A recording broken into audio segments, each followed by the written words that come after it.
Enter Paranormal M, where mystery and the unexplained await. Subscribe and turn on notifications to keep up with our latest spooky tales. Get ready to explore the unknown. My own paranormal experience. I'm 16 years old and I've lived in the same neighborhood since I was around 6 or 7. It's a nice place. There isn't really problems with the neighbors and we all get along, but we live there like 3 houses in a row and 2 across, and behind the ones across it's an abandoned place. There's 2 small buildings and they both seem to be burned down. They've been like that even before we moved here. No one really lives there. There's like a wood fence. I don't know what it's called. It has holes on the bottom, and for some reason no dogs like to cross over to the other side. And if they do, at nights you can hear them barking as if asking for help, and if they come back, they most of the time aren't the same.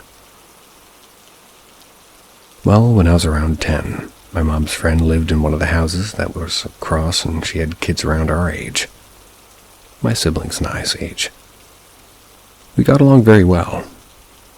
One night, we're on the trampoline, and it was my younger brother, who was 8 at the time, my younger sister, who was 6 at the time, and one of my mom's friend's daughters, 9 at the time. We were all alone since our parents had gone out to a bar and had left us with my older sister and oldest daughter of my mom's friend. They were both about the same age, 16. Well, we were tossing around a ball when one of us threw it too hard. It went to the other side, and since it was dark, none of us dared to go get it. But as kids, we were like, "Oh, I bet you won't ask if there's anybody, can we have the ball back?" And eventually, one of us did. After a while of waiting, we decided to just go inside when we're all at the staircase. We hear a noise, but the front light wasn't very bright.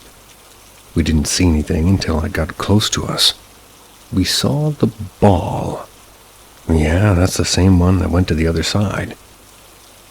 We had no idea of why to do, so we ran inside and decided not to tell anybody, thinking they would make fun of us.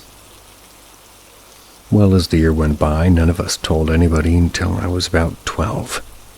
My cousin had moved into one of the houses, and my mom's friend had moved.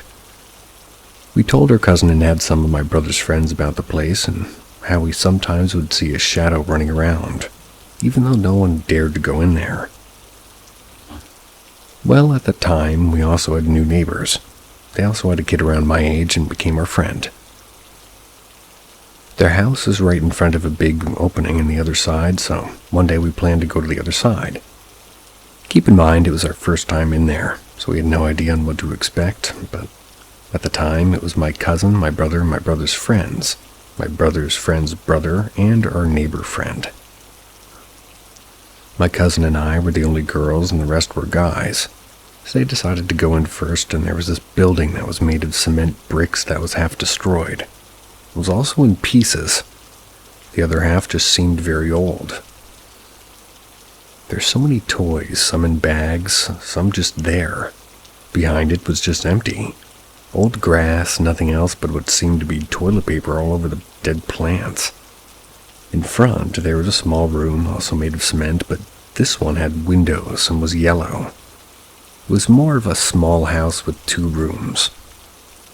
There was 3, and the other 2 were untouched. Everybody except me decided to go and explore deep inside the places and the houses. I decided to stay near the entrance to our neighborhood. I was just walking around, trying not to go in too far. That's when I suddenly noticed something on the floor, and I reached out to it. I was surprised by what it was. It was a picture of what seemed like a family, and there was a very pretty lady, a little girl, and a man. In the background, you could see this exact same place, just not destroyed. The picture seemed very old, and it was folded with marks. I called over the guys and my cousin, and when they came, I showed them the picture. We just stared at it for a while when he realized that in the back of the lady there's a figure like a man or a shadow. And for some reason, when I saw it, I dropped the picture until this day I don't remember very well. but for some reason something tells me that I dropped it because I felt it burn. And something tells me that if that's true, it may be because that was how this place got destroyed. As if I had been there, but I'm not too sure. But going back, when I dropped the photo, we heard a noise. A noise as of a glass had been shattered. And of course, there was only one place that had glass, which was the yellow house. My brother and friend ran to it and screamed. Our reaction was to go and check on them. When we got there, we ran without looking back. We went to my house. Turns out that when we got there, one of the 2 windows was broken, and on the floor was something written, "Get out of here." And it was written in what seemed to be blood. After that time, we never dared to go back in. But even to this day, we still see and hear things. Like one time when it was dark, my older brother and I were outside waiting for his girlfriend.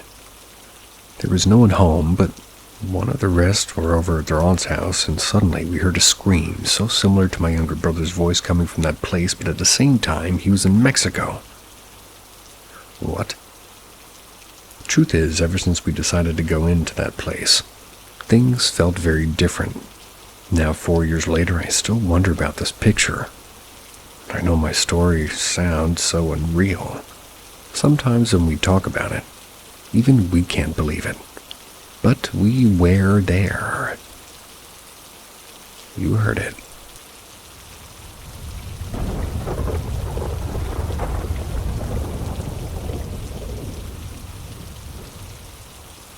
Hatman or some old spirit or some ghost. Okay, if you sleep in room A, then you can see the stairs and the door of room C. One day my mom saw a men figure that looked at her and then went downstairs. She couldn't say anything at that moment. But then she thought it was a boy that my sis or I sneaked.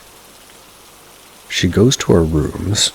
I was in room B and my sis was in room C. But we were sleeping. Later one day I was alone in the house. We had a dog and he started barking at room C. So I go there and I see nothing. It was daylight. Then by this time, because this thing does not have a pattern, my brother moved to room C, which was empty since my sis moved out.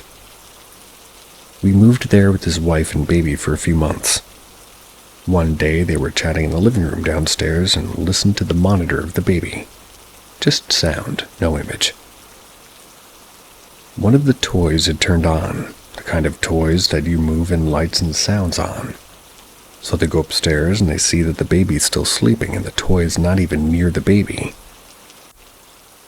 Also, I need to clarify that a lot of people, I have 2 brothers and 1 sister, have been living there for a few weeks or months with their partners and kids. It's not a big house, but we have a lot of space. Till this moment, I haven't really seen the thing. One day I was in the TV room. If you sit there, you can see the beginning of the stairs and part of the kitchen. It's a house very open, and with everything connected with no doors, so the first floor is a very big thing with few separations. Okay. So I was there watching TV, and then I see someone coming down the stairs and going into the kitchen. I waited to see the light of the kitchen turn on or see someone crossing the kitchen, but no one was there. And this is the first time I saw it with my own eyes. At this time, I had this boyfriend coming over. He was helping me cook something, and I was in the TV room choosing something to watch, and he says, "I saw you." And I was like, not in the kitchen. So I go there and I ask what he is talking about. So he explained to me what he saw. Someone walking behind him exactly the path that I saw this thing walking. Is the same every time. End of the stairs, walks down, then to the kitchen. Later, a cousin of my sister-in-law was visiting the city, so she came over and refused to sleep in the house because she stated that there was something there. These stories took place from 2005 through 2015. But again, in 2020 to 2021, when COVID was in its strongest phase, my dad got sick, and by this time at the house, only my parents, myself, and my daughter lived there. Since he was really sick and attached to oxygen, my mom and he slept in the TV room. One night, both of them saw this figure walking the same path I saw before. This ghost spirit thing has never hurt us, but it doesn't have a pattern, but it looks like the headman and a shadow-like.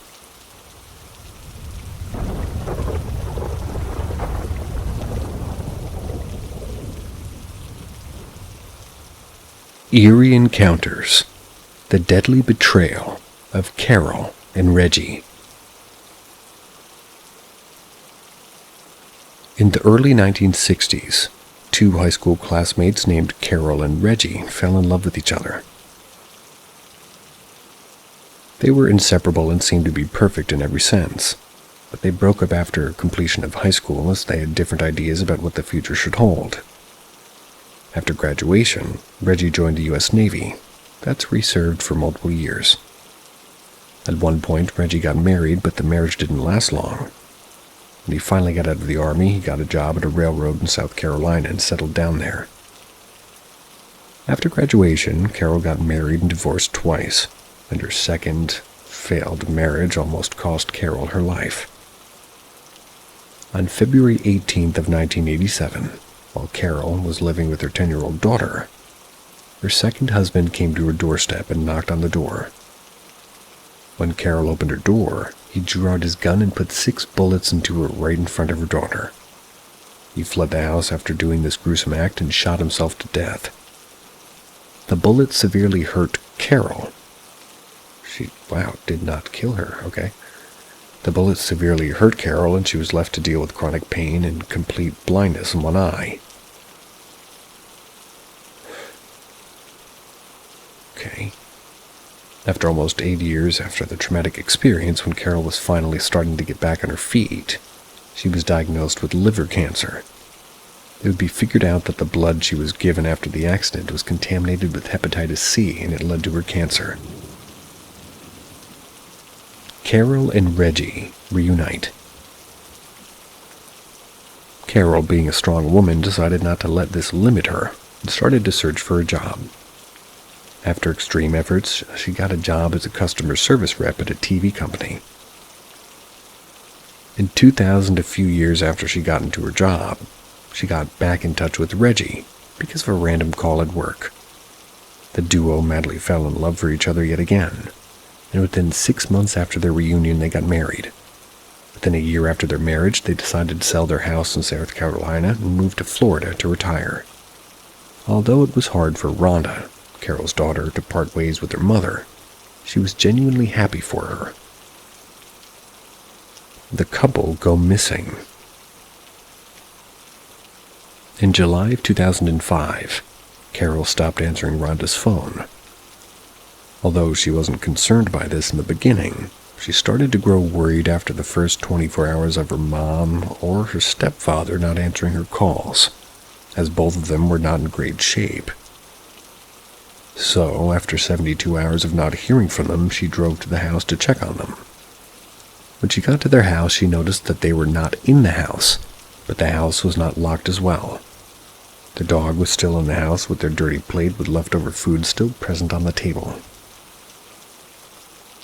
Seeing these plates, Rhonda immediately felt something was wrong, as her mother would never do something like that. Also, she found their life-saving medications still in their bedroom, which solidified her conclusion and made her file like a missing complaint. On to the investigation. The police started off by tracing the couple's car down by putting the details of the missing couple and their car all over the news. Within a couple of hours of doing this, they found their car without a battery on an isolated road. It was on an isolated road almost an hour away from their house. 5 hours after this discovery, they got an anonymous call from a young couple claiming to be Carol and Reggie. However, they failed miserably in their attempt at impersonating, and, well, the police grew suspicious of this couple. When they waited for the traces of the phone call, the police started to track down the missing couple's card usage. While doing so, they found that a man who appeared to be in his early 20s was using their card even after their disappearance. Although his face wasn't visible on the cameras, the police were able to get a brief understanding of how this man would look like. Although the traces showed that the phone call was tied to a fake address, the police found out that the same number was used to book a rental car. The rental company confirmed that a person who called them looked exactly like the man they had seen in the ATMs. And they told them that the car was booked in the name of Tiffany Cole. The company told the police that their cars had a GPS for satellite tracking and guided the police to a motel where Tiffany stayed with her boyfriend Michael and his friend Alan. Tiffany was 24 years old, Michael was 23, and Alan was 19. When the police broke into their room, they found bags filled with the recently purchased stuff like video games, computers, clothes, and perfumes. The trio also had missing couple keys and cards and personal belongings. The police immediately took these three into custody and started questioning them. Although stubborn, Tiffany slightly broke down and confessed to the police that they had just robbed the couple and a fourth member named Nixon was involved in it. The police immediately nabbed Nixon, and unlike the other three, he immediately confessed. His confession would make the investigation officers break down in tears. Actual events. Tiffany was well acquainted with Carol and Reggie since their time in South Carolina. Because of her traumatic childhood, the couple took her into their wings and treated her as their own daughter. When Tiffany's boyfriend Michael was thrown out of his house in Florida, Tiffany was reminded that the couple had moved near them recently along with their boyfriend headed to their house to spend that night as they had no money, no place to go. When they turned up at the couple's doorstep, Carol invited them with open arms and allowed them to stay in the house for as long as they wanted to. She prepared them a good dinner, and while they were having it, she unintentionally opened up about a huge profit they had made by selling their house in California. Hearing this, Tiffany and Michael immediately stared at each other with greed. The next morning, despite Carol asking them to stay for a little longer, Tiffany and Michael left their house. From that moment onwards, they started plotting to rob Carol and Reggie. A month later, after gathering 2 more people to help them with the crime, Tiffany and Michael decided to proceed with the robbery.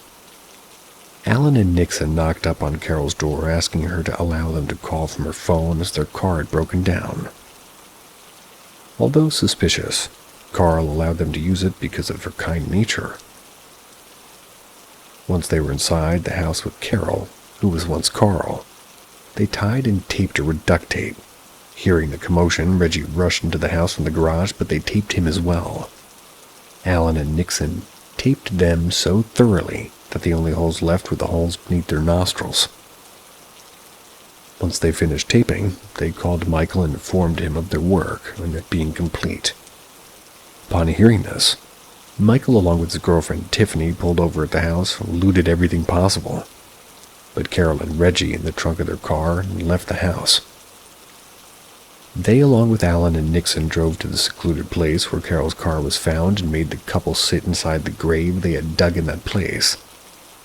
But now, Carol and Reggie were dragged out and hugging each other, hoping that their plight would end soon.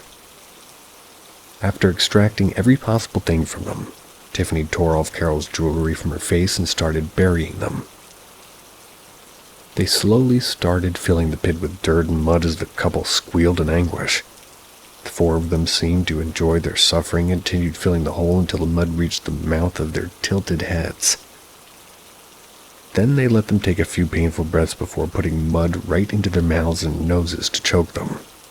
Nixon told the police that, even after completely filling the hole and leveling the ground, they still heard the dampened sounds of Carol and Reggie gasping for air.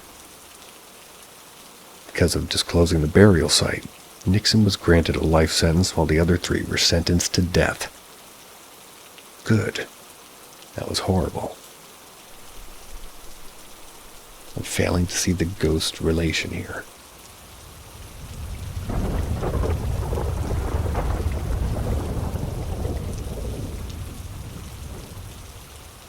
Eerie encounters. Abducted in the village of Dark Magic.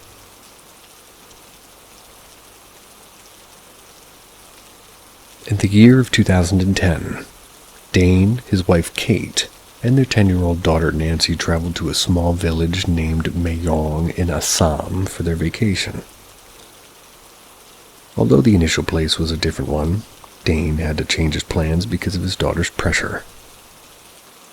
After packing all of the essential things needed for their 1-week trip, the family boarded their flight to Assam. When the flight landed and the family got into a cab for their 30-kilometer journey, Dane felt that traveling to Assam was a really good decision. Being a wildlife photographer, Dane instantly fell in love with the greenness that surrounded him. Not just Dane, but both his wife and daughter liked the place a lot. All about Memeyaa.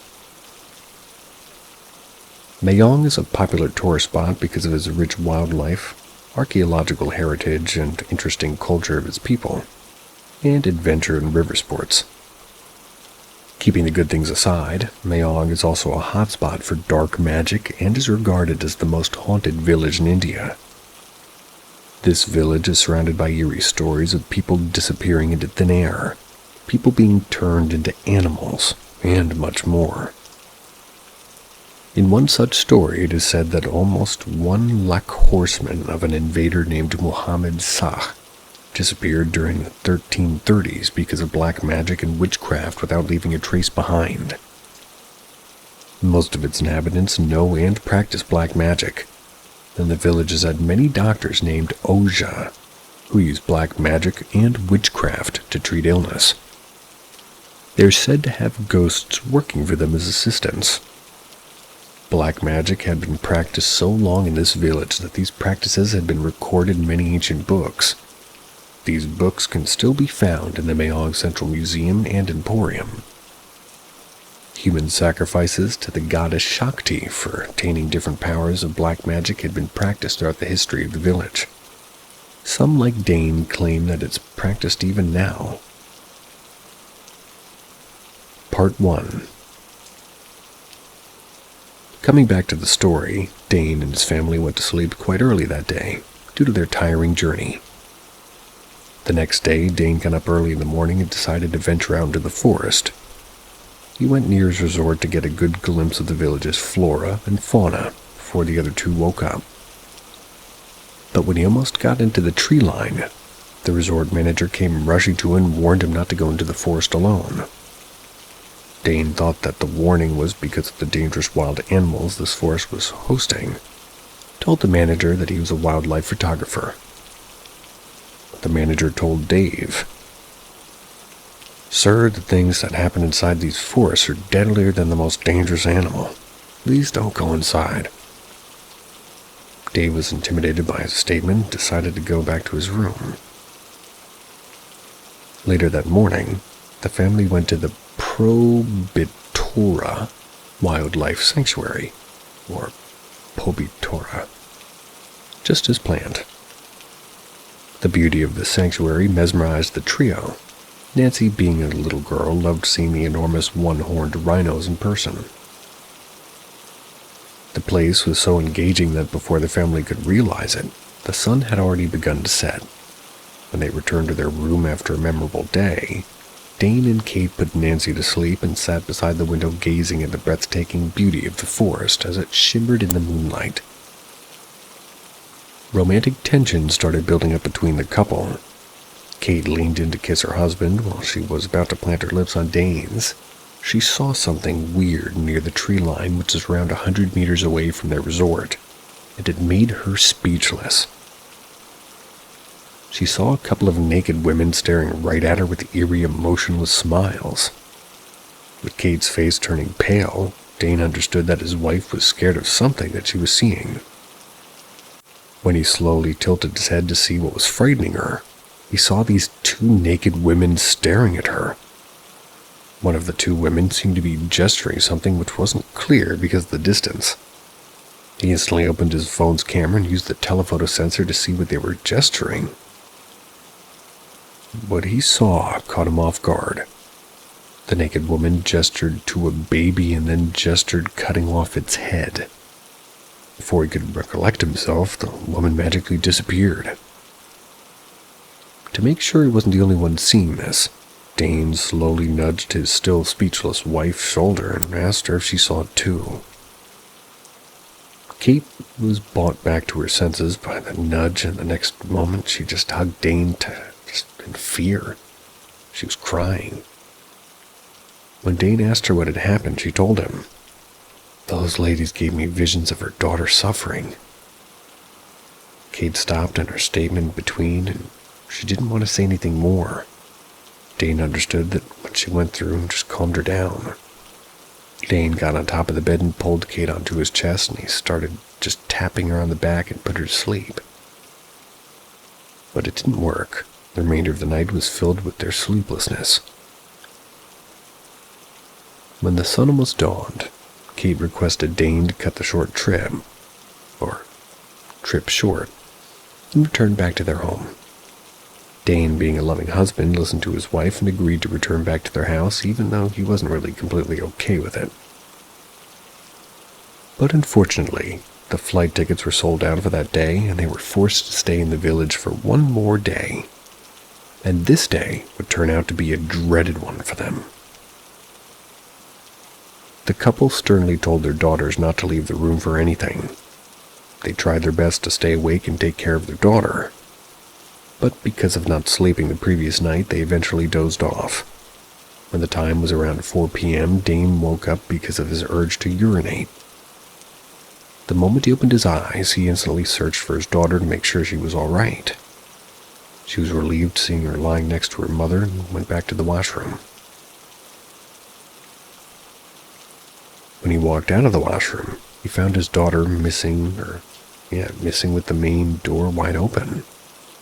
Thinking that she might have gone out of the room, he ran toward the open door, but when he was about to leave the room, the door shut closed on its own. Dane pulled the door with all of his strength, but the door was firmly held in place by a strong invisible force. Kate woke up from her slumber due to this ruckus, and seeing that her daughter wasn't by her side, she immediately ran toward the window, through which she saw those women the previous night. As she peeked through it, she saw her daughter walk toward the tree line in a trance-like state. On the tree line stood those naked women whom she saw the previous night. Kate understood that something was terribly wrong and joined forces with Dane to try and open the door, but it just wouldn't open. With her eyes still on the window, Kate noticed that her daughter was almost into the woods. The vision she saw the previous night reflashed in Kate's head that moment. In her vision, she saw her daughter going into the woods after being lured by those naked women. Once she was deep into the forest, these women abducted her and took her into an eerily strange place in the middle of the forest. This place had a huge altar in the middle. It was surrounded by a circular wall of trees. Around this altar stood multiple naked women drinking what appeared to be blood. A few of these women undressed Nancy and tied her to the altar with her hands and legs spread apart, making an X shape. One naked woman, smeared with blood, walked toward the center of the altar and started carving out a strange symbol on Nancy's bare chest. As she squirmed in pain, this woman started plucking out her hairs one by one. It was at this point Dane nudged her shoulder and brought her out of her vision. Seeing her vision starting to happen in real life, Kate jumped out of the window to try to save her daughter, as the door wasn't opening. Since their room was only on the first floor of the resort, Kate didn't sustain any major injuries. Seeing her daughter walk into the forest, Kate ran toward the forest with blood oozing out of cuts made from the broken glass on her body. Despite Kate screaming Nancy at the top of her voice multiple times, her daughter never seemed to get out of her trance. Kate ran as fast as she could, but right in front of her eyes, Nancy disappeared into the thick wilderness. She followed Nancy's trail into the forest, but because of her inexperience in navigating through the forest and the fact that the trees were so densely packed, just after taking a few steps in, she felt completely lost. As she stood there wondering how to find her daughter, she heard "Mom, help me." It was in her daughter's voice, and it was continuously happening. Kate thought that her daughter was finally out of her trance and started walking in the direction the voice came from. As she kept walking in this direction, she saw her daughter's figure running away from her. Kate was relieved seeing her daughter and started chasing her. While chasing her, only one thought kept lingering in Kate's mind. Why would her own daughter run away from her, shouting, "Mom, help me"? This thought swiftly vanished as Kate tripped over a rock and fell down. It was at this point she realized she was running toward a huge cliff and her daughter's figure and voice were an illusion. Kate was completely lost, and she was feeling terrible for not being able to save her daughter. As she stood near the cliff with tears rolling out of her eyes, a hand firmly grasped her shoulder. Kate initially thought that her husband had followed her and placed his hand over her hand on her shoulder. She was, however, caught off guard when she heard her husband's voice approaching her from a distance. Before she could react, his hand on her shoulder started trying to push her off the cliff. Kate started to scream, asking for help. Hearing her cries for help, Dane ran toward his struggling wife and saved her. When Dane asked her what she was doing in that place, Kate explained everything that happened until then to him. Although Dane wasn't able to completely believe his wife, he decided not to question her as she was already worried. Dane and Kate had no clue about their daughter's location and sought to help in the local police. Dane was able to speed up the investigation with the help of his friend, who was an ex-policeman. But not even the police's canine units were able to trace down Nancy. After searching continuously for over 6 hours, the police decided to resume the search the next day as it was already 10 p.m. As the police left, Dane and Kate went back to their room helplessly. As Dane sat near the repaired window looking at the forest in which his daughter went missing, he noticed flocks of birds flying off trees in the middle of the forest. The flying birds were accompanied by the smoke of a fire. Dane immediately understood that something was going wrong in that part of the forest. He instinctively felt that he might find his daughter there. So, taking his wife with him, Dane rushed into the forest in the direction that he saw the flying birds. As the couple got closer and closer to this spot, they heard the deafening sound of drums being played.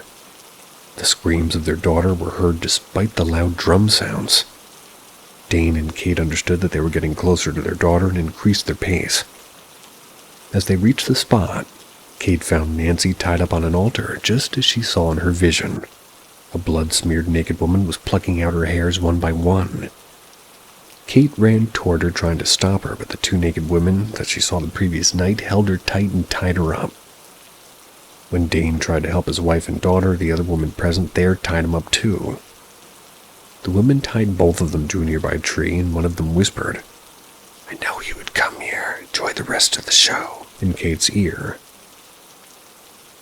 The blood-smeared woman started to carve out symbols on the body of the little girl right in front of the eyes of her parents. Nancy's shouts of pain and her parents' shouts of help overshadowed the loud sound of beating drums. As the woman kept playing with her knife on the poor girl's bare skin, the others started licking the blood that came out of the open cuts. One of the women collected Nancy's blood in a cup as it dripped off the altar and forcefully poured it into the mouth of Kate and Dane. When they refused to drink it, she closed their nostrils and mouth at the same time to make them forcefully drink it. The story's getting weird. When Kate and Dane closed their eyes to stop seeing the torture their daughter was going through, this woman who forcefully fed them the blood opened their eyelids forcefully and firmly held them open. She was apparently enjoying this. The couple were completely drained and had no strength to even shout for help as they were helplessly watching their daughter suffer. After filling Nancy's bare body with cuts, the blood-smeared woman raised her knife high to kill her. Dane shouted, "Don't do it, please." With his already dry throat, but she just wouldn't listen. As her knife almost pierced through Nancy's heart, Dane closed his eyes despite the woman holding his eyes firmly open due to a gun firing right next to him. When he opened his eyes, he saw the blood-smeared woman lying dead in a pool of her own blood, and the other women were running away from the place. Sensing that his daughter was finally safe, Dane closed his eyes in exhaustion. When he opened his eyes, he found himself in a hospital and his wife was laying in the bed next to him. He immediately got out of the bed and rushed out of the room he was kept in. He wanted to make sure his daughter was safe. When he got out of his room, he was greeted by the face of the resort manager. He asked Dane to calm down and told him that his daughter was stable after treatment. He walked into the intensive care unit of the hospital and Dane confirmed that his daughter was indeed safe. So, how did she miraculously survive seeing Dane rush into the forest? The resort manager called the police asking them for help. When the police finally arrived, he led them into the forest in the direction he saw Dane and his wife run. They eventually reached the place where they were held captive right before Nancy was about to get killed. Seeing what was happening, one of the police officers shot at the woman holding the knife just before she plunged her knife into Nancy and killing her. Before the police untied Nancy from the altar, all the naked women present there were already disappeared, including the woman who was shot dead. Although it was strange, the police decided to save Nancy's life first, as she was already turning blue because of the blood she was losing.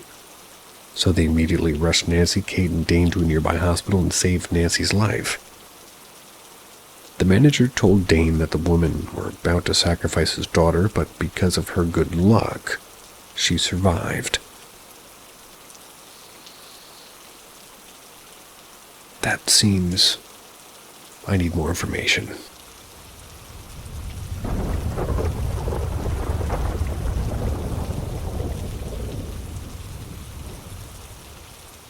Coming home from school.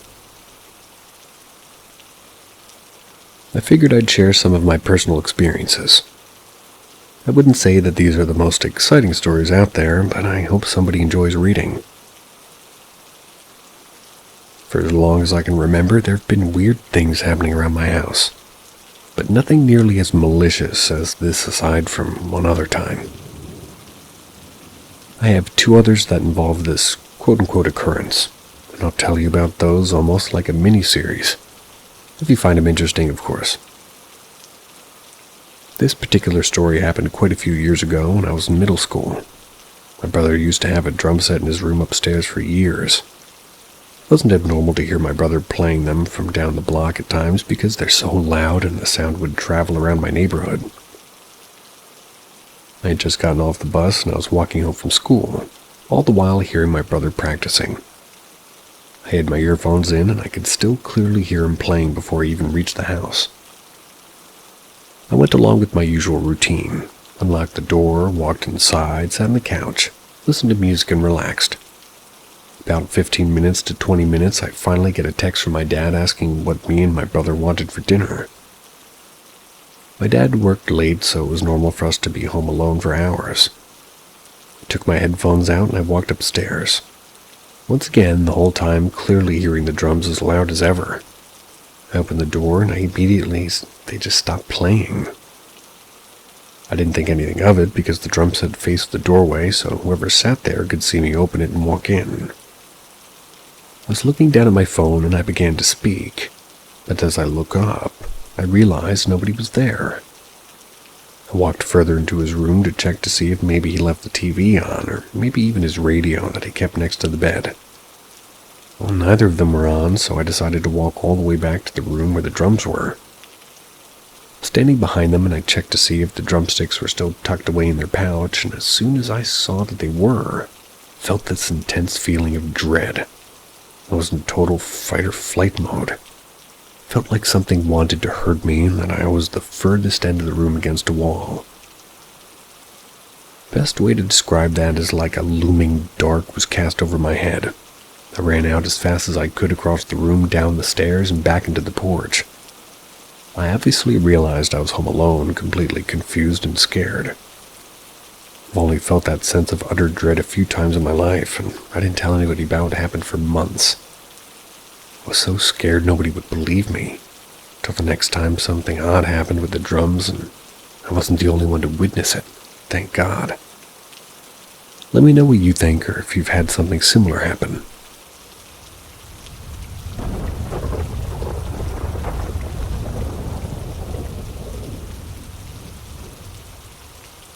Daytime experience.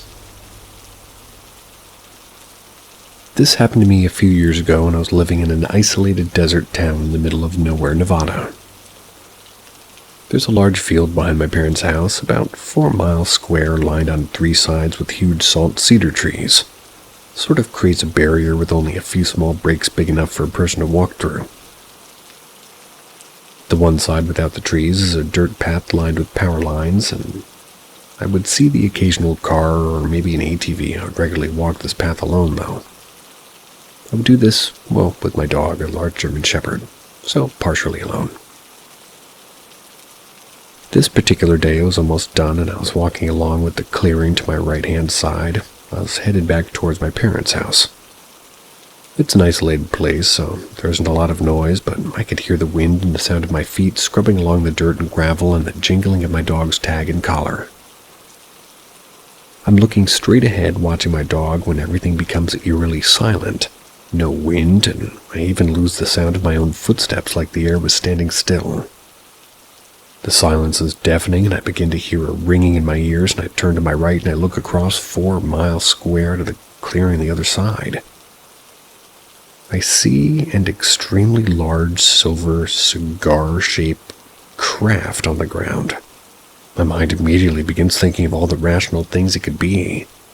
Oh, they all fall short. The longer I looked, the brighter it becomes, as if it was illuminated from the inside to the point that it hurt my eyes and I was forced to look away. In the seconds that it took for me to look back up, it was gone, and in an instant all the sound came back and I could hear the jingling collar from my dog, and the breeze like the air was moving again. The ringing was also gone, but what came next was an overwhelming feeling of dread and fear, and the feeling that I just saw something I wasn't supposed to. Whatever it was, they saw me too. I literally ran back to the house. That was really my real first experience witnessing something unexplained. But since then, I've had several others, and they've all been accompanied by the feeling of not only do I see them, but they see me too.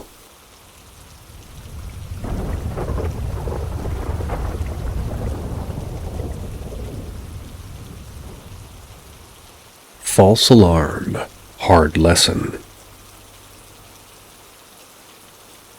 Bought and occupy a home with my wife, and we've lived here for 18 years.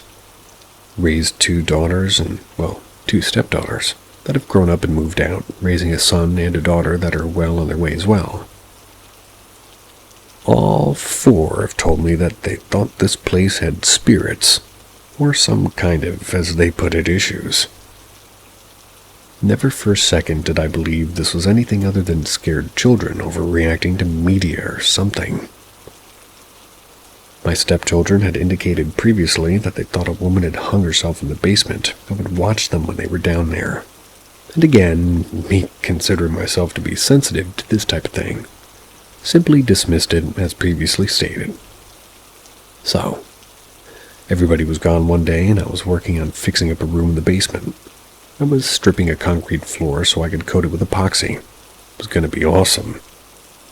That stripper's pretty gnarly, so I had an appropriate PPE. I had a good mask and good gloves, etc. Came out of the basement room for a minute, pulled off the mask, and take a break, and immediately felt weird, like I was being watched. Maybe my mask wasn't sealed well enough. I don't know.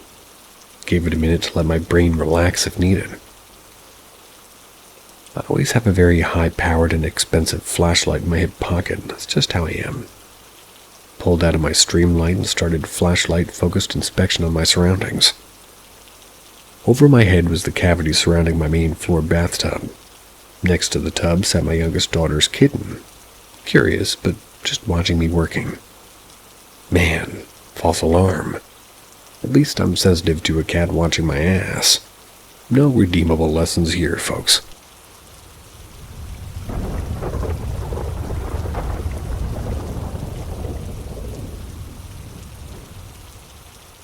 I went into a restroom in an Arabic restaurant, and I came out of the restroom in an old building.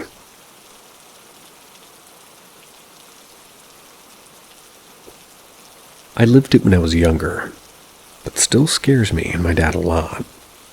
We don't know what happened. It was a long time ago, and my dad didn't look for it for more than a moment when he saw me.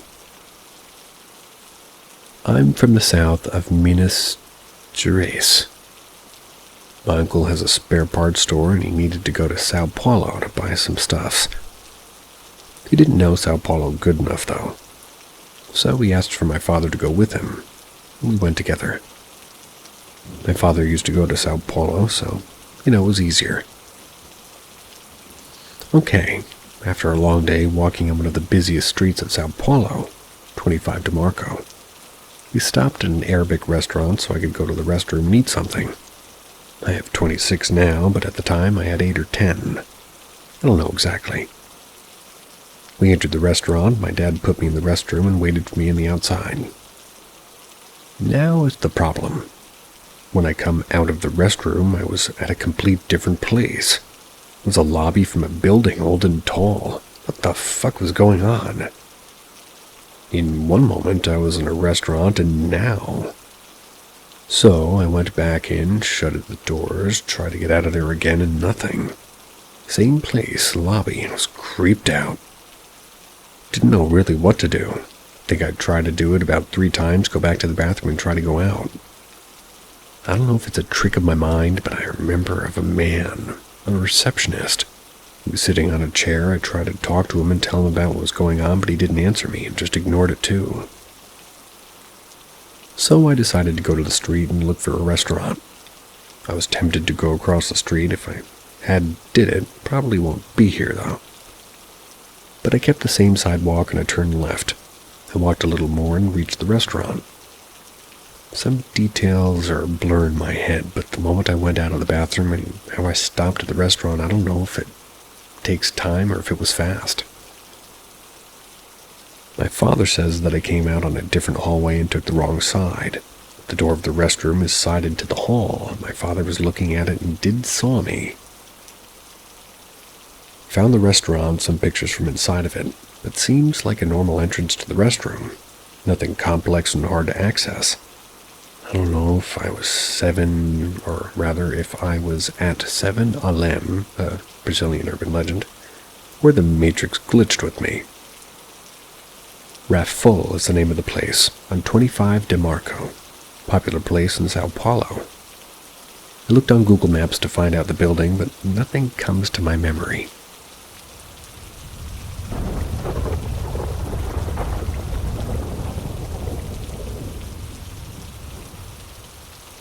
Am I being haunted?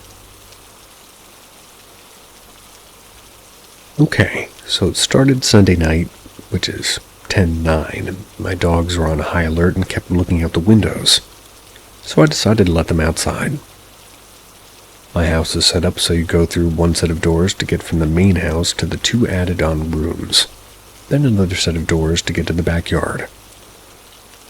When I was letting them out, the door to go outside was open and the lock on the back position was keeping the door open. I was a little confused because I had been the last person to touch the door, and I know for sure that I'd closed it. I definitely know I didn't leave it locked how it was. I was nervous, but I continued on with my night. I went to sleep around midnight, and I woke up at 2 a.m. to my dog going nuts barking at something in my room. Naturally, I looked to see what she was barking at. I saw a figure in my room, and so, like a kid, I hid underneath my blankets and I started to cry. Since I was half asleep, the figure didn't register in my head as anything other than danger. So I can't explain what it really looked like, just that it was tall. For the rest of the night, I couldn't really sleep because I was so anxious. I told my mom and my sister about it, and they assumed that it was just, it was fine, I guess. Some of my friends said maybe it was sleep paralysis, so I went on with my day, still a bit uneasy though. Now last night I was still anxious, so I slept with the lights and my TV on, and thankfully I slept fine and no mysterious figures woke me or my dog up. But when I woke up for work this morning, one of my evil eye bracelets had fallen off, so it didn't even break. And no, it didn't slide off my wrist. It's fully intact, and the only way it could have came off my wrist was if it was unclasped. Even if it was unclasped, how was it so easy to find when I woke up? I toss and turn a lot, so for me to just find it laying there in my bed was so weird. Like it wasn't even on the ground. It was neatly underneath me.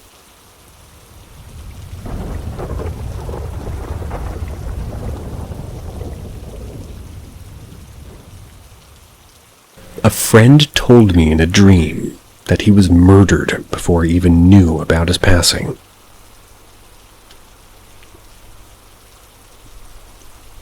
I had a dream in April of 2021. It was nighttime and a friend of mine was hovering in the sky above me.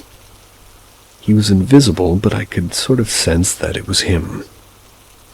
He was urgently asking me for help.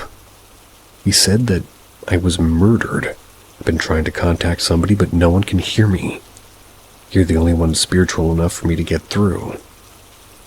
I didn't understand how I could help him. I was at a loss of direction. The confusion caused me to wake up, and it was an extremely odd dream that I've never experienced before. It definitely perplexed me, but I wrote it off as a really weird dream, and I tried to ignore it. But then, about 3 to 7 days later, I got the news that he had passed away. Literally, nobody would tell me how he passed. I didn't want to be insensitive, so I didn't pry. I just patiently waited until maybe I would find out. But fast forward to yesterday, October 10th, 2022. I finally decided to be more intrusive, respectfully. And I messaged a friend on his Facebook that posted on his page that I didn't know personally. I messaged a girlfriend on one of his good friends as well. I asked them if they happened to know how he passed. Copy and paste what the guy's friend told me. Good morning. He went to a desert party and overdosed on bad drugs. They believe foul play was suspected. There was and is an investigation to figure out what really happened. I tried to find out more, but I'd no luck. I moved across country a few years back, therefore it was difficult to talk to the people face to face. Then I'll copy and paste what the girlfriend of a good friend of his said. It's really intense. He was on psychedelics and slit his throat with a bottle. It was at a party in the mountains and everybody was fucked up, so by the time he got to the hospital it was too late. Apparently it was a shady crowd, but I'm not sure really who. Demonic shit for sure. So it turned out that it was fake ketamine. Honestly, I sensed the people he was around were dark. This feedback from them makes me believe that he truly did visit me, that it wasn't just an odd dream. It makes me believe he probably was murdered because he specifically told me so. Getting the vibe everybody was on bad drugs and foul play did happen. And I'm just also getting the feeling maybe he was asking me for help because he just died. Maybe he was afraid and desperate to get back to his body. I don't know. But I'd like to think that it just happened, but right after visiting me. He went to the light, I hope, and it's a good place now. I don't know how the afterlife works, but this is really sort of selling me on the afterlife for sure. What are your guys' thoughts? Anybody experience something similar?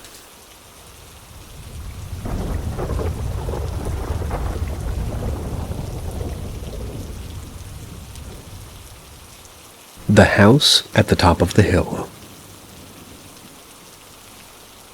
A few years ago, I finished college.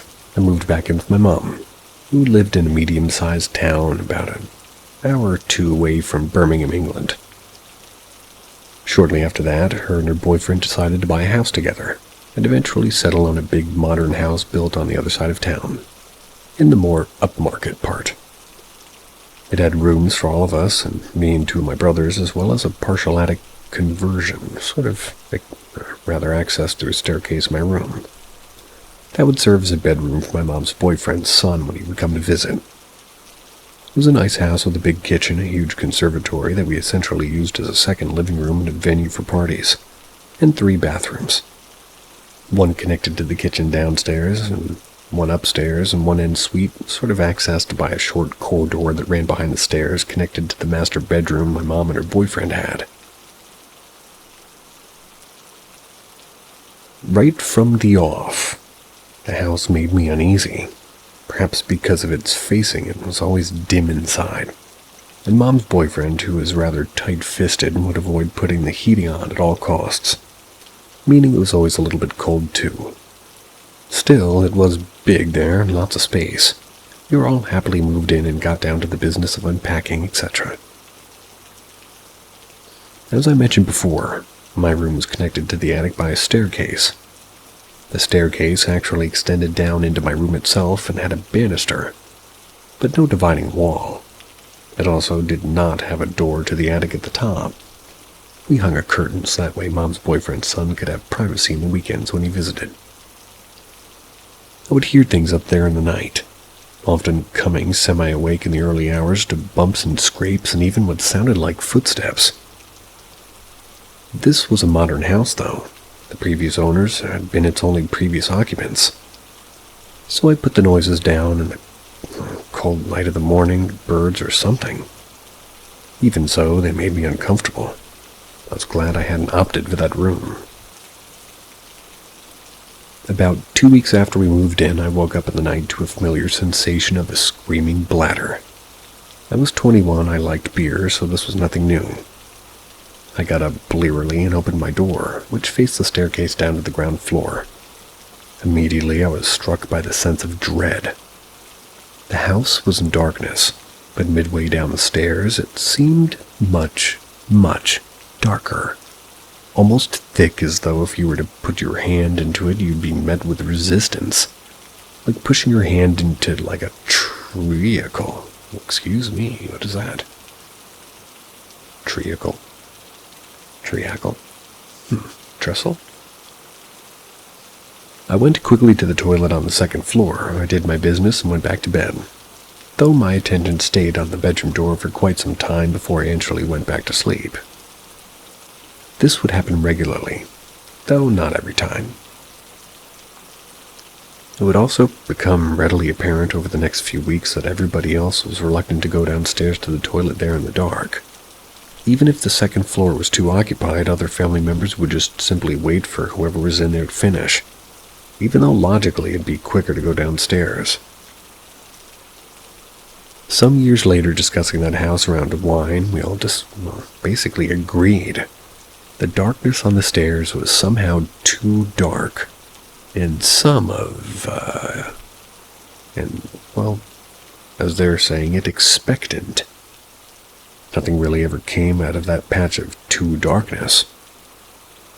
Probably because none of us had balls to walk into it. So, to the attic for now. Then I should give you some background on my mom's boyfriend's son. He was the same age as my brother Glenn, 17, but he was closer mentally to my younger brother Anthony, who was 15. He was odd and sociopathic. He'd push people's buttons just to see them squirm.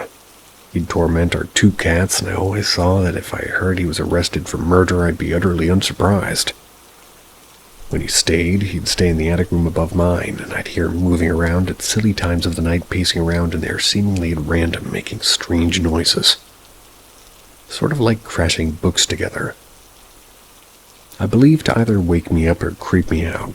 It was his thing. While after we moved in, he bought a big 2-handed wood-chopping axe for no apparent reason and kept it up there. He once swung it at the head of one of Glenn's friends and stopped a few inches before hitting him because he thought it'd be funny, as he said. And like I said, I heard things from the attic, even when he wasn't there. I'd taken a job at a pub or a club nearby and sometimes didn't finish till 3 a.m. On nights like that, rather than wake people up, I'd sleep on one of the oversized sofas in the conservatory. In truth, I'd sleep in there more and more often during my time there. I wouldn't be woken up in the middle of the night, wouldn't have to deal with boyfriend's son's oddities, and wouldn't have to confront that patch of eerie darkness on the stairs. Before long, I'd be offered a full-time job the next town over, and I'd eventually move out. Boyfriend's son got more erratic after I left. Boyfriend himself became more controlling, drank more, and wouldn't hear a bad word said against his increasingly unstable son. Eventually, Mom and her boyfriend broke up, and her and my two brothers moved out. But not without incident. My mom called me up one night out of the blue, rattled as if, all hell. Asked if I was free to have a drink, and it was pretty late, but something in the way she asked me told me she really needed to see me. She and her boyfriend had all but split up, and he was drinking a bottle of vodka at night and passing out on the couch, and things were pretty tense. Fortunately, her boyfriend's miserliness meant that he could afford to give her half of the money for the house outright. She was just waiting on the keys to a new place.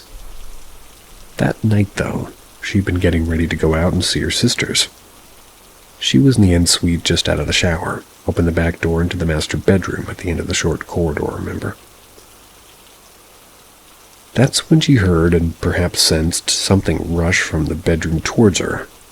Quickly, she slammed the door only to hear the bang of the unseen thing hit it. My mom yelled, and her boyfriend, already quite drunk, rushed upstairs thinking that she'd fallen over. Of course, nothing was there. No marks on the door, but my mom knew that something had run full tilt at her and thrown itself, like bodily, at the door. They moved out a few days later, but I often wonder what it must have been like for her losing her boyfriend and his psychotic son alone in that big dim house at the top of the hill, along with all the noises in the attic and the stairs that are just a shade too dark, and perhaps something more substantive lurking in those shadows.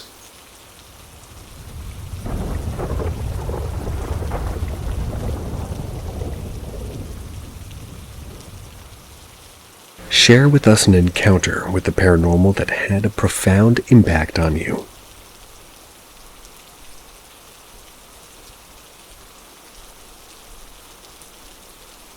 I don't have blurry video for this. I have no way to convince you that it was real or that it happened. And to boot, I'm a hardcore skeptic, and thus disinclined to believe the vast majority of things on this sub as a general rule. However, 20 or so years ago, I lived in rural Wales, in a tiny village near other tiny villages, probably most recognizable from the hotel featured in the first episode of the detective show Hinterland. My best friend lived in the next village over, and there were two routes between his and my house. The roadway, which took an hour and a half, and the path through the forest, that took about half an hour and required crossing the Miners' Bridge.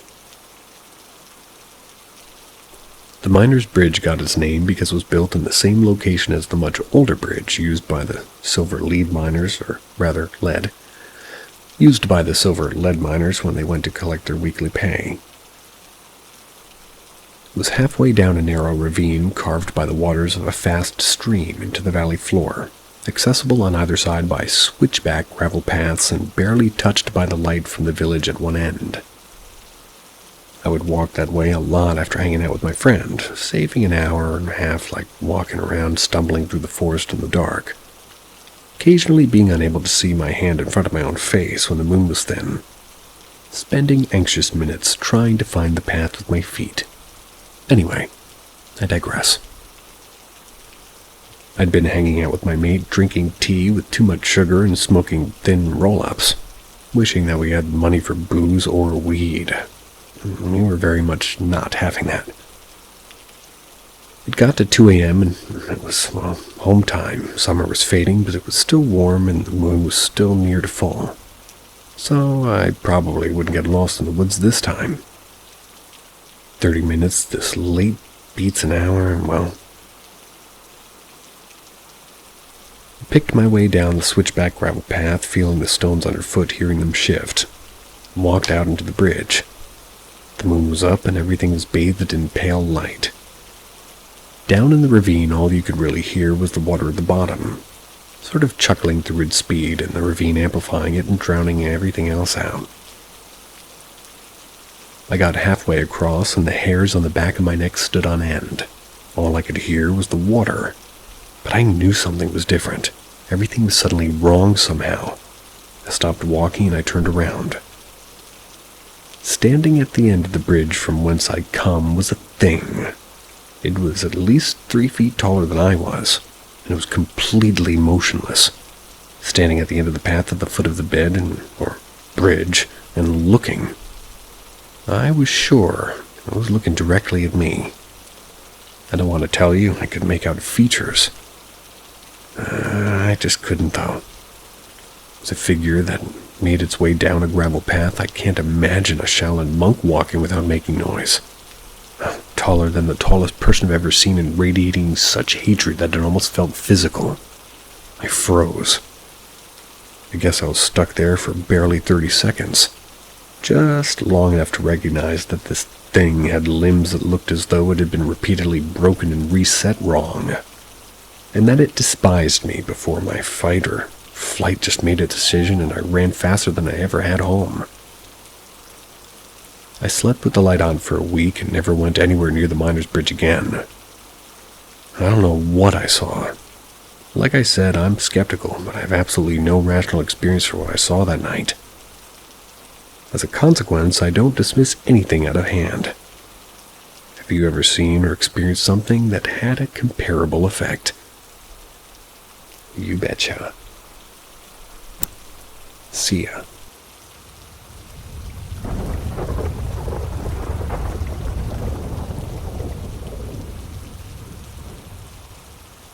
Join Paranormal M, where the eerie and the strange take center stage. Subscribe and hit notifications for updates on our newest spine-tingling stories. Prepare for a thrilling ride. Odd experiences. So this whole situation is incredibly hard to explain. But since having a son and seeing him react to these events, I have to reach out to others who may know what's going on, or who can relate. Since I was younger, I've always been able to see things. I've had incredibly vivid dreams that came true. I've heard voices and I've seen things. And on occasions, my friends and family have heard or seen what I had as well, which they didn't believe me until then. These dreams I've always had, they've been disturbing, really.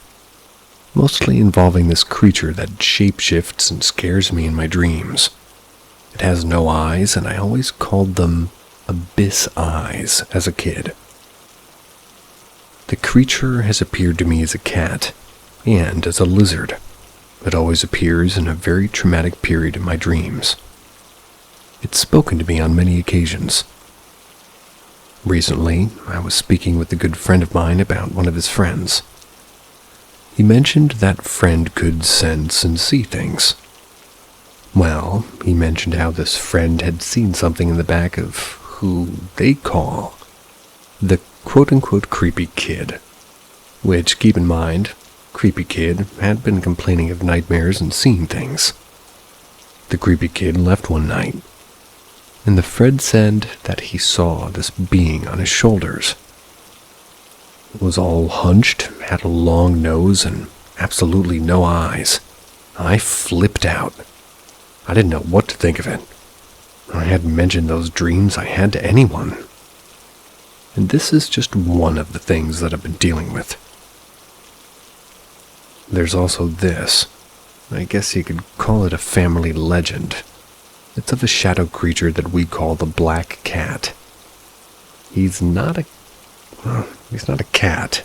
He's a shadow being that's tall, slinky, and fast. My great-grandmother, who's extremely Mormon and skeptical of most things, said that it chased her and her son throughout the woods years ago. There have been numerous occasions where I've seen him slinking in the house as a child, or even whispering to me, even though I'm unable to make out what he's saying. My friends have seen him numerous times. They're also freaked out by the occurrence. Recently I was gifted tarot cards, which I found out I'm incredibly gifted with.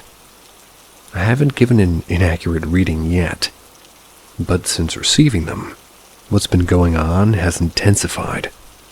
I've woken up in the middle of the night to voices, shadows moving, and more.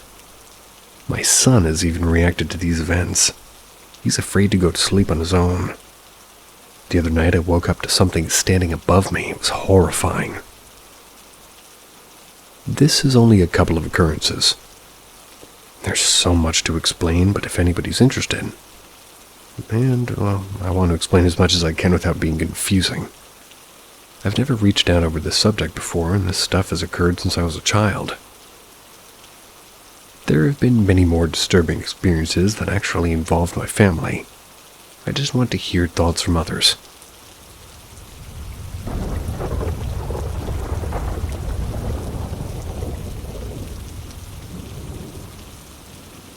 The Black Horseman. This is an actual experience I had. Still freaks me out to this day. Growing up, I had multiple little paranormal experiences, you could say. I was always very skeptical, so the experiences I had I considered genuine. I tried my best to explain away, and I just couldn't. Many of them would happen even with company or family around to see it as well, so I know I wasn't imagining it. As a teenager, I started getting a little bit too interested in the paranormal and not being scared of anything. I got a little bit cocky at times, and at some point I guess I started to dabble with something I shouldn't have. So it got a bit too intense for me. I would talk about the things that happened or mention spirits or attempt to talk to presences that I couldn't see. It would be as if I like to call it like stirring shit up. This two-part story is the scariest shit I've ever seen in my life. So, when I was a teenager, I had this friend.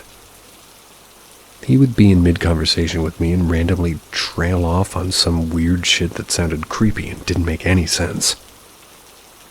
Then he would come to and not have any clue about what he said and be like, "Whatever, man, I don't know what you're talking about," and continue on the normal conversation like nothing happened. Usually it ended like that, but when we were 15-ish, he was into one of his things, kind of like a trance or whatever, and we were on the phone. He said something like, "Follow the tracks to your right, and then on your right again near the end you'll come to their resting place." I'll explain the layout of where I was living, because it is important for the next parts. I lived in a pretty nice trailer park. Ooh, spooky, I know. It was off a main road in a small town, heavily wooded and nowhere near town. The main driveway came down the middle of the trailer park and dead-ended at the rear. A little past that dead end was the embankment, and at the bottom was a railroad track that was very rarely used.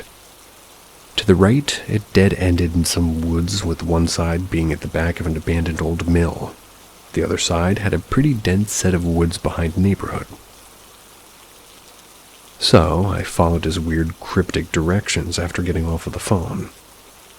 It was late afternoon in summer. I head to the railroad tracks, and I head right before the end. At some point before the end, I hear footsteps in the middle on my right. Being curious, I head up the embankment and toward the noise. There was nobody there, but I did see a small graveyard curiously tucked away in these woods behind a neighborhood. Likely a small family plot, perhaps, ranging from early 1700s to very early 1900s. Only about 20-something markers. I was intrigued and, of course, brought that friend later, and he was pretty weirded out. He insisted that he had no idea it was there. He wasn't the lying type, so I did believe him. It became sort of a hangout spot of mine, as I was dumb and brave, and I would go there at night at all hours, acting fearless. Nothing really weird ever happened there. So, moving on. Another day, another conversation. And Buddy randomly breaks into another trance, I guess. He says, "Head to the tracks, cross them, and when you enter the woods, you will see him." My cocky self immediately does just that. Late afternoon once again. This time I head to the tracks behind the trailer park, but I cross them, which goes through a bit of the woods, comes into a clearing with an old mill. A different one because it's an old mill town and it's on the left, and on the right is miles of cut out for power lines. Sort of cuts through the woods, supplying all the random neighborhoods scattered throughout the area. Straight ahead across the street for the mill is pretty much just more wooded area, pretty dense.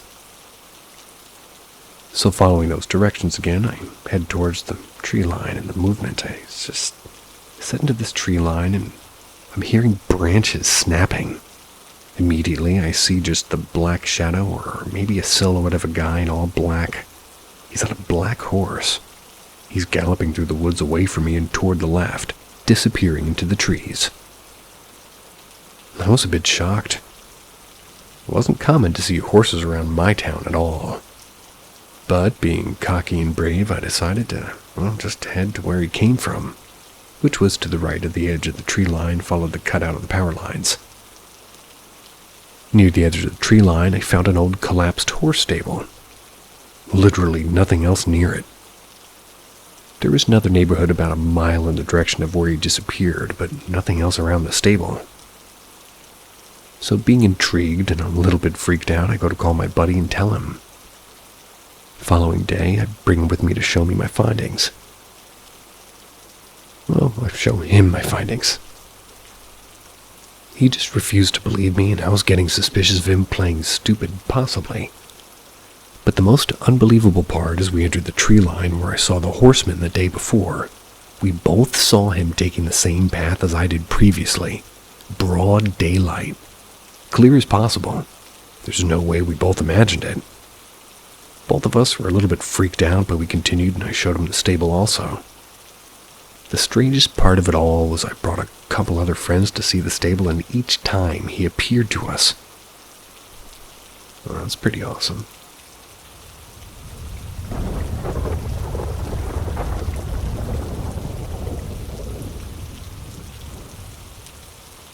I think I might have found a cult worship area.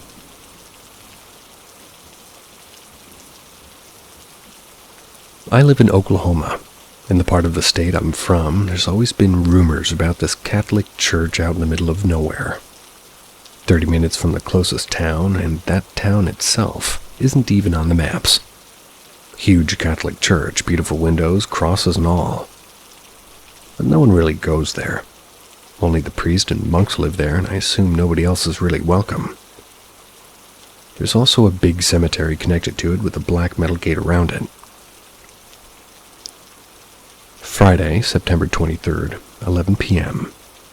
So I and 3 friends decided to go look around the cemetery. 'Cause, hey, it's Friday and it's late and it's creepy. You know, normal spooky season shenanigans. We're looking around gravestones, mausoleums from the 1910s. Cool stuff. One of my buddies noticed a kinda hidden little path, just overgrown grass and debris in front of it. We go down maybe almost a mile, and the path comes to an end to a clearing in the woods. What do we see? Another cemetery. This struck me because there's no roads or clear paths out here. How odd. Anyways, we find a path through the woods out to the right of the cemetery and head down it. Not even a half a mile, I noticed drums. Everybody else noticed it too. I pointed it out like those big bum-bum-bum type drums. But they had a rhythm. A taiko drum you're thinking of, perhaps. We all thought how insanely weird that was because of how far out we were.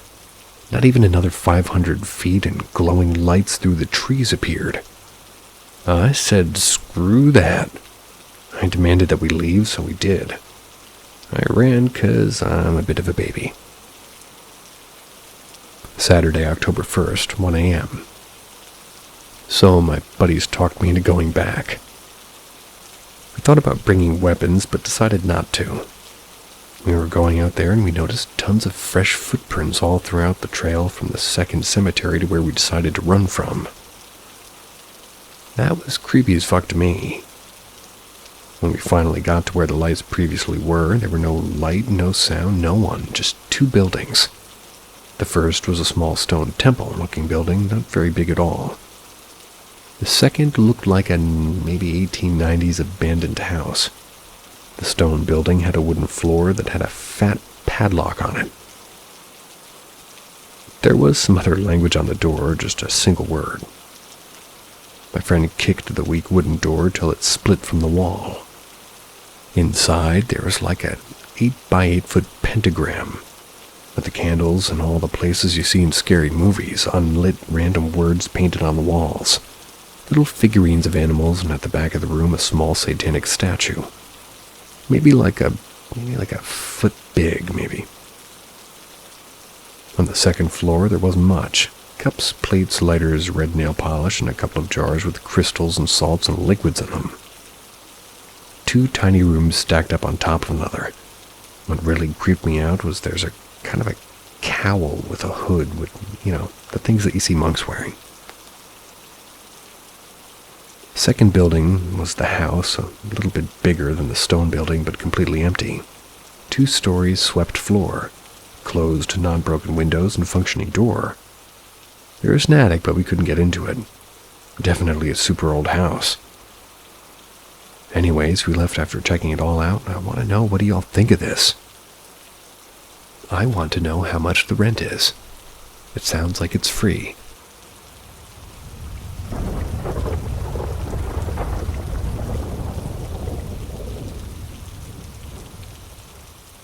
Deceased grandma played a prank on me. My grandma passed away in June of this year. I hadn't seen her for several years, unfortunately. My brother and I inherited her house, and we decided to sell it.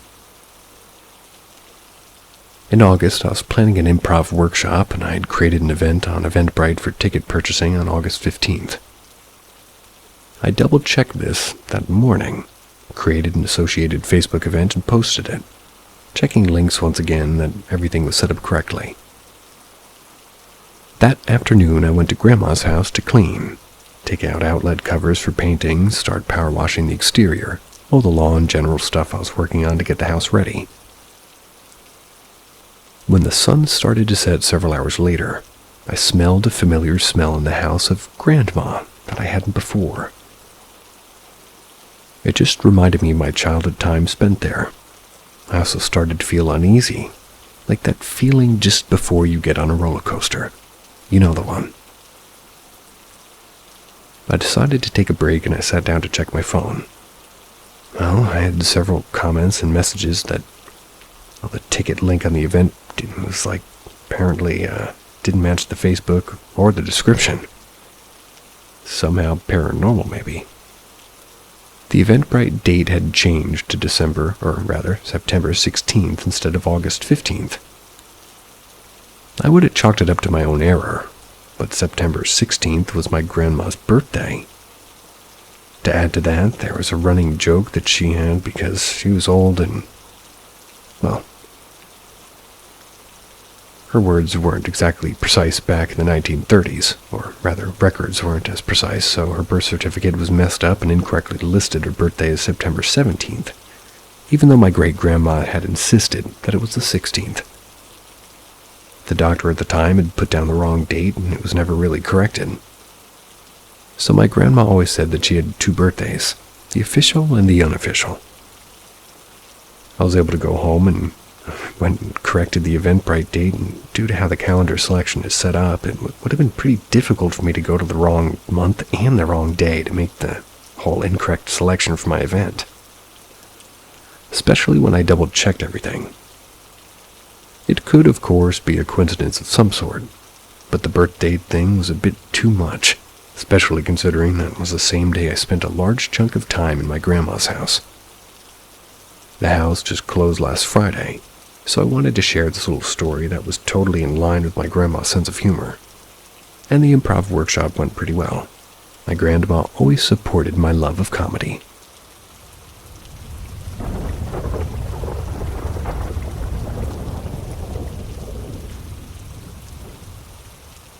Creepy man in truck. So this story happened to me when I was 25 years old. I was living in Las Vegas with my then husband and our son, who was 4 years old. Our schedules were pretty much the same every day. My husband would leave for work at 5:30 a.m. and I'd get home around 4 o'clock p.m. Monday to Friday. I was a stay-at-home mom. Usually, after he got home from work, I would take our son with me to the grocery store, grab dinner a few hours later, and give him some time alone to unwind. The Smith's grocery store by my house was literally less than a 2-minute drive away. It's one of those grocery stores with the gas pumps in the parking lot, so once a week after grabbing groceries for dinner, I'd go to the pumps and fill up my car while my son slept in the back seat. On one of my daily trips to the store, that included a stop at the gas pump, so I was pumping gas and a truck pulled up to the pump on the opposite side of mine. The man quickly did whatever he came to do and pulled off. As I was finishing up and walking around my car, he pulled up alongside my car and rolled down his window and said, "I just need to tell you the only reason why I pulled up here to the pump was to get closer to you. I saw you and I just had to tell you how beautiful I think you are." He looked like Ted Bundy on crack. I was nice, though, and polite and told him, "I'm flattered, but I'm happily married with a son." He responded with, "I know, I just had to let you know how I felt." Started to sort of, pull off, but stopped and backed up and rolled his window back down and said, "By the way, if you tell me your husband what I said, I'll be fucking killing him." And then he sped off. I was shocked and immediately got in my car and called my husband and told him what just happened. He told me not to drive home in case he followed me, just to run to the first light I come to and speed, and when I get pulled over, tell the officer what happened. I did, and the officer who pulled me over was very understanding and drove me to the substation near my house, where he left the car and he took my son and the groceries and, took everybody home, and my husband went and picked us up in the car the next day. I thought that was the end of it, but somehow I knew it wasn't. I told my husband how it bothered me how sure of himself the guy seemed when he seemed he'd kill him, and how he responded with "I know" when I told him I was happily married with a son. Was it possible that he already knew where I lived? How long had he been stalking me before he approached me? A few nights later, my husband realized that we were out of cigarettes, decided to run to the store to go get some. He was late, so our son was fast asleep. I was playing on the computer. He left through the laundry room door into the garage where our cars were. Not long after he left, I heard the laundry door open again. Somebody came inside and I called out to him, "Honey, what'd you forget?" But I got no answer. However, I could hear somebody moving around in the laundry room. I called out to him again, this time a little bit nervous. "Honey, is that you? You're freaking me out." Still no answer, and I'm realizing that I'm completely unarmed.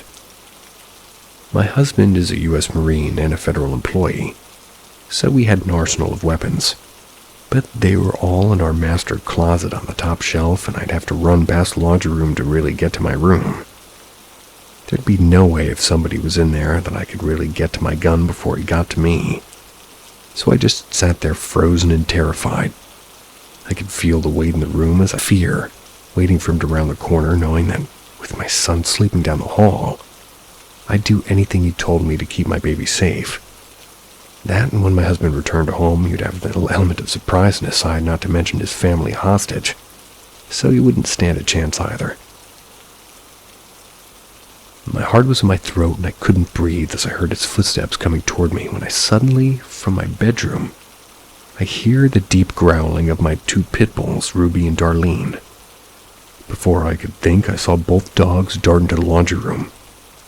At that moment, I heard the garage door open and slam shut as a man screamed. I shot up from the computer desk with my phone in hand. I bolted into my son's room and shut the door, locked it, and sat against it.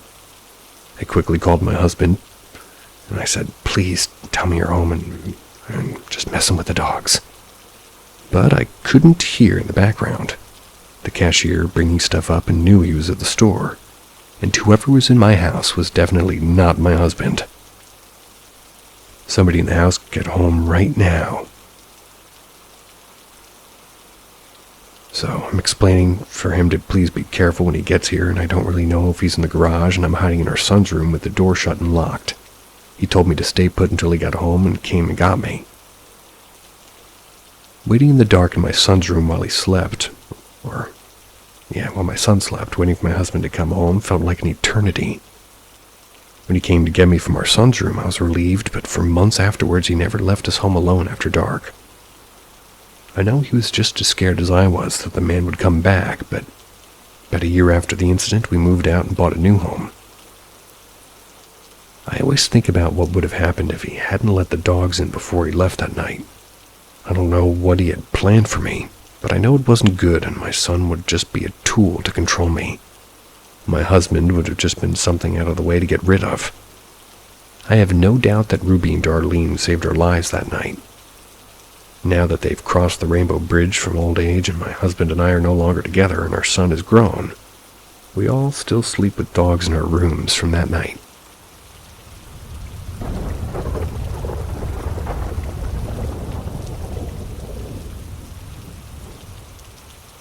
Spontaneous combustion, or paranormal activity. This happened to my husband and I just was a witness to it. So I'm going to do my best to convey his part of the story from his perspective the way he told it to me. But first I'll start with mine. We were living in a small one-bedroom apartment in Tucson, Arizona. I was with my 12-year-old pit bull and our Siamese kitten, Simon. Our bedroom door was directly across the hallway from our bathroom door, and when I was laying in bed watching TV, if the bedroom door was open, I could see the bathroom door. So while I was laying in bed watching TV, my husband was in the bathroom taking a shower.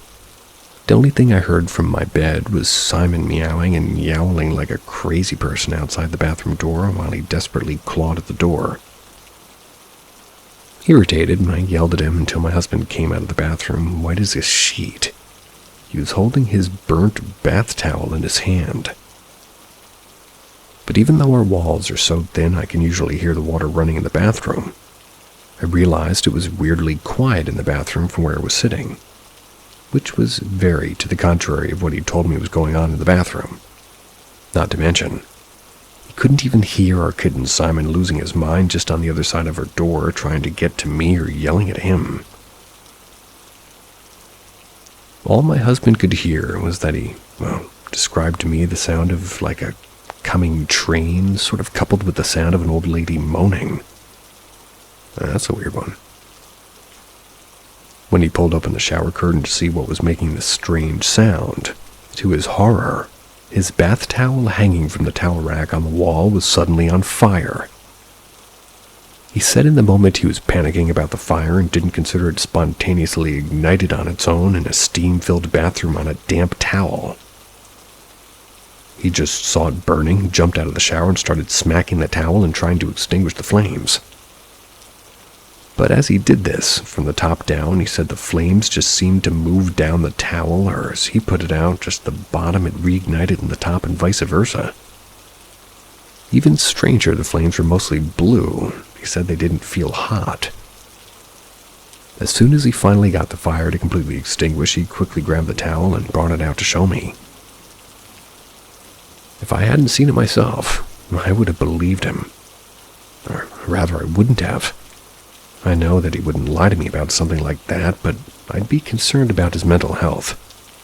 But I did see the towel. I saw it. I touched it. I even smelled it. It was a thick, oversized, dark gray towel, and it was like down in the center, and there was 2 burn marks in the shape of a hockey stick, for lack of a better descriptive word. But even though I could clearly see it had been burned, at least in that area that it burned, it didn't feel burned. And even stranger, it didn't even smell burnt. I took a picture of the towel, and then we quickly disposed of it. I don't have any idea what happened or how it happened. But I didn't want it in my home, and the picture sat on my iPhone until last year when I lost the picture forever and my phone went missing. Still trying to find a copy of it somewhere, and if I do, I'll add it to the story. This happened in 2018, and we've had several paranormal encounters since then, but nothing compares to the self-burning towel. It still freaks us out to this day. I mean, what the heck happened? I will say that I've been in the shower while there's been a fire, and you can sort of touch the fire and it won't hurt because your hands are all wet. But that does not explain the towel catching fire.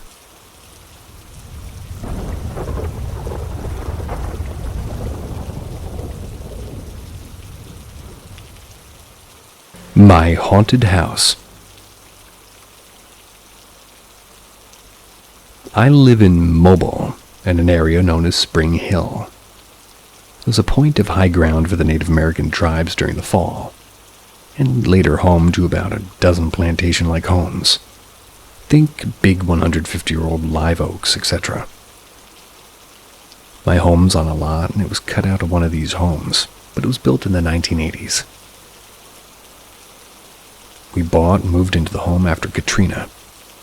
The first few months were pretty much normal, other than hearing somebody walking on the stairs when no one was there. Then, at about 3 a.m. one night, I heard a huge crash, like a giant glass picture or a mirror falling off of a wall kind of crash. I got up, looked all over, and it was nothing. A week later, same thing. My wife even heard it as we both woke up out of a deep sleep. It happened about another 12 or so times, I'd say. Got to the point where I quit even getting up, but I decided it sounded like something heavier falling on a big glass coffee table or something. One day when talking about local neighborhood issues with the next door neighbor, I told him about the crashing glass table noise at 3 a.m. to see if he had an explanation for it. Maybe some factory doing something or a train or something I didn't know about. He looked at me a little bit weird and said, "Well, that's how it all happened." I asked him how, like, what happened, and what he was even talking about. He explained that a number of years before he moved into the house, the owner was a doctor. And he was his good friend, too. The former owner was very obese, well over 300 pounds, and couldn't get up and down the stairs very well. So he typically would sleep on the couch in the living room. Then one night at 3 a.m. he had a massive heart attack and collapsed dead into a big glass coffee table, shattering it to a million pieces. None of this had been disclosed to me about the house. Nada. Some of the other older neighbors were able to confirm this later. I acknowledged this presence in the home, and a few cleansings later, it eventually stopped. But still occasionally hear somebody walking down the stairs, and apparently, daughter died soon after of anorexia, but wasn't in the house at the time of her death. Maybe it's her in the stairs.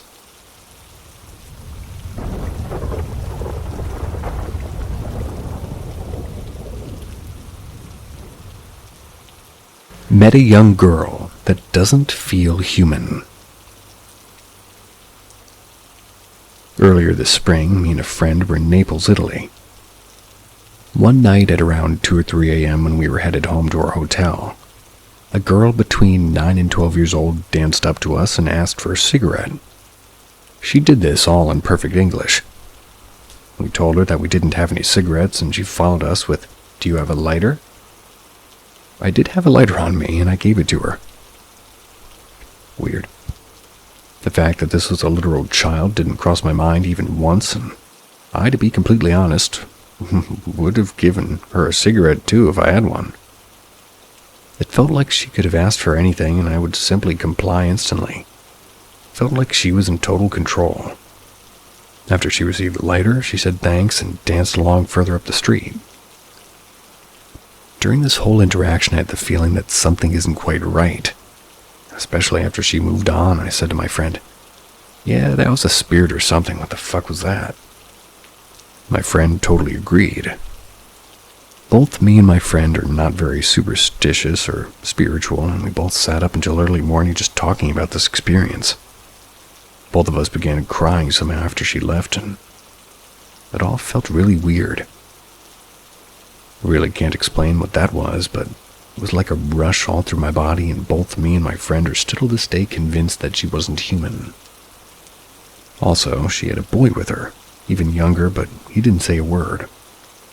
I don't know if this makes any sense at all, but it is what it is. Anybody here experienced something similar to this? Think about it pretty much every day, and I just can't let go of the thought that this was something out of this world. Depending on what country you're from, that is not uncommon, but you're not supposed to give them anything. I think the fire's worse than the cigarette almost.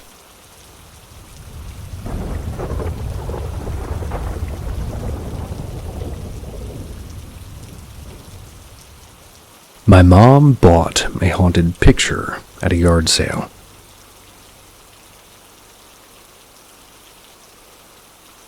When I was around 15 or 16, my mom went to a yard sale and found a picture of an older woman from the 1800s.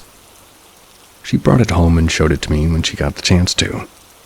And as I inspected it, I saw a bit of print on the back. Some of it was damaged, so I couldn't read the full text, but from what I could see, I determined that whatever had been written on there was German. All in all, it was very cool. But the woman in the picture wasn't exactly as cool as the origin of the piece itself. She seemed angered and kind of sad, making me feel a bit bad for her. To me, she appeared to be rather bitter, maybe even lonesome, something which tugged at my heartstrings. A few years passed with the picture residing in our kitchen. My family went through some hardship, and then all of a sudden, I was in my 12th grade year of high school because of COVID and learning from home and all that jazz. I had to do online classes and only got 2 days of, in-person school, you could say, leaving me with packets upon packets of work to do for basically every class, which I was taking to do at home now. Because of my workload due to COVID cramming, I had to stay up late and do homework, and then I had the last hour of my night, which was usually like midnight, like 1 in the morning, to work out. After my workout, I would come to the kitchen to get some water. One night while I was filling my glass, I felt a gust of wind behind me. Even though the windows were shut, I began to get the sensation of anxiety, along with feeling very unwanted in that part of our house, especially while being around the picture of the woman. Scared, I quickly chugged my water and ran to my room, and after that night, I had experiences like that regularly in our kitchen.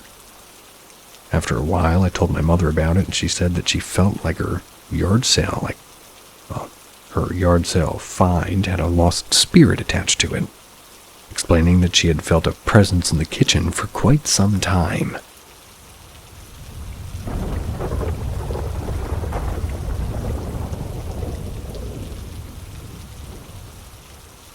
A dream that wasn't really a dream. I was about 13 or 14 when this happened, I think. For context, I slept in the basement in my twin sister's room right next to mine, sharing a wall. My parents and brothers slept on the 3rd floor. I was asleep as usual, and the dream started out with me trying to fall asleep in the basement living room. That's because there was a demon in my room. My twin was in the living room drawing and writing on a piece of paper. In the far corner, there was another demon. It looked like a shadow, but with very pale limbs and only about 3 feet tall. It looked at what my sister was drawing, and it was like a sketch of the entity with the name Anne scribbled all over the paper about 100 times. This was a very lucid dream, so my first thought was something's very wrong. I need to go upstairs and get my parents and wake up the real world. For some reason, I believed that there was things upstairs on the main floor that could hurt me, so I didn't want to go alone. My brother was sleeping in my sister's room in the dream, no idea why, so I decided to go wake him up and have him come with me to go get my parents to wake them up, or rather me. Sorry if this is confusing. As I walked into the room, my brother immediately woke up, and before I could say anything, the demon that I thought couldn't leave my room came in, started grabbing me, repeating the phrase, "I will always be here for you." It had no face, just a mouth. Its skin was so pale and thin I could see its veins. It had like 6 arms, too. I immediately woke up and it was 3:53 a.m. I sat in bed terrified until 3:56. That's when I heard the footsteps of my twin sister running upstairs. I have no idea how I managed to fall back asleep, but I was too scared to leave my room. In the morning, I asked my sister why she ran upstairs in the middle of the night. She told me that she just had a really bad feeling and something was really wrong with the energy in her room. She was terrified after I told her about my dream. After that night, the weird things happening in her house really picked up. The shadows, things flying off counters, my dog acting odd, the knocking on the walls, doors opening, door handles jiggling, footsteps, scratches, etc., etc. Oddly enough, my sister and I were the only ones to really witness these things.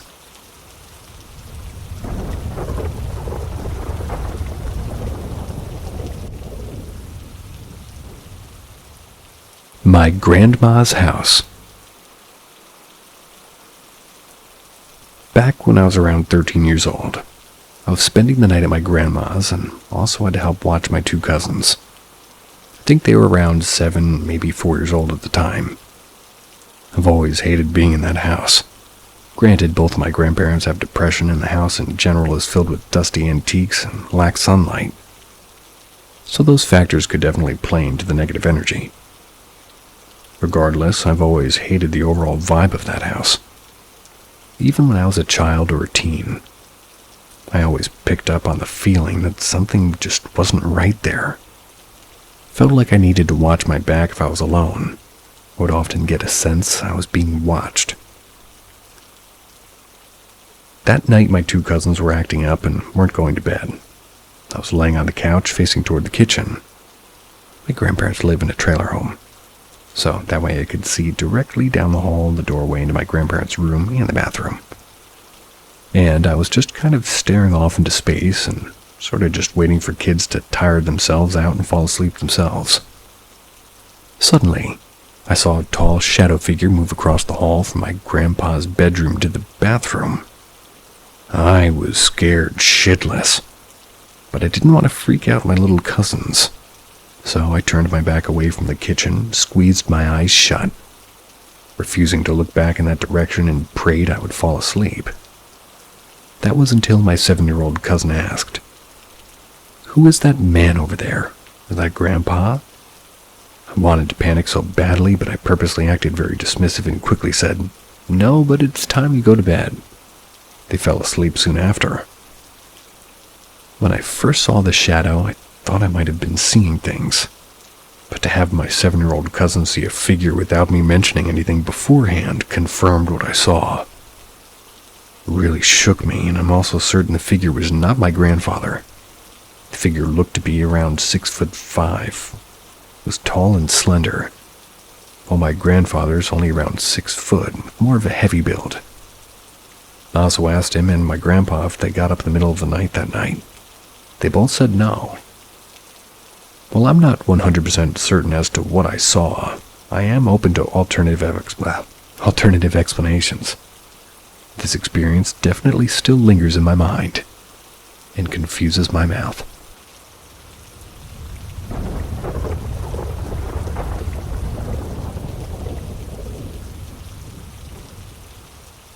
Haunted apartment building, 2009 to 2011. I moved into a very old apartment building back in June of 2009. Found it through an ad in the paper. Nothing happened at first, but after living there for a short time, weird stuff did start to happen. First of all, the apartment next to mine was empty for quite a while because the former tenants had trashed it very badly. I would hear noises over there like somebody was in there. For example, one day I was sitting at the computer desk and my cat was sitting next to me. There was this weird cupboard built into the wall with a dresser-type drawer down below it. The other apartment had one exactly like it on the other side of the wall. I all of a sudden hear the drawers on the other side of the wall opening and closing. Cat heard it too. It's because her head turned toward the sound at the same time mine did. This went on for a while and I called the property owner to see if he or his wife were over there. Nope, They were out of town that day. When they got back, they went in there to check on the things, and nobody had apparently been in there. The door was locked. I heard footsteps and loud, I guess you could say, pounding on the enclosed porch when the door was locked, and one time the timer on the stove had been activated and was going off all by itself. Very creepy place. Didn't stay there very long. I moved in September of 2011.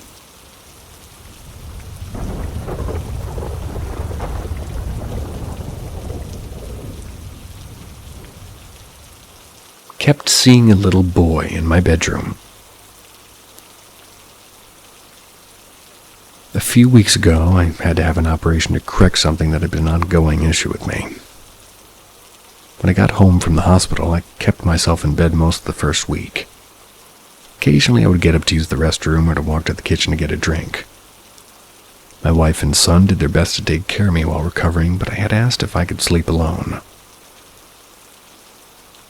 As is our norm, that they'll all sort of lay in bed with me to watch TV, but I didn't want much movement, and the painkillers in the hospital gave me kind of kept me in and out of sleep all day and night. I'm pretty much a wimp when it comes to pills, so a lot of things tend to knock me out. The pills that were prescribed to me were Norco, 800 milligrams of ibuprofen, and I didn't like the way the Norco made me feel. So as soon as I could stand it, I got myself off of them. Only took the ibuprofen. I had the operation the prior week and was home that Saturday. When sometime around 3 a.m. or so on Sunday, I was alone in my room, half out of it, but there's different lights that make a soft glow in my bedroom. Like one being a charger port that makes a soft blue light. Another in the fan that's like in my dresser, and there's also like a soft blue light there too. Lastly, there's a motion night light in the master bedroom bathroom that's connected to my bedroom that turns on when it detects movement. I opened my eyes because I saw the light in my bathroom turn on. I was in a daze and thought my wife woke up in the room next door and went to use our bathroom. As I'm looking at the bathroom, I turn my head because there's a boy standing halfway out of my closet. He has his left arm across his chest, like holding up his arm, like trying to hide his face. I'm looking at him thinking it's my son, but it wasn't. Turned my head back to the bathroom because the light went out, and then turned back to the boy and he's gone. Tuesday morning. I honestly don't know what time it was, but it was still dark outside. But the light was starting to come up. I'm laying on my left side facing the closet again.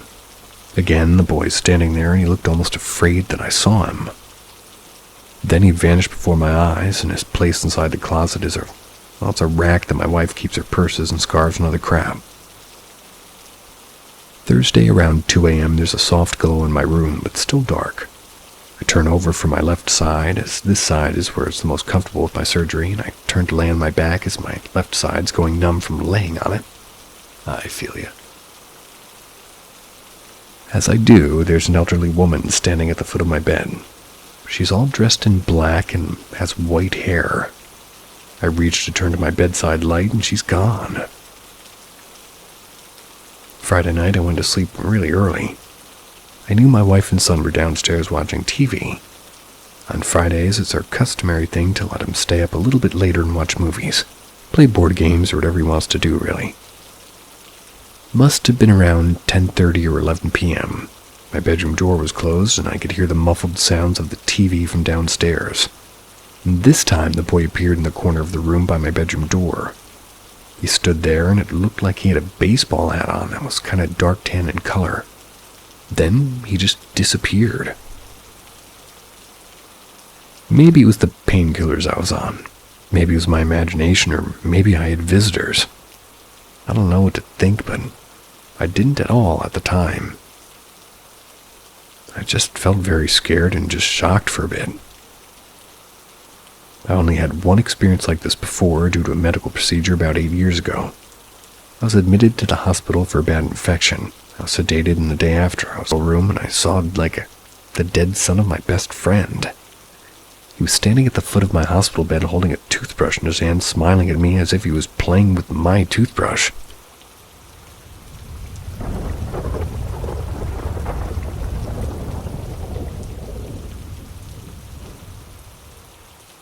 haunted attic corner. Growing up, I had several weird experiences in my parents' house in Orange, Virginia. Where we lived, it was a few miles away from a Civil War battlefield, which may explain some of it. But the entity that lived in my room was an entirely different story. I've seen ghosts before, a UFO, and some other strange things, but this one was the most constant.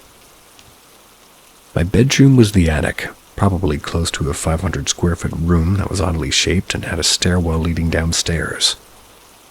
To the left of the stairwell was the main bedroom area. To the right was a small and unsettling alcove. The attic was fully furnished and had some small attic doors along the windows, which were creepy on their own. But that's an entirely different story. The alcove had a small window, maybe about 3 feet tall, 2 feet wide, if that. To the right of the window was an access door to the attic fan. Underneath was a bookshelf. To the left was one of those storage doors. Now, to the left was always a little bit darker lighting-wise for no real reason, even when I had a black light glowfish tank there. It was the corner right in front of the door. From my bed on the left side of the room, I could clearly see this alcove. It was maybe 20-30-ish feet away. Most nights when I went to sleep, I would feel a weighty presence emanating from that corner. When my back was to it, I would feel heavily that something was staring at me. In the shadows, I couldn't make out a figure, but the feel of that gaze would send shivers down my neck and spine and prickle my skin. Never bothered me much beyond that. I think it liked me better than the previous inhabitant of the room, my older sister. She has told me stories of things being displaced and weird feelings as well. One stands out in my mind. Shortly before she moved out, her best friend came to live with us. My sister had the room set up similar to how I did, except you couldn't see the alcove from her bed. In this particular day, her friend had her suitcases stacked underneath the window. Her and my sister were talking and writing a story together when all of a sudden, bam! Her top, full suitcase was hurled from underneath the window and hit the bed. Mind you, this is 20-30 feet away. It's not like it just casually fell. There were some other experiences that my sister had that my mom told her not to tell me and my younger brother. My mother would always dismiss these claims, either she was in denial or whatever it was didn't affect her. I kept feeling this particular presence until I finally permanently moved out. The first night in this room, I saw a sort of apparition of it. It looked like a small red fox. It came from right next to the closet door, which was on the other side of the stairs. The fox didn't come from just anywhere. I saw it appear as if it were walking from that corner. I was young, maybe 13, 14 at the time, and I ran downstairs and told my parents what I saw. They sort of laughed at me at first. I got offended, and that's when I suggested it was supernatural. I kind of told myself I was imagining things, and I went back up to bed. Never did see that fox afterwards. When I was in college, I would go home sometimes on breaks and feel the presence strongly at night after I turned the lights out. I remember once I was home alone, and I was downstairs with the door to my room shut and all the pets in front of me. That's when I heard heavy footsteps coming from above me, right where the alcove would be. My sister had similar experiences, but it was more aggressive with her. The last time I was at that house was when it was going into foreclosure. That was since my mother could no longer afford the mortgage. Got the rest of my stuff out and took the essentials with me. I was there with 2 friends of mine who were helping me, and for the first time in my whole life the presence wasn't there. It had seemingly vanished since no one had been inhabiting the room. Haven't been back since. Presence still haunts my memory, and even now I can vividly remember the feel of its gaze upon me.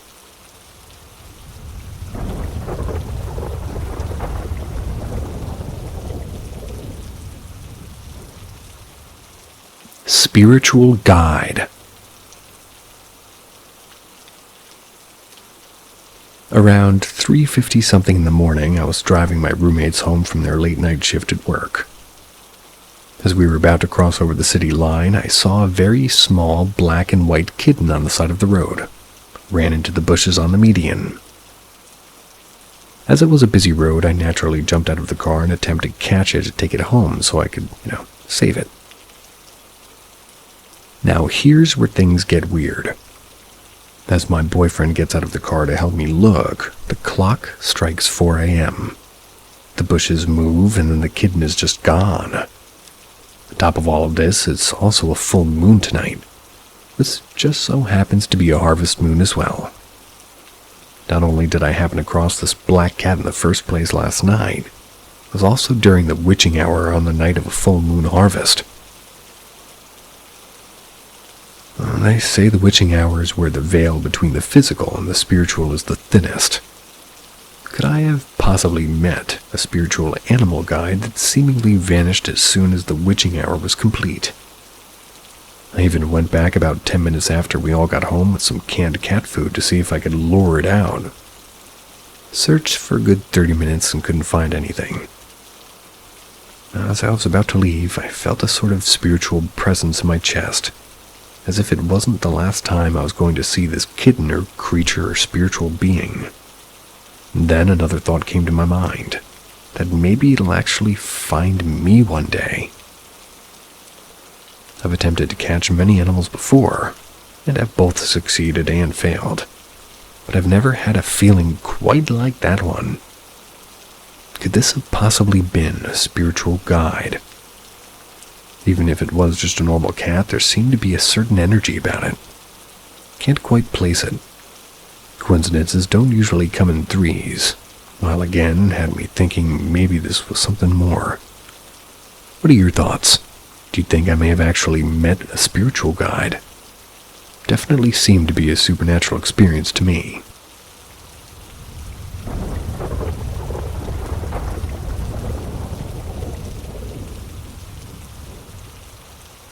The increasingly unsettling Airbnb stay. In 2019, me, my boyfriend, my best friend, and her partner stayed at an Airbnb in Sandusky, Ohio for a convention. There were several red flags about the place, but it was much cheaper than the hotel near the convention hall, so we opted for there. The first red flag happened as soon as we arrived. The owner greeted us and made a point to tell us his house was directly next door. As in, if there weren't any trees, he would be able to see into the windows of where we were staying. Okay, so he had a few houses on his property, no big deal, right? Wrong. It only got worse from there. Per instruction, we were forbidden to go into the basement under any circumstances, unless there was a tornado.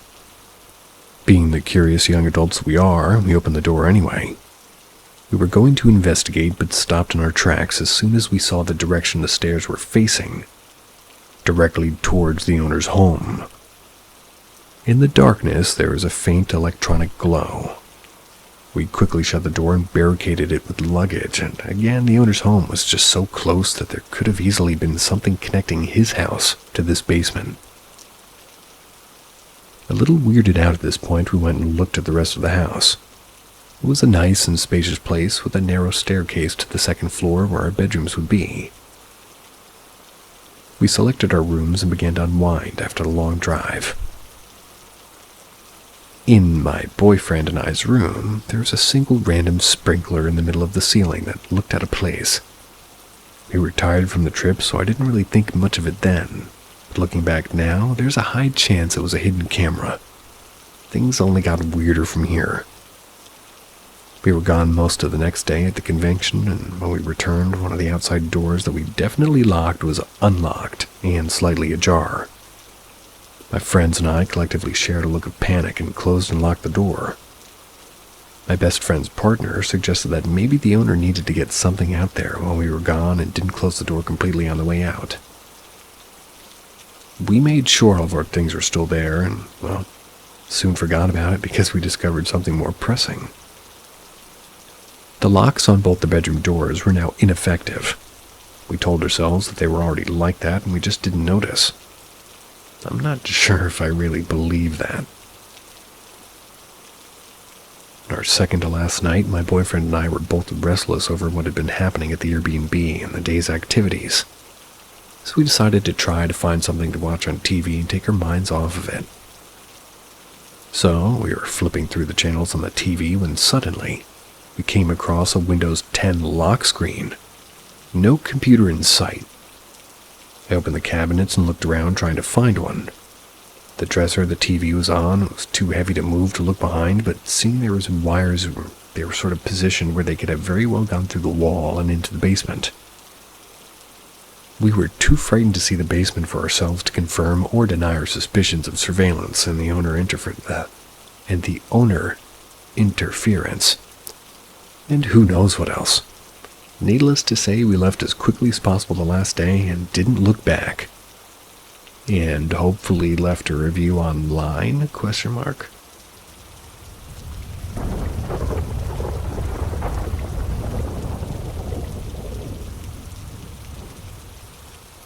The Young Girl.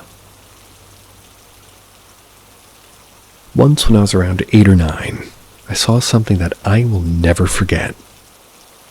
My family and I lived in a house in northern central Virginia. It was located near multiple Civil War battlefields. This particular morning was pretty much just like any other. I didn't have school and my mom asked me to go get the mail for her. She was very busy in the kitchen. I walked outside and I started descending the porch stairs. That's when I saw somebody across the street standing off to the side. She looked around my age and she had pale skin and curly blonde hair with thick ringlets on either side of her face. She was wearing a white sundress with a pink ribbon sash across the waist with a matching ribbon bonnet and a white slipper shoe. The dress had puffy sleeves and her hands were hidden by the skirt of the dress. I couldn't see her face as she appeared to be looking down at the ground. I got excited thinking a new friend had moved into the neighborhood. I was going to go introduce myself, but I just brushed my teeth and thought I had toothpaste around my mouth, and I looked down to wipe my mouth, looked up, and she was gone without a trace. I found out later that I'm not the only person who had seen her. 2 kids down the street also had seen her in their yard and described her perfectly. I'm 24 now. Just found out 2 or 3 weeks ago that my younger brother's friend also saw her one night while driving on our road.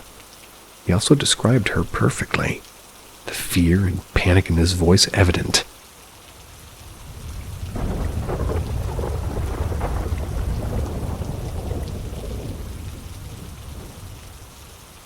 The Man from the Burnt House.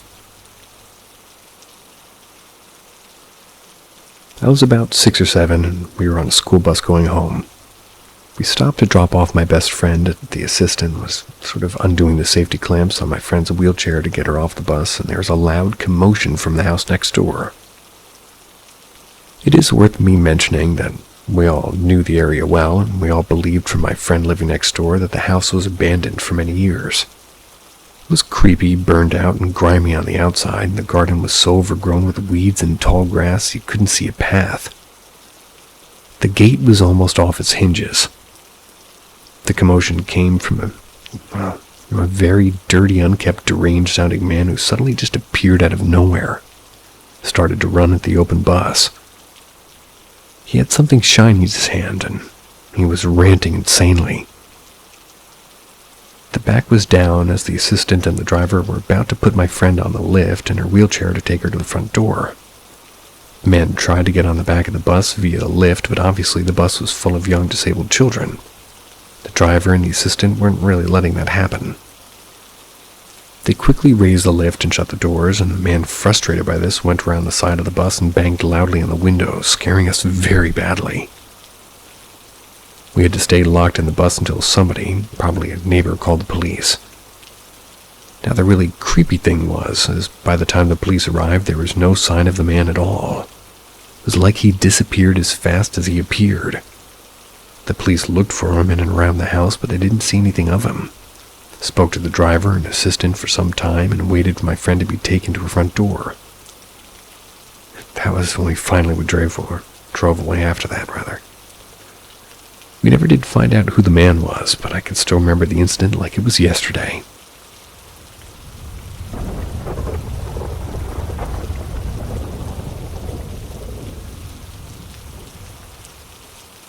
My great-grandmother. When I was 5 or 6, my mom and I lived in my grand's council house with extended family. My gran and granddad had lived there for years with 9 children at the time and a few grandchildren, and my great-grandmother for decades before I was even born. My great-grandmother had passed more than 10 years before I was born when my mama was quite young. My mama and I shared a large back room which doubled up as a sitting room and a playroom. One night I was sleeping in my bed facing my toy cupboard, which had no door, but was really like a pretty sheet which Mama had painted and nailed onto the frame of the cupboard, keeping my toys tidy. I remember suddenly opening my eyes to see a little old lady in the doorway of my toy cupboard. I wasn't scared, which in itself was slightly strange, as I felt the older lady was familiar and safe. She just appeared to be a regular little old lady with slightly strange clothes. Without moving her mouth, she said, "It's okay, pet, I've just come to see how you are. Go back to sleep." The words sounded clear in my head, and being 5 or 6, I said okay, and I went back to sleep. The next day I was playing in the garden with Mama, and I told her about what I had said and what I had seen in the dream. Mama, who was very close to her grandmother, looked at me and asked me to describe the little old lady. So I did. Mama looked a little strange and then changed the subject. Years later, we were talking about family with my big cousin Jimmy, who was living with Mama and I at the time. I was about 8 and Jimmy was around 15 or 16. And Mama told me that when I described that little old lady, I actually described her great-grandmother. Jimmy laughed and said when he had the same bedroom, he had her great-grandmother also in the same place as I saw her. There were only 3 differences. Jimmy knew our great-grandmother before she passed, albeit he was very young, but remembered her well. It was in the middle of the day when Jimmy saw her, and she just smiled at him without speaking. My mama got a really old-looking family photo, and in the middle of the family members, I knew looking younger was the very same kindly-looking little old lady. Additional note is Pet is used as a pet name by many people from Newcastle. I think Sunderland also, where my great-grandmother's family originated from as well.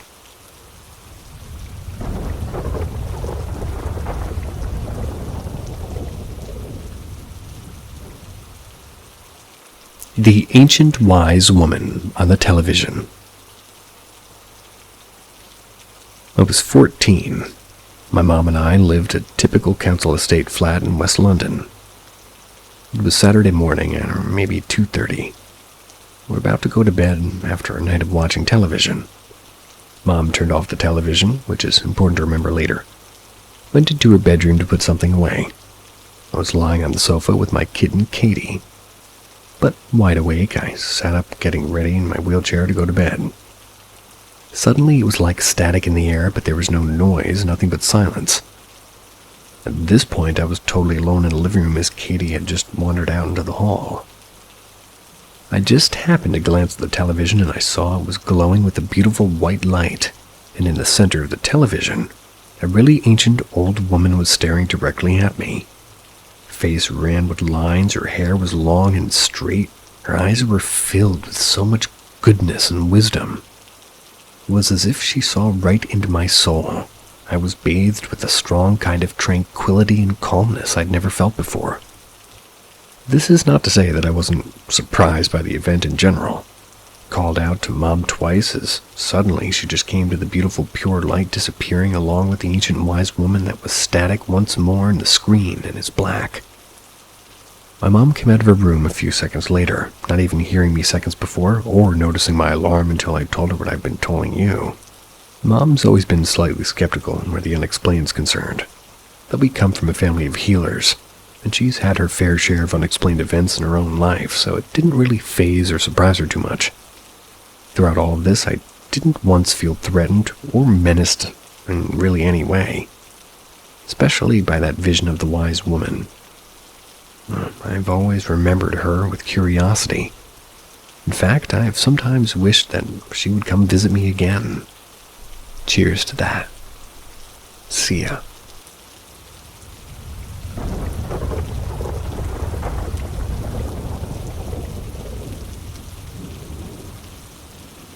Welcome to Paranormal M, where strange mysteries come to life. Subscribe and activate notifications to keep up with our haunting tales. Get ready for chills and thrills. Mysterious phone call on my deceased grandfather's disconnected landline. Okay, so the 31st of this month, Halloween Day, it has another landmark meaning to me. This year will be 2 years to the day since this happened. In 2016, my grandfather, who may as well have been my father, passed away. He lived in a small house which I had shared for a few years not too long before his passing. It was in a small town that I live in the south of Ireland. His passing was quite devastating to myself and my family, and for that reason, childhood memories and connections to the house make it quite difficult for us to visit the house. Fast forward to Halloween 2 years ago, and the Hoover that we use at the home broke, and we don't exactly have the money to buy new things at the drop of a hat. So my mother said that she was thinking of going to my grandfather's house to get one there. To spare her the emotional journey into the house, I volunteered to go, asked a longtime friend of mine who knew the house to accompany me. We arrive at the house at about midday, maybe as late as 2 p.m., and go inside. Nothing's out of the ordinary, just silent and hollow, with a void where my granddad used to be, my friend, who I'll call H, had known me since we were in 6th grade, about 8 years now. He used to come over all the time for years. He knew the house and my family inside and out. We walked around the house in a sort of nostalgic silence, speaking occasionally about memories that we shared there years before as we looked around.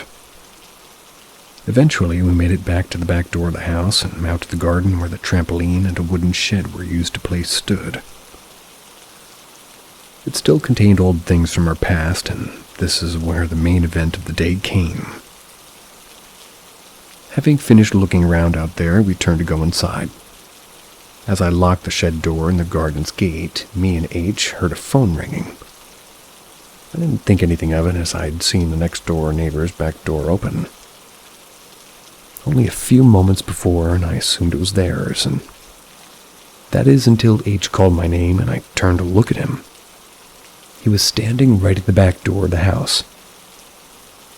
I was about 5 meters away, and he stared at me blankly and said, "The phone."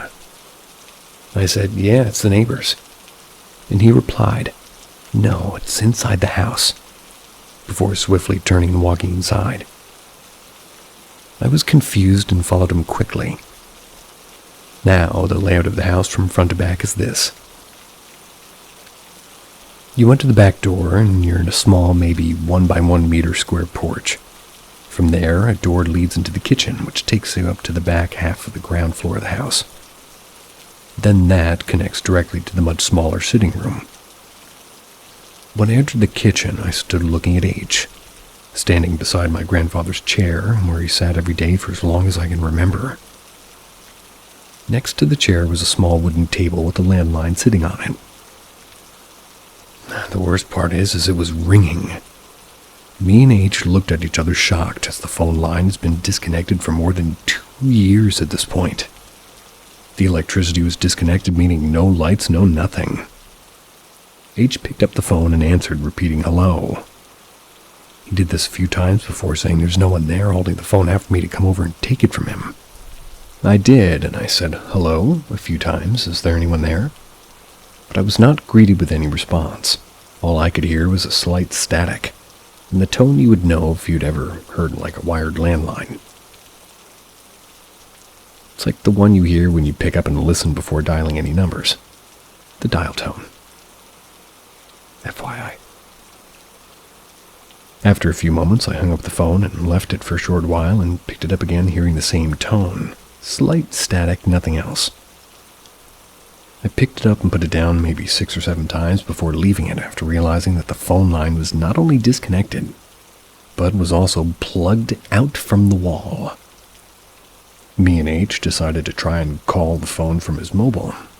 It didn't ring, and instead we got the tone that indicates an invalid number. We tried again a few times to no avail. and then tried to call both of our mobiles from our house phone.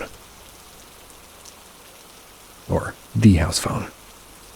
After dialing the numbers, neither of our phones rang, nor did the phone sounds indicate that it had dialed, or that it was ringing. A few more minutes passed, and we're sitting down wondering what was going on until I picked up the phone again.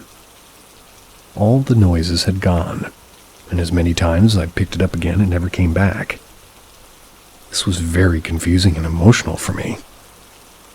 I'd consider myself a bit of a soft touch, but my friend would be a much hardier type. It takes him a lot to get him upset, really. We both sat there in tears, wondering was this some sign from my granddad or something else.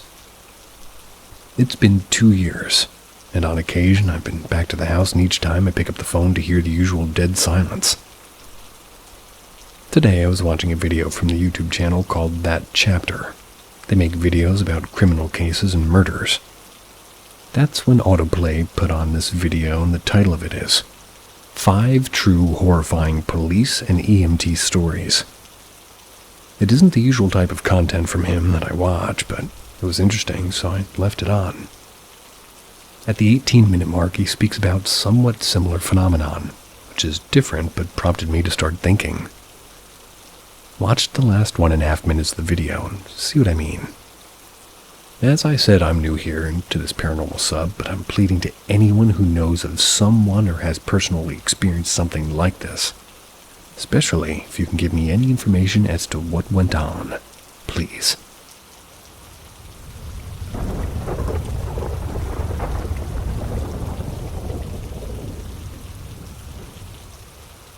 This just happened. First off, let me explain a few things. Even though I'm married, my partner works nights, so I'm home alone from roughly 8 p.m. to 7 a.m. each day. I sleep alone. 2, my bedroom is on the ground floor. I live in a rancher, so there's 2 windows in my bedroom, one directly at the head of my bed, so there's no headboard to my bed. So this window is directly above my head as I sleep, if you can picture that. Now, with the colder weather, I've been sleeping with, both bedroom windows open, basically, and 3 instead of mulch for our flower beds, and all these small red pebbles when we walked up can audibly hear each footstep. The flower bed wraps around the house. It stops beyond my bedroom window. For the past few nights, I've awoken out of a dead sleep to the sound of someone or something walking on these pebbles outside my window. I haven't been sleeping with a TV sound maker or anything else that could really make noise. No AC, no heater, no nothing. So when I go to sleep, it's completely quiet aside from the chickens outside. As I leave my window at the end of my bed, open about 5 inches, I distinctly remember hearing a branch snap outside my window and the sound of walking on the pebbles 2 nights ago. This happened roughly around 3 a.m. as well. So, just now I woke up out of a dead sleep to a cat angrily snarling outside of my window. I don't know how it registered in my brain so quickly, but I woke up out of a dead sleep, turned around to face the window, pulled open the blinds, and not 2 feet away was this cat, just staring off to the left, just snarling like it was being provoked. Now, I have a cat. She's indoor only, small, can't really reach either bedroom window. She was not even in the room with me when this happened. After I yelled at the outside cat to go away, I went searching for my own. She was asleep on our bathroom rug. But this really isn't normal cat hunting behavior. I've had many cats in the past, mostly outdoor/indoor. And while hunting, they don't necessarily angry growl. They really only do that when they're either fearful or they're being provoked. So that makes this much stranger.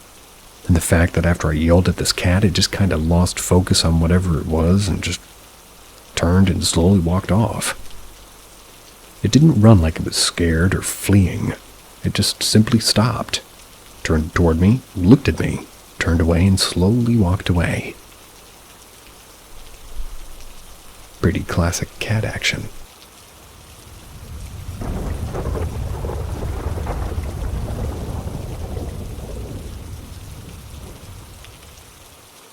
The Haunted Grave, a local legend realized. At first, I was skeptical, but I've come to know without a doubt that my partner is gifted with necromancy, or the ability to communicate with the dead. Golf claps. He says that he inherited this gift from his mother, who was quite versed in her craft. She was a witch, and a very good, kind, and holistic one at that. Sadly, he lost his mother when he was 17. She was only in her early 40s. Such a young life cut short, but she passed on something special. In my small, mostly rural hometown, which is a 3-hour drive from the larger city where we live, is a cemetery which contains the grave of a little girl. A girl who tragically passed away at only 2 years old, 1886. I'll omit her name out of respect. Stories say that she and her mother had made a batch of apple butter together. The little girl got up in the night and went to the kitchen to sneak some remnants of the sweet, spiced delicacy from inside the pot. Unknown to the family, the pot was made of lead, and it had been corroding. Sadly, the little girl was poisoned by the lead and did not live beyond those tender, innocent 2 years. According to local legend, the little girl's grave is said to be haunted. The gravestone itself is a life-size statue of her, which her parents had commissioned. It was rendered from an actual portrait of her taken shortly before she died. The statue of the girl is on top of a pedestal made of the same type of stone, so the gravestone is about 7 feet tall in total. In the statue rendering, the girl's hands are folded in her lap, and somehow the statue always holds flowers inside the clasped hands, though no one knows who leaves them, because no one's ever seen placing them or removing the old bouquet. The flowers are just always there. One local legend states that if somebody snatches the flower bouquet from the clasped hands of the statue at midnight, they can hear the little girl crying. Although I've always taken interest in ghosts and the supernatural, I never attempted this because, for one, I was too scared. But mostly the mere thought of doing it made me feel sad. My partner and I took a trip to my hometown to visit my family. This was the first time ever visiting my neck of the woods, so it was totally unfamiliar to him. Naturally, after hearing the local legend of the little girl who haunted her own grave, my partner wanted to visit the cemetery to see if he could get any readings from her. So we made the short drive there. It's only a few miles from my parents' place. As we approached the cemetery, he said that he thought he could faintly hear a little girl's voice, but all he could really make out was, "My feet hurt, my feet hurt." It didn't make any sense. Whoa. This little girl was only 2 years old. Why would she have sore feet? Was this even the entity that we intended to reach, or was some other spirit trying to connect? The voice grew slightly louder. That was once we entered the cemetery, even more so as we got closer to the site. Though still very faint, we could now definitely hear "feet hurt" as clear as day. When we finally reached her gravesite, we were shocked to discover that her statue had been vandalized. The feet had been knocked off. This occurrence really opened my eyes as to how real my partner's gift really is.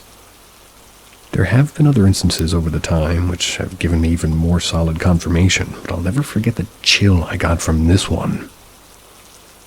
He misses his mother every day too. I wish I could have met her and that she had been a part of my life, but from what I've heard and experienced and witnessed over the last 5.5 years, a part of her is most definitely living on within the person I love. I have a feeling that she is indeed a part of my life, and not just in the way most people experience here in the physical world.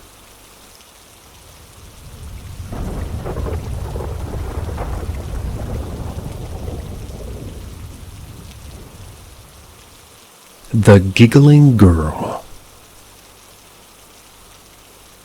I was at my ex-girlfriend's house, and I was staying the night. We were up late anyway, so it was roughly 1 a.m. I was up in her room writing music on my laptop while she was downstairs working on her coursework for college. It was very silent in her room, almost still and eerie. The music I was making sounded too clean. Her bedroom door suddenly flung open and caught her sideboard, making a huge bang, scaring the life out of me. It just broke the silence like thunder. At that point, I was already scared shit. A couple of seconds later, whilst the door swings shut, I hear a faint girlish laugh coming from the corridor. The more I focused on it, the louder and clearer it became. I assumed at this point it was my ex outside the door playing a prank on me. I decided to play her ruse, and so I started counting down from 10 out loud, saying that I was going to open the door and tickle her. Well, I started counting down from 10, 9, 8. The giggling turned into laughing, and it increased in volume. I sounded playful, almost, or I'm sure it sounded playful, almost bordering on maniacal. The longer I counted, the door started to shake as if she was banging against it herself. I got up off the bed and crept towards the door. 5, 4, 3. The laughing continued to tease me, maybe even enticing me. I reached up to the door handle and gripped it with my hand. I swung the door open with all of my strength, jumped through the doorway, planning to land on her and tickle her. Well, I landed in the corridor. My feet slammed down, and in that same moment, the laughing abruptly stopped with no warning. I was now alone in the corridor. It took me a few moments to gather myself, and I proceeded to pace the corridor looking for her. The slow realization that she was never there started to dawn on me. I sprinted down the stairs, feeling as if a presence was following me. I kept glancing over my shoulder, expecting to see her. I opened the living room door to find her hunched over her books, headphones, full volume. I grabbed the headphones off of her and she looked at me all surprised. I asked her if she had just been upstairs, laughing outside of her room, and she swore to me she hadn't left that spot in front of the TV since she started her revision a few hours earlier. I told her about what just happened. She didn't really look surprised at all, which made me really confused. She told me that the whole family has experiences with this little girl in the house. 2 months later, I was back at her house and we were in the garden. I was stroking the cat outside and my ex tapped me on the shoulder and looked at her bedroom window. We could see a figure of what looked like a little girl standing at her window. I was very stunned and it shook me to the core. But to them, it seemed like an everyday experience. Her mom knew that I was curious about it, so a few weeks after, she was just taking pictures on her phone of my ex's bed to sell. Here are the photos, and I'll let them speak for themselves. I have to put them in the sequence that she took them in. I would like to see.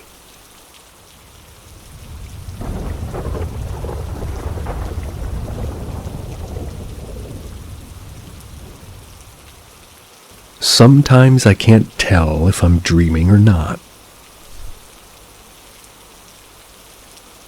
I've had a lot of different experiences with the paranormal, most of them super mild. Grew up in a definitely haunted house, but things that happened here have kind of kept repeating throughout my life well after moving out.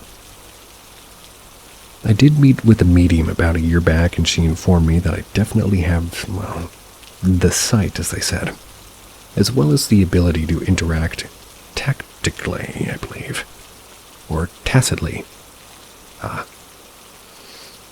She mentioned that I had somehow turned off that ability as if I had a blindfold over my sight or something, which aligned with my timeline of experiences, as she mentioned that that normally happens with some sort of scare or general fear, usually regarding the paranormal. I definitely had big fears. A week in my life that ended in my asking a pastor to bless my house. But I wanted to talk and ask about dreams in particular. I've experienced sleep paralysis for sure, though when I do, I can never open my eyes. Even so, I'm not really seeing anything necessarily. In fact, it's usually very hard for me to even tell if I'm awake. These experiences are very Inception movie-like, and have no idea what they really are. Normally they start with me presumably dreaming and waking up. If I don't have sleep paralysis, I can open my eyes and I'm always in the room that I fell asleep in. Even if I'm visiting someone else's home, which is pretty weird, it's very hard for me to tell if I'm really asleep. My first experience with this was in the haunted house I grew up in. That was the week that really scared me, and was accompanied with sleep paralysis. I would wake up and it was like I was out of my body and I could see myself lying down. I would be extremely heavy, and while I could see the entire room, I couldn't move a single muscle. Felt like my body was made of lead. There was nothing wrong with the way the room looked, but there was an overwhelmingly bad feeling. And I intuitively felt something's trying to possess me. As soon as I had that revelation, I would just try to fight my eyes open. Eventually, when I did, all the bad feelings would go away. Sometimes I would wake up 2 or 3 times within a dream before actually being awake in real life. After I learned I had the power to rebuke negative energy myself, spent one night doing that, and those dreams stopped for a long time. The next meaningful one happened about 2 years after. It was just one day that it happened, and it was the same feeling. Couldn't open my eyes or twitch my fingers, but I knew I had to. I was also living in a different place. My roommate was next to me and the light was on, and that one really wasn't as scary. That was the last time I experienced the paralysis, though. Years passed before the next one, and this is probably the scariest one. I was at my mom's, not the same house I grew up in, though. And I was sleeping in my brother's room by myself. I had a weird feeling because I had to go to sleep, and I had to go to sleep on the trundle since the dog had gotten up on top of the bed and peed directly in my shopping bag, soaking through the mattress pad and the mattress itself. Bastard. We assume it was her because, well, she was just... or there was so much liquid, but it didn't smell.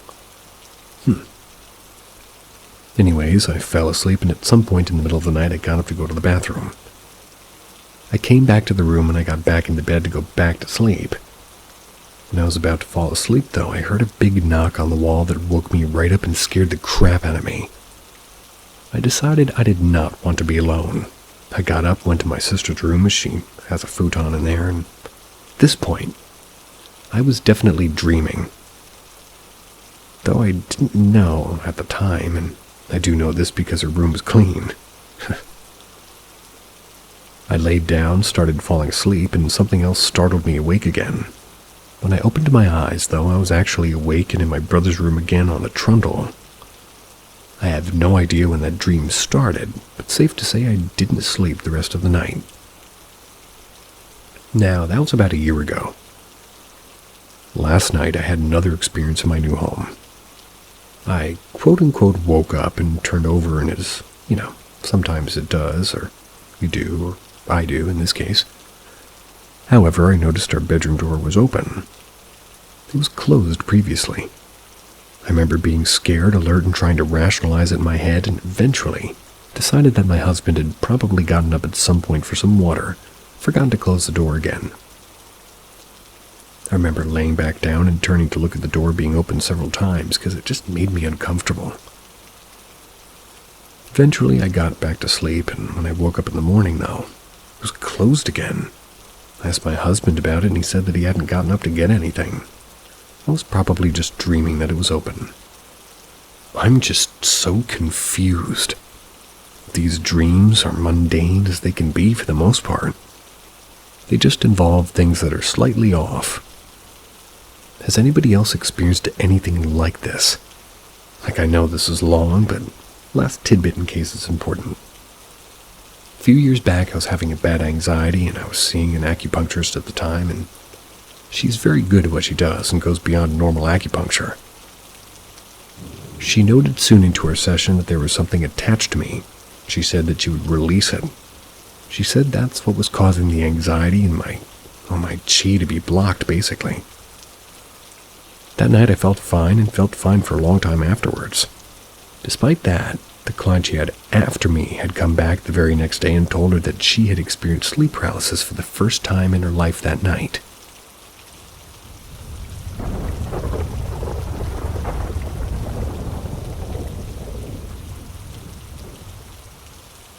My deceased grandmother came to visit my father as he was dying.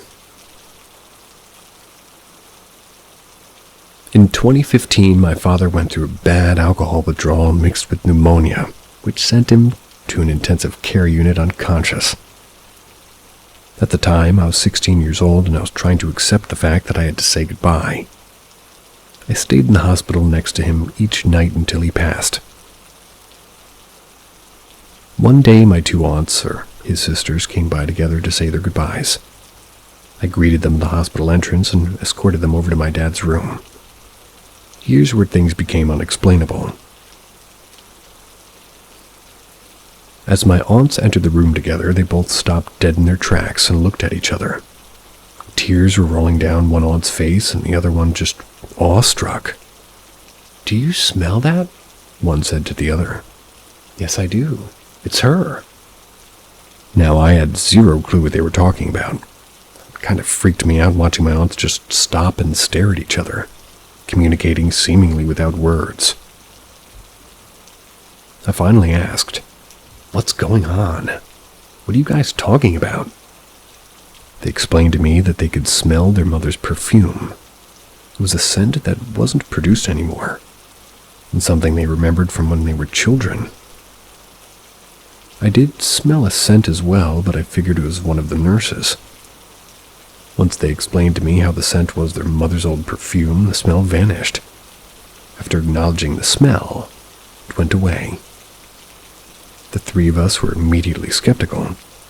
One of my aunts, the crazier one, subtly walked near, the nursing station, I guess you'd call it at the time, and see if they had a similar perfume. Nope. There was no explanation we could think of, besides the fact that my grandmother's spirit was in that room visiting my passing father for a moment. The fact that they both stopped at the same time, looked at each other, and knew exactly what the other was thinking is what gets me. It's not like one mentioned it to the other and a type of placebo effect occurred. Instead, they had the same reaction at the same exact time. That's the key to the story that makes me believe.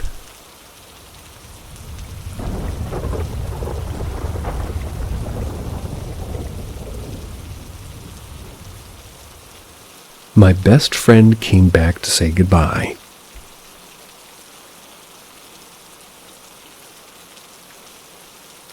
Our parents met when we were babies. We were practically sisters. I came from a rough background, so I happened to be with them more than I was not. We probably knew each other better than we knew ourselves. We did everything together, and we told each other every little secret. I was her amusement, and she was my hype man. Later on in high school, our different personalities led us to different friend circles. We still talked and hung out, though not as often. When I was 16, she moved an hour away and we started talking even less frequent than before. Touching base only every now and then. Small, important little detail. Her mother's hometown is about 4 hours from her new location, 3 from mine.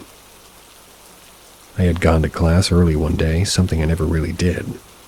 There was this girl that sat in the desk in front of me and her friend that sat across from her already there.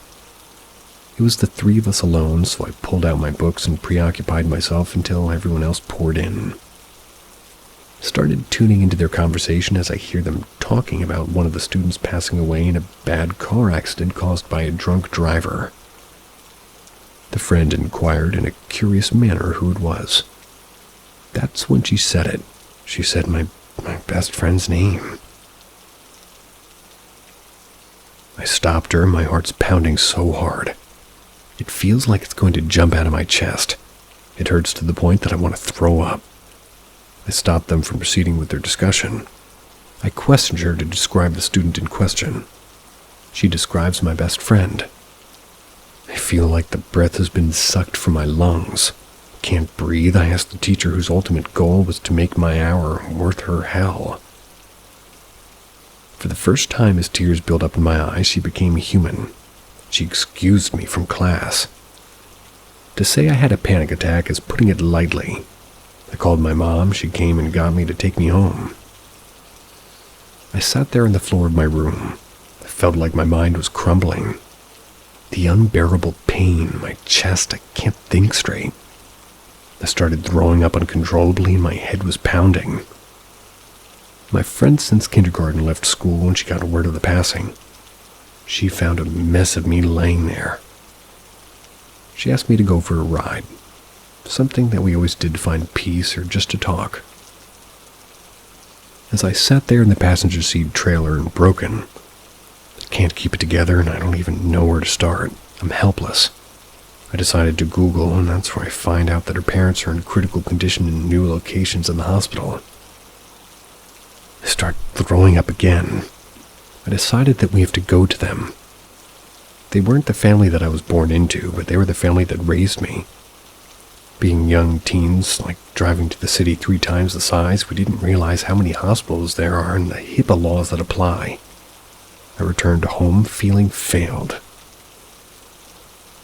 When I walked in the door, my mom seen what a raggedy mess of me existed before her. She just hugged me tight, and I just cried. This was my first funeral, my first experience with death. I ended up getting the details of the funeral, and it's going to be in the mom's hometown. It's 3 hours from mine and my best friend's hometown. My friend that supported me through the worst day of my life. My best friend's death accompanied me to the services. The thoughts on that 3-hour drive were heavier the closer we approached. What about her parents? Can't even think how they feel. I would give anything to make all of this not the current reality. Why them, the kindest people I knew? As we pulled into the cathedral parking lot, I didn't know if I was prepared to do this. If I walk in there, this becomes real. I didn't know how much more of this heavy heart I could take. My friend grabbed my hand and said, we just went in. The services were beautiful, something you would see in a movie. It still was so unreal. And then I seen them, her parents. As the services concluded, we stood in a long line of family and friends I recognized from my ventures under their roof. All who I hadn't seen in quite a few years. My best friend's parents included, since they moved away. While in line, there was a guy about 7 years older than us talking about my best friend, to what I assume is his toddler son. He turns around and asks how I knew her. I say that we were best friends since babies. He says my name to me and I confirm. We said our condolences to one another. My friend went first as I prepared my face, my best friend's immediate family, or prepared to face. I didn't understand why I was so afraid to face them. It was the mom, dad, and sister standing there bare to the room in front of them. I walked up to the sister who was first, and immediately she recognized me. When she stated my name, her face lit up. Her parents heard the commotion and turned and immediately embraced me. When I walked back to the car with my friend, I just felt exhausted. I sat in the car and just cried. Then I felt too tired even for that. It was the quietest 3 hours I think either of us were prepared for. As soon as I got in my bed, I was just in an even empty dream. My mind was too tired and too heavy to dream. I don't even remember the few days that followed. It was all a blur. Now I would like to remind you. I mentioned that I grew up in a pretty rough background. Dad used to violently beat my mother in front of my brother and me. And as a result, I suffer PTSD where I usually don't dream, and if I do, it's nightmares. Except this dream was different. I was at school and the hallways were packed. The noise was drowning. I was by the stairs and then my best friend walked up to me and she didn't say a word. I was so excited to see her, I just hugged her so tight. I was telling her how much I missed her. She's just taking it all in with a smile, quietly, not even saying a word. That's when it hits me. It's impossible, you're not supposed to be here. I rushed to the stairs trying to make sense of what's going on, and I rushed into the class and I sat down in an unusually packed classroom of chatting students. She walks into the class and pulls up a seat across from me. The room feels deafening now. Not a noise as we were staring at one another. I get up and I flee out the door. The hallway's empty. Then I stop in my tracks. How can I run from my best friend? I turn around and there she is already standing in front of me. It's like she was talking to me with telepathy. She's telling me it's okay and I don't have to be sad. I don't have to be scared and it was okay. She said that she had to go, then she turned and walked away. I tried to grab her. I wanted so bad to stop her. With every step, she faded away as I tried to say, please don't leave. I can't do this without you. I'm lost without you.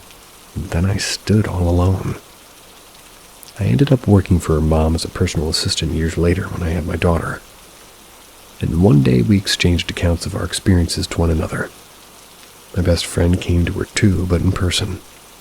Different experience, but same message.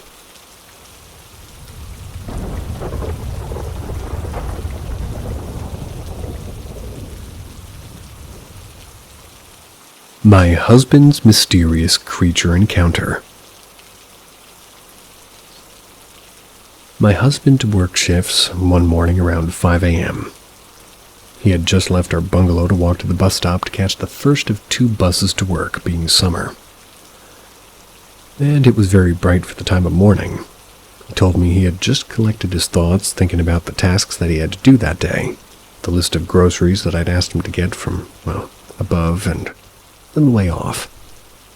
He heard a rustling of leaves from a tree behind a wall of garden. Thinking it was a squirrel, he looked up and he told me that he thought he was seeing things. What he said he saw was a small black-bodied, sleek figure walking or running on 4 skinny legs resembling a monkey with a long rat-like tail. It looked like the head was round with pointed ears on either side of it. My husband couldn't see the creature's facial features as it moved with extreme speed. When it hit the ground, it scurried away from him, but he said he swore he saw what he thought was a wing. In the brief time, he saw the creature airborne, which appeared to be pinned back to the side of the creature's body on the near side to him. My husband is practical. He's a no-nonsense man who's somewhat skeptical about the supernatural and the paranormal, although doesn't disbelieve altogether. He was slightly reluctant to, tell me in case that I would think that he was, in quotes, having me on. We discussed the incident that night when we got home. He had already texted me about it and I was intrigued. I did ask my husband if I could have, been a large bat, perhaps, but on talking about it and thinking it through properly, we concluded it couldn't have been a bat. This creature that my husband saw had 4 legs and a rat's tail. We walked that route all the time, to get out of the estate and to the shops before, and since the incident, we've never seen a creature like that. We're both natives to London, and we're unaware of such creatures even existing. So we're still trying to work out what this creature could have been.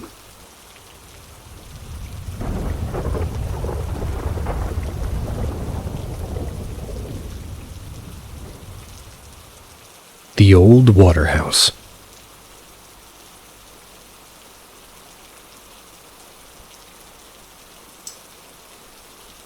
Over the heath, there is an ancient crumbling waterhouse.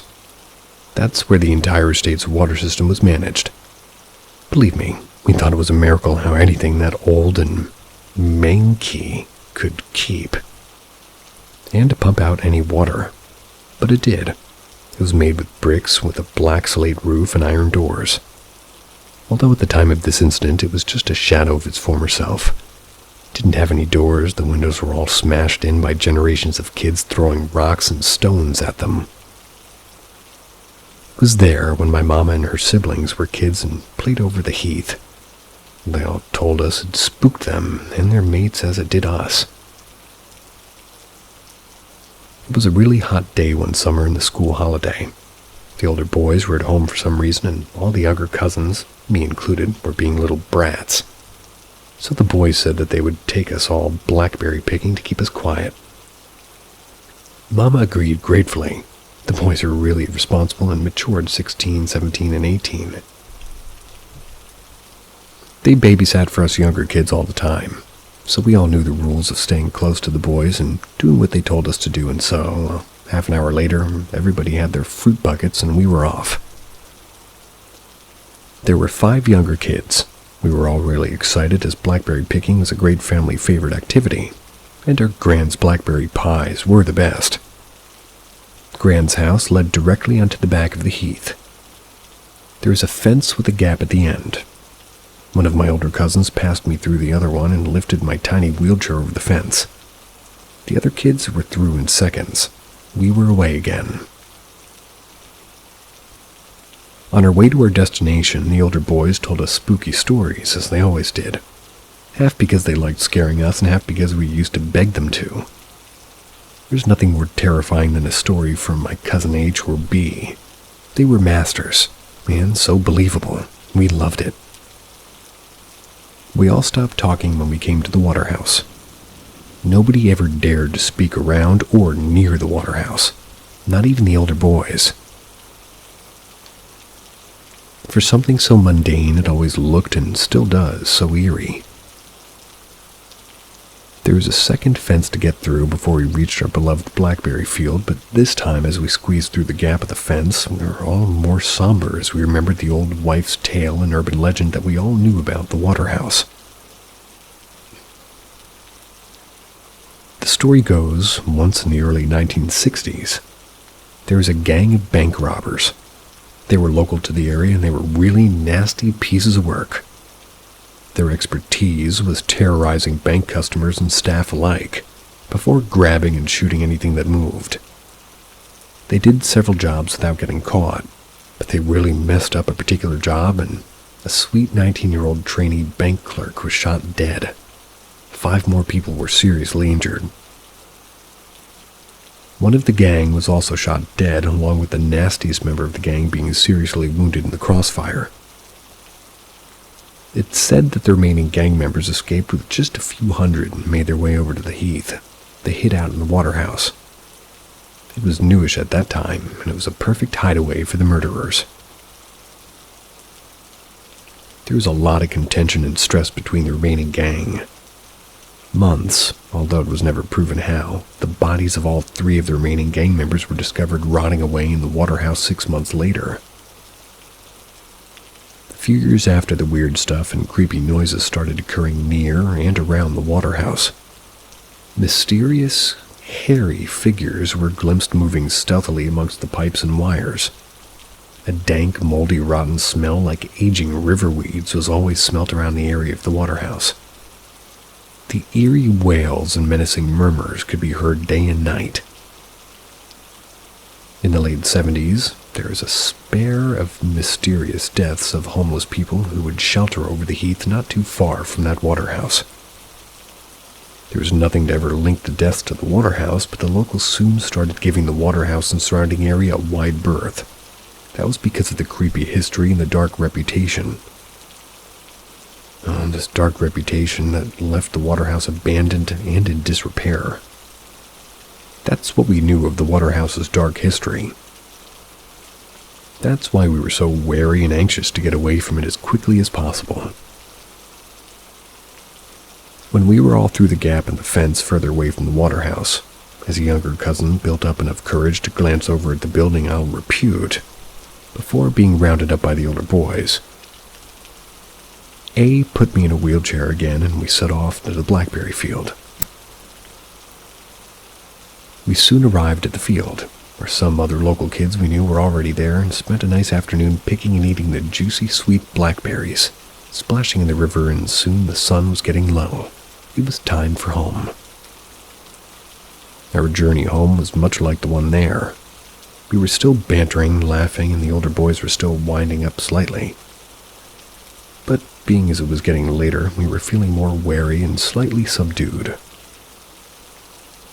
When we reached the fence before the waterhouse, the air felt slightly too close.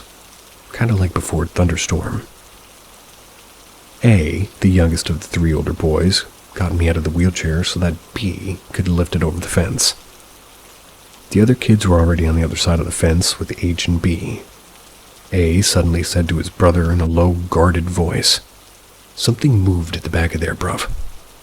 B just looked at him sideways. Out of the boys, A was the most likely one to pull a stunt or wind anybody up for a laugh. But A was straight-faced. A said, "I'm going to go have a look." He passed me through and B and squeezed past us all. "Wait up."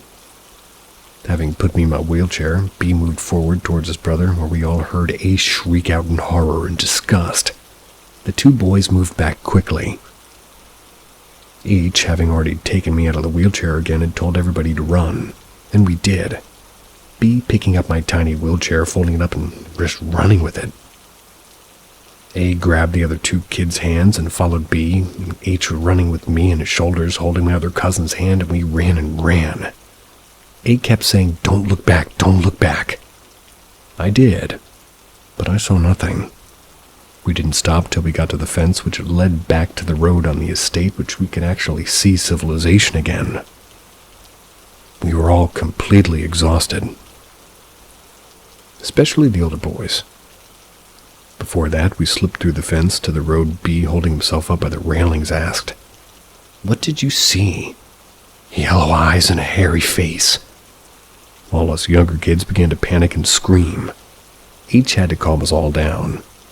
He said that we were safe and it would be all right, but we all wanted to get as far away from the water house as possible. When we got home, we all looked sort of bedraggled and slightly nervy. Mama and Auntie noticed this and asked the boys what was wrong. H just said that, got spooked by an old drunk man in the bushes looking for golf balls to sell. That was quite common all over the place in Heath. Mama and my auntie just gave us kids a pep talk and hugged us. We never did tell my mama or my auntie the truth about the yellow eyes and the hairy face, or find out what it actually was. But us kids didn't go near the water house for a long time after.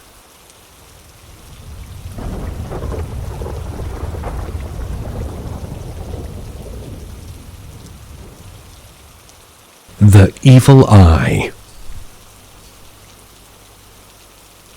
The evil eye. Many countries and cultures have rituals and folklore about the evil eye, differing quite a lot from each other. The origins I'm familiar with are that of the Spanish and Irish traditions, especially those Irish families who've had their roots in natural magic and healing. In Spanish popular culture, the evil eye, or mal de ojo, is prominent throughout history as a curse, sometimes a folklore tale to scare children. The curse can be cast by malevolent glare. The subject of the curse is usually totally unaware of its existence. It is believed that to give the evil eye is to curse a person with ill fortune and injury.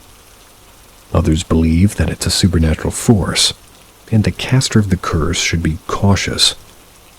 That's because the effects can be cast or reflected back to whoever wishes to harm others, especially innocents, so it's likely to backfire. In the past, old Irish families in particular, those who believed in natural magic and healing, drew the symbol of the evil eye in the heart of the home, the kitchen, covering it with a rug. Also, the children's bedroom under the bed to protect the household from evil deeds and thoughts. The talisman color is known as the bead, and is traditionally blue. Light blue has more potency. The color blue represents good karma, positive energies, and light blue is stronger. It's the color of the sky and also symbolizes truth, so it protects with more energy.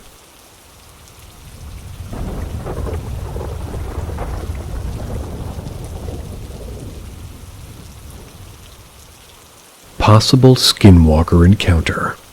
Aggressive dog. It was about 8:30 p.m. While taking out the trash at work with a coworker and roommate, a large dog approached us. It seemed to be galloping. It wasn't walking normally like an animal should. Despite the many surrounding lights, the dog appeared to be entirely black. It was silhouetted just enough that you could see its muscle definition. I could see a slight reflection in its eyes.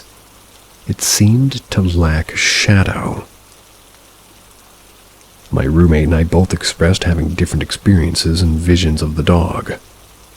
When I initially saw the dog, I interacted saying, "Aw, dog," kind of excited. As for me, it proceeded to sit entirely still in cement, staring like a statue. What I saw was a large, fluffy black dog, lazy ears similar to a Newfoundland. My roommate expresses seeing the dog as a large, very muscular, aggressive-looking black dog that stood rigid the entire time, staring like it wanted to attack. It was short-haired, muscled, and had pointy ears. I jokingly stated that the dog looked like a skinwalker, not really anticipating that anything would happen. Then we immediately felt a wake of dread falling over us. Something was wrong. We both saw the dog's jaw open almost as if it was about to bark. We heard a distant yet extremely clear, high-pitched, "Come here." The dog immediately turned to take off. We turned around the corner and the creature was unreasonably far up the road for the short amount of time that it was not being observed. It was wobbling, crossing its paths, and walking oddly. When it turned left around a corner, it seemed to nearly stand up on its hind paws. It was walking on two legs, just before passing around out of sight. The rest of the night was just as interesting. We had trouble with certain objects slightly moving place, nudging a bit and settling. It quickly became more aggressive. But then, just as we were about to leave, we heard a loud and persistent knocking coming from the front of the store. We quickly went out to our cars.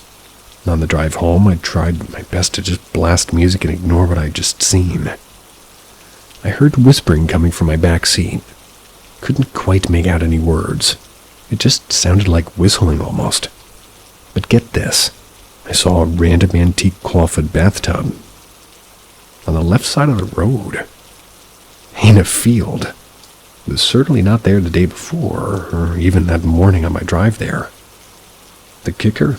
I was watching the sidelines of the road for animals, and I most certainly saw a buck. He was leaping out in front of the road a good 50 feet ahead.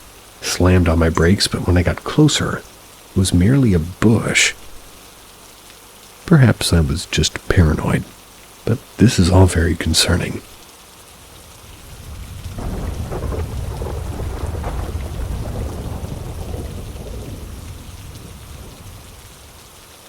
I am sometimes visited at night. As the title states, I am sometimes visited at night by apparently nothing but definitely something. To explain, the events occur strictly at night while I'm trying to fall asleep, particularly when my wife is at work. She works a very late second shift, and this is what happens. I'll be trying to fall asleep when out of the blue I feel the blanket compress along my back. It's as if somebody was crawling into the bed with me.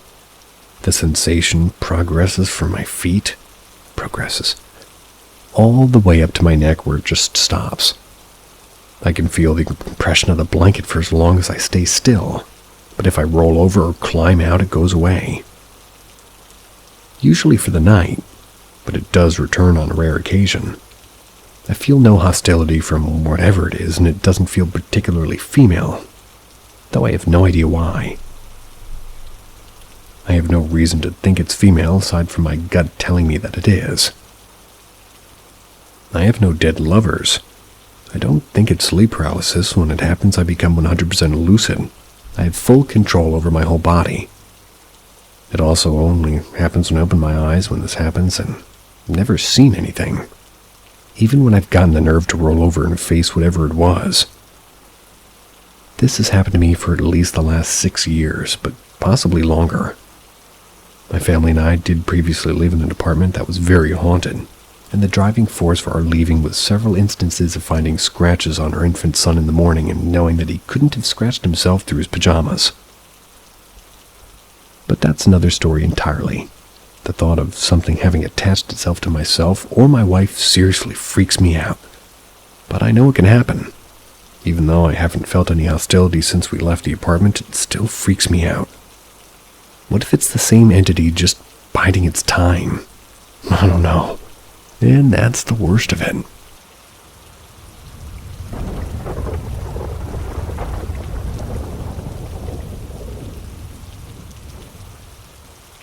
My old apartment was haunted and eventually forced my wife and I out. So, like the title says, my old apartment was haunted. My wife and I both had separate experiences in that house. I can't speak to all of her experiences, but a few that stood out for me were as follows. Shortly after we moved in, my wife and I were in bed sleeping during the day. We both worked third shift, and I heard the sound of a kid saying, "Mommy, Mommy, Mommy," from her side of the bed. Thought it was my stepson and rolled over to see what he wanted. When I rolled over, I saw a shadow from a child on all fours over top of my wife. I blinked to clear my eyes of sleepiness. It was gone. Something you should know about this apartment was that it was a house with 2 apartments divided between the top floor and the bottom. I looked at both floors before choosing the bottom floor. That's because it was bigger and had a basement. Anyway, a year or so later, one night I'm just getting home from work and I look at the house and I see a pale face looking out from an attic window. The upstairs apartment did have tenants at the time, but I know for a fact that the landlord had bolted the attic shut. That's because when I asked if I could look up at the upstairs apartment, he said that. There were numerous other smaller incidents. The usual footsteps when no one was around, seeing shadow people out of the corner of your eye. Random feelings of being watched and dread, but things really escalated when my wife got pregnant. Things started happening around her more often. When her belly started to show, she would sometimes wake up with scratches on it. Once she swears some unnatural force of some kind straight up knocked her down. But what really forces us to move was after we had my son. He would have random scratches in his body, and after the first time we found him, we just made sure he went to bed with mitts on. That was because baby fingernails are razor blades in their own right. And we also make sure that he's always wearing a onesie to protect him from getting scratched in some other way. That was the last straw. We could tolerate the attacks on ourselves, but not the baby. We packed up and moved before his first birthday to a home that we bought ourselves. This home is also haunted, but not in a malicious way like the last, and that's a series of tales for the future. As we were leaving, we felt the obligation to warn the new tenants, but didn't want to look crazy either. There was a section of wood paneling in the basement that could pull off the wall to get access to the water main. I figured that any sufficiently curious renter would eventually pull that panel off to see what's behind it. I did. So I left a note there addressing the next tenants, in quotes, taped to the inside of the panel detailing what went on and warning them of what they may encounter. He may call me an ass for not telling him outright, but I didn't feel it was right to potentially scare off anybody that would be renting this apartment, since our landlord was a good person. That's rare. The landlord being a good person part.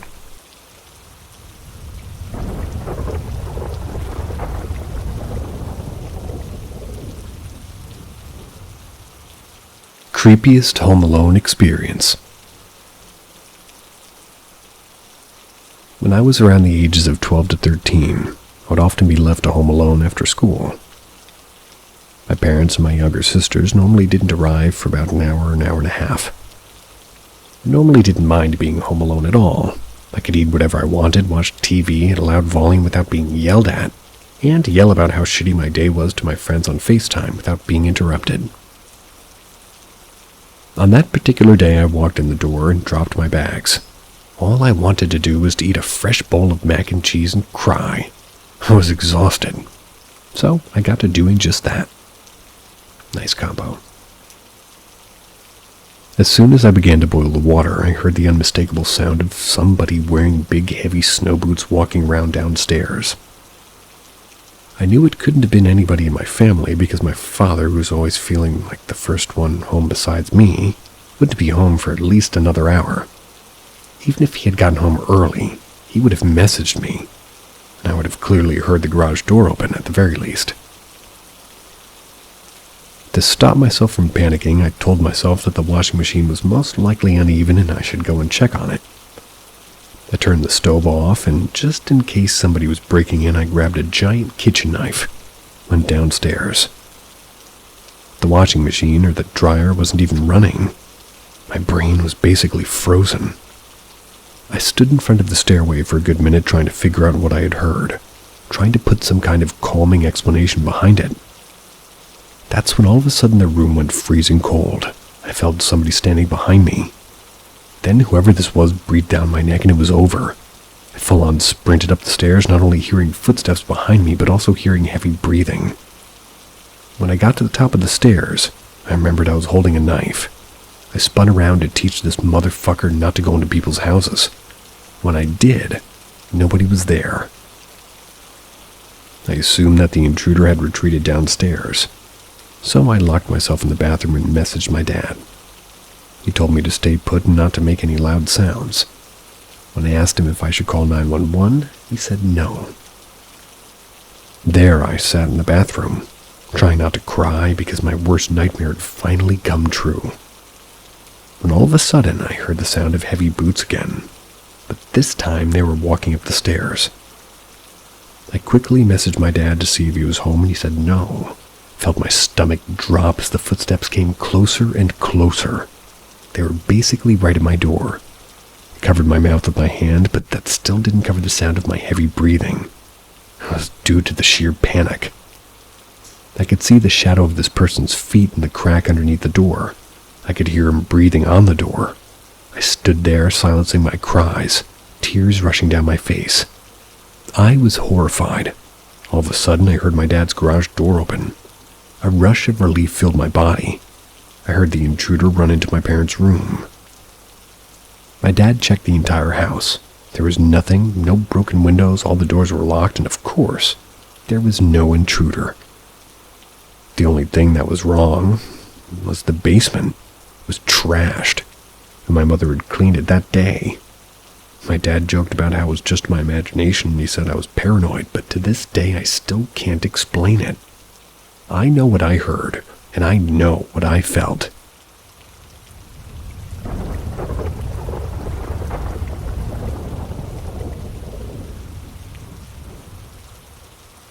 I think I saw my great-grandfather when I was little.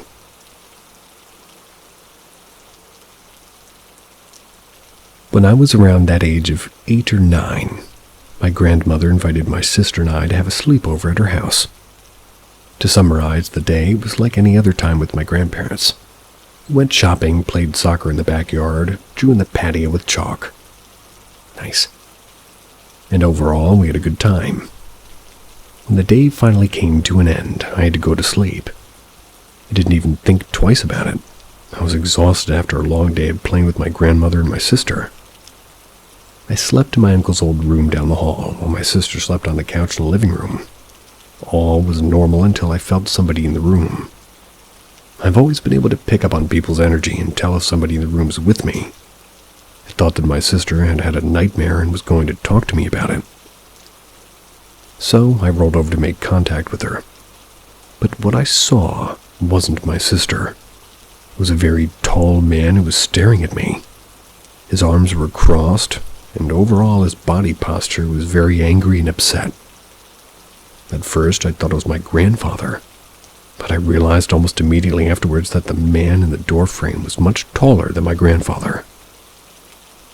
I got out of bed and I walked over to this figure to find out that this absolutely wasn't my grandpa. This man's face was completely different. The way this man glared at me scared me so much I ran right through him screaming and crying to my grandmother.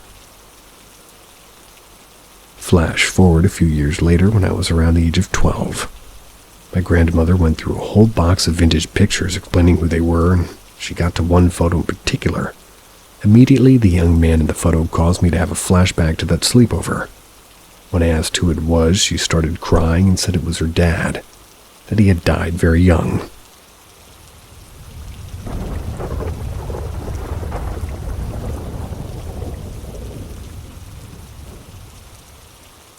Is it the Hat Man I've been seeing for 15 years?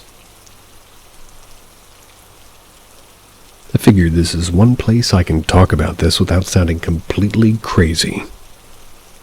Probably.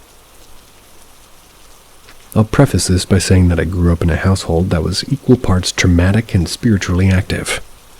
My mom was very sensitive to the other side, and so ghosts, spirits, shadow people, etc. were normalized everyday occurrences in our house.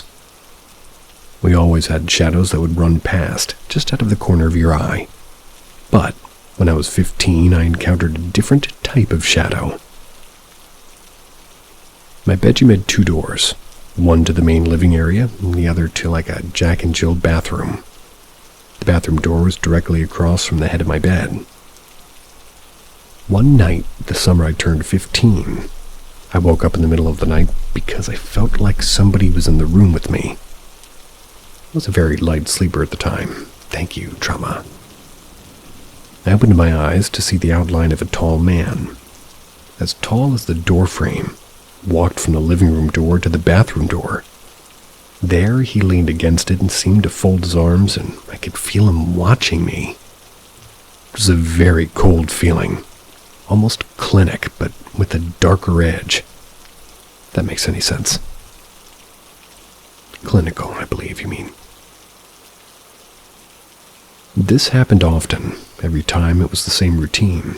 Some nights he felt angry, some nights just cold, and some nights downright deadly.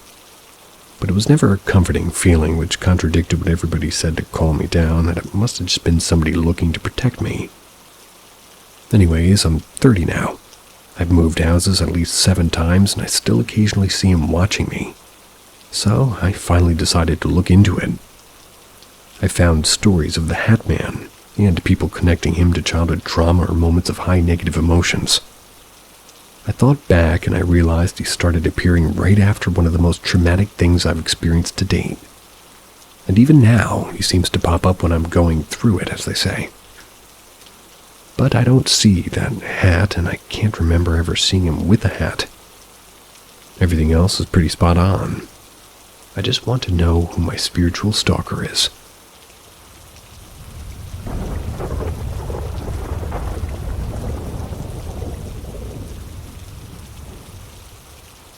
Step into Paranormal M, where the supernatural reigns. Hit subscribe and turn on notifications for updates on our eerie adventures. Prepare for an experience that will haunt you. Experience in a cemetery.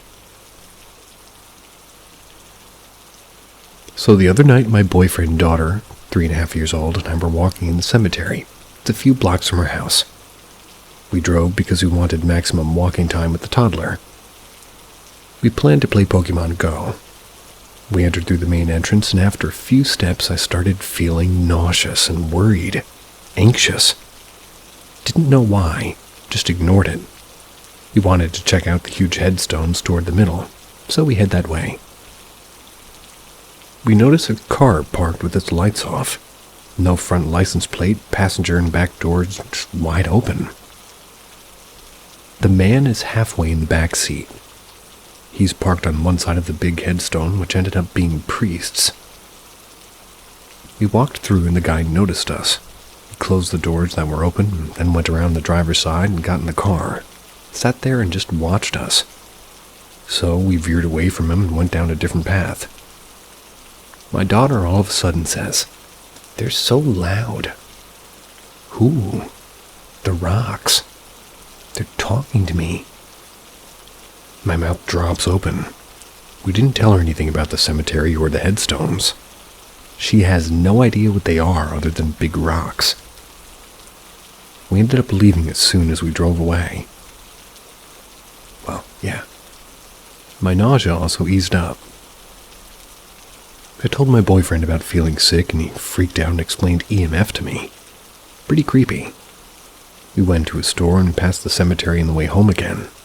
His car was still there. He left after we pulled down our street we lived on. We've had one other paranormal experience with her before, which I will post. This was the second time that afterlife, ghosts, spirits, or something exists and is confirmed for me. Later that night, she was talking about the rocks again, and said that they were watching us. I said, what did they look like? She said shadows. She said they looked like this, then proceeds to make a worried expression. Told me that they couldn't walk with us and had to stay by the rocks. Were the spirits warning us about that man? Or is there maybe something not so good at that cemetery?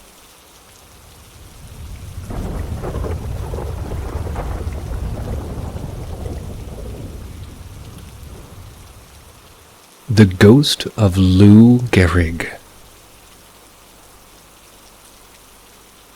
So this story needs a little bit of a background to paint the full picture. For those of you who don't know, Lou Gehrig was a Hall of Fame baseball player who played for the Yankees for 17 seasons. He also was the guy who died and is the namesake of Lou Gehrig's disease. Sorry for pronouncing that wrong in the beginning. All too familiar with this.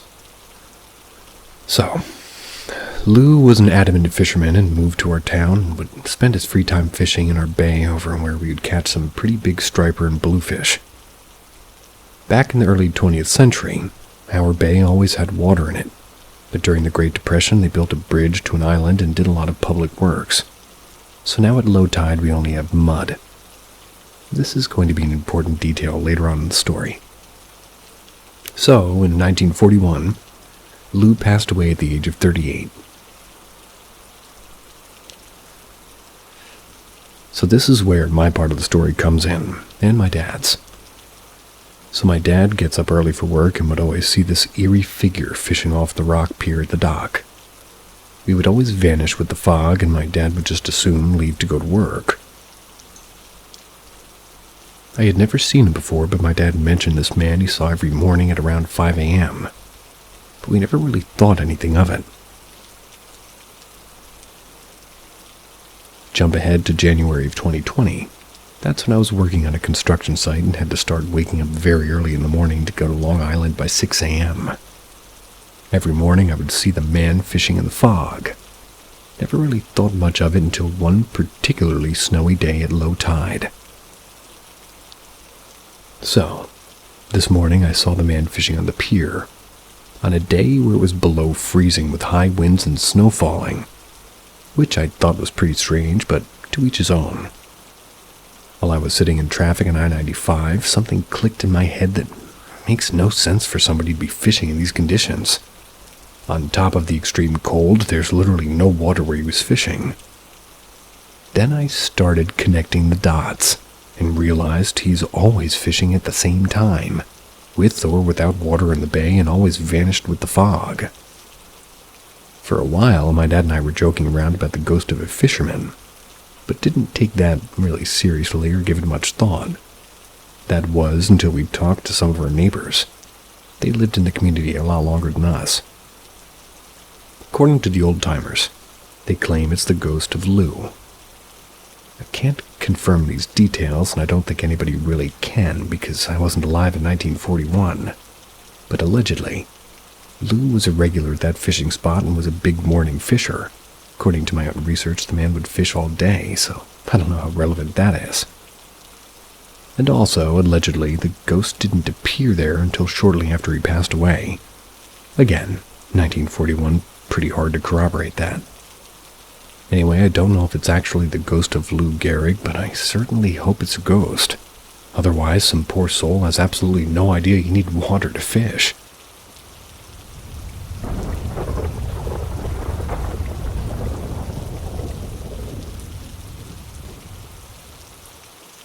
I went over to a small village near my town. After this, never again. Hi, I'm Achilles. I'm 16 and I live in Preveza, Greece. So please excuse me if my English is below decent. I like going on long rides with my bike. It's relatively new, so I usually don't have trouble with it, like the chain dislocating or something like that. Jealous. The last few times I went to ride my bike, I went to a small village. Pentocratoris. that's conveniently near. So I decided to go there. At first it seemed like it was a good idea because the moment I went there, the seaside view was amazing. It goes very nicely along with the fort there. After the fort and the park accompanying it, there's just a relatively big street full of small houses with a small port for fishing boats.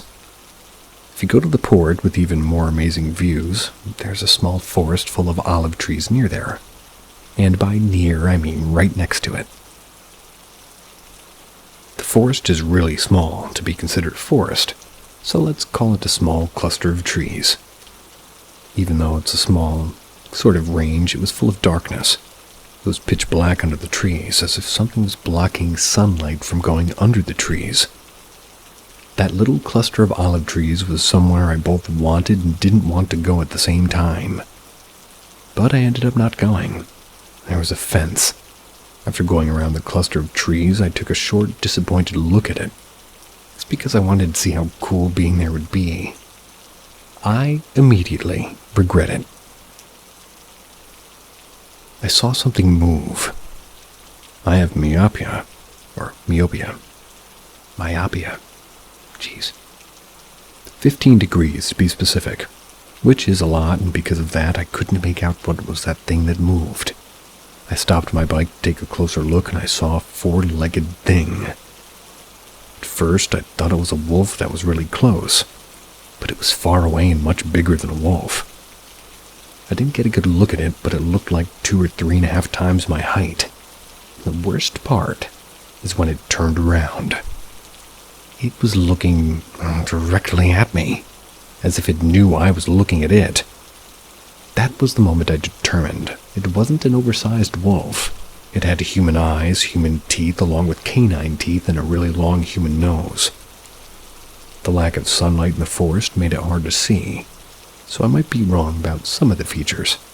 But its bright yellow glowing eyes is what scared me the most. It was like a ray of light that was coming out of its eyes and was being pointed right at me. The moment it started to move, I realized I had a couple of seconds to look at it a bit more before I should start booking it with the bike. It stood on 2 legs instead of 4, and it started chasing me, moving like a human. That's when I got on my bike and just went away as fast as I could. Didn't go to my hometown, I just wanted to get away fast. So without thinking, I went further away into the Pantocratorus. Something like that. But that turned out a bad idea, because I saw another cluster of trees, and that's when I saw the true horror of the village. A very tall and skinny thing just standing there. At first I thought it was a tree, but as I was moving with my bike I saw it had 2 legs. When all of this was happening, it was 8 p.m., so there was still a bit of sunlight. Though when I saw the skinny figure, I realized the wolf thing wasn't chasing me at all. It never left its tree cluster. So I thought the same thing would happen with the pole-looking thing. Oh, how wrong I was. Its legs were larger than I thought. They went all the way up to its head. It had no torso. And that's when I saw its arms. Oh God, its arms. They started off normally, but as I looked further down its arms, they split multiple times, as if they were branches, but with fingers at the end. That moment was perfect for me to go as fast as I ever could on my bike and go back home. As I was almost out of there, I took one last look at the thing. It had the same eyes as the other monster, bright glowing yellow eyes looking directly at me. I almost fell off my bike when the thing screamed. It was a very low frequency sound, but it went up gradually. I know that this thing was screaming because it opened its god-awfully terrifying mouth. It was like its small, skinny head that looked like a straight line expanded like rubber to look like a sphere. After going home that night, which was yesterday, I decided to never go to that village ever again. I never told the story to anybody, because they would tell me to stop trying to scare them to piss off. If you'd like a Greek translation, DM me. I'll probably see it. I so apologize for my Greek, or lack thereof.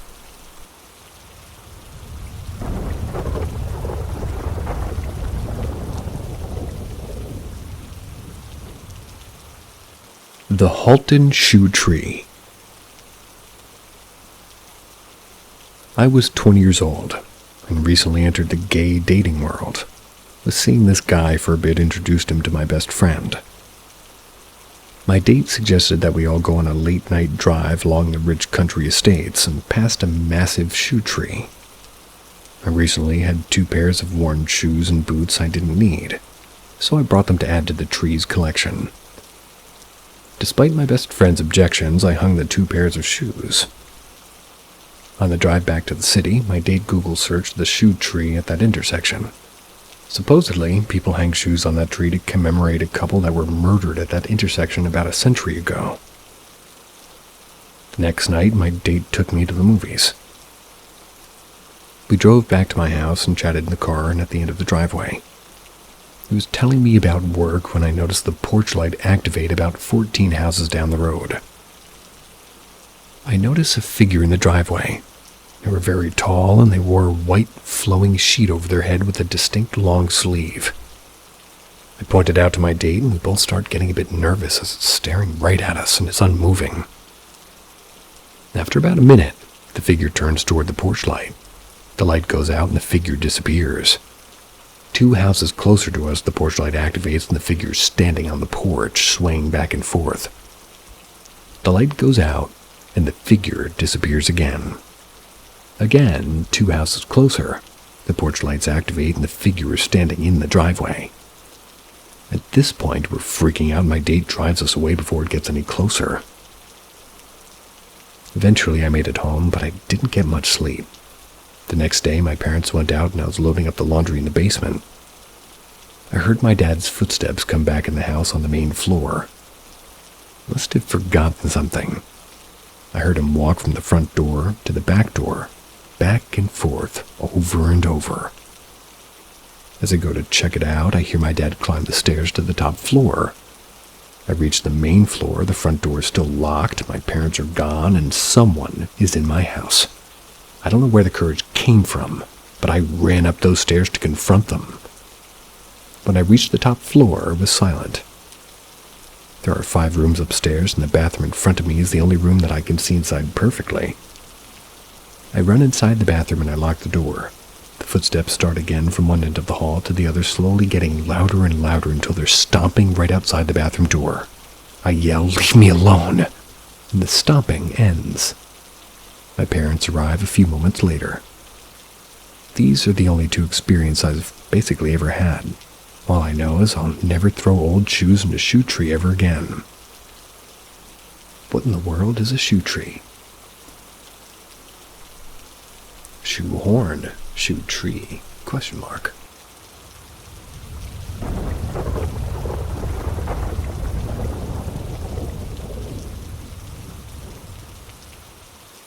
Can my dead grandfather be cursing his own family years after his death?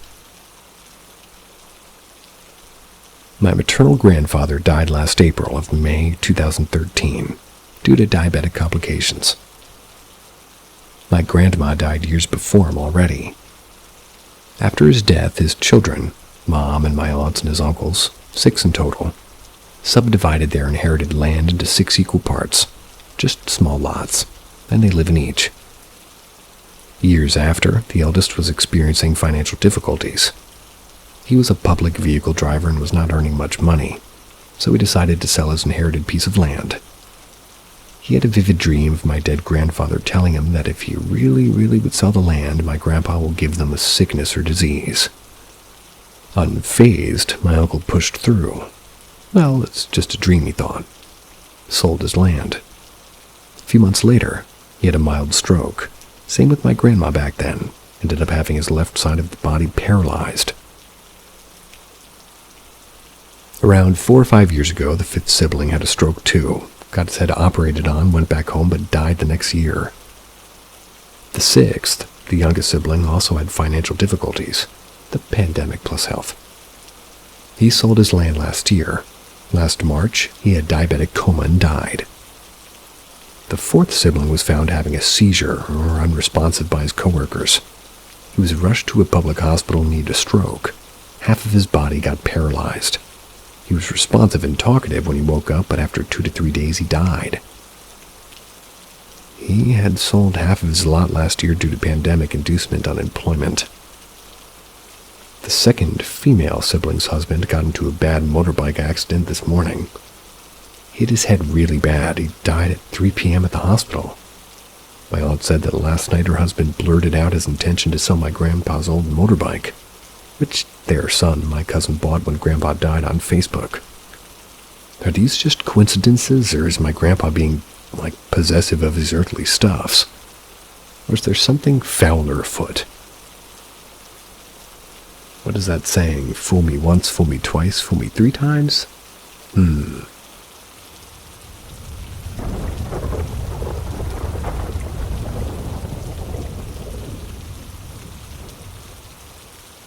I can see death.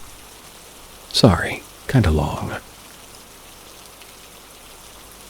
The first time I ever saw death was when I was 7.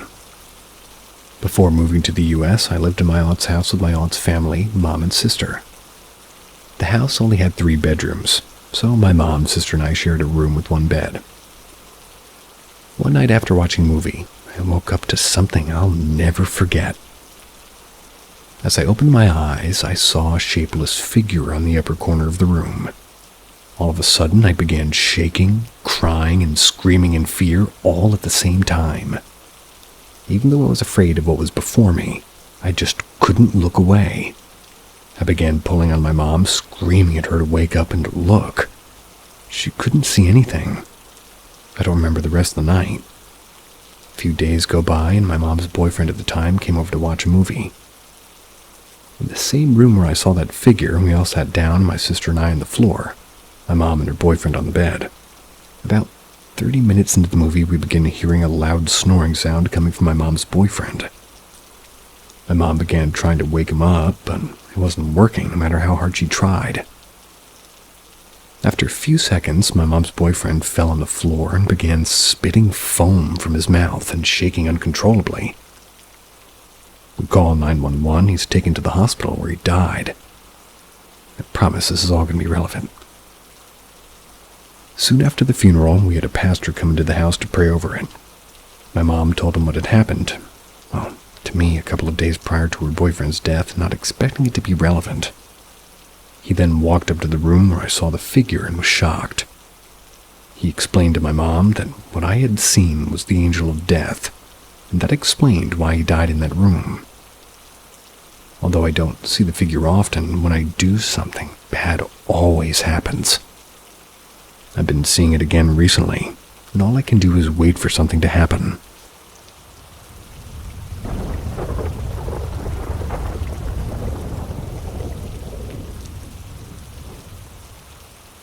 Baby's cries in Dead End Alley.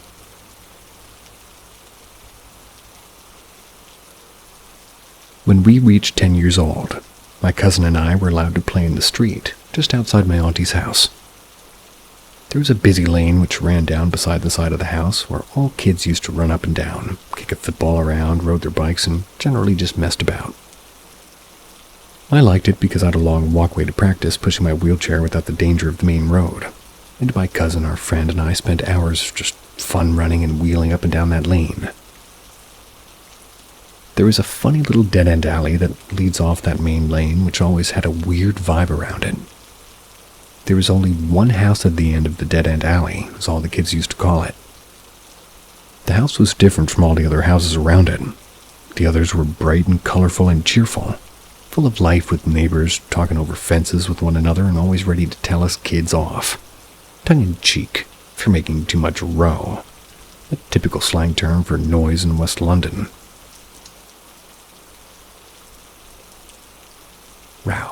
Row? The house down Dead-End Alley was always dark. Even on a sweltering hot summer's day, it always seemed to have a gloom hanging over it like a dark, ominous cloud. Obviously, we, being merely 10 years old, were banned by my mama and aunt from going anywhere near the alley, let alone the empty, abandoned house. Although my older cousin and his mates, who were 13, hung around Dead-End Alley from time to time. They had the sole purpose of frightening his little sister, and me, with horror stories of the house and its imaginary monstrous inhabitants.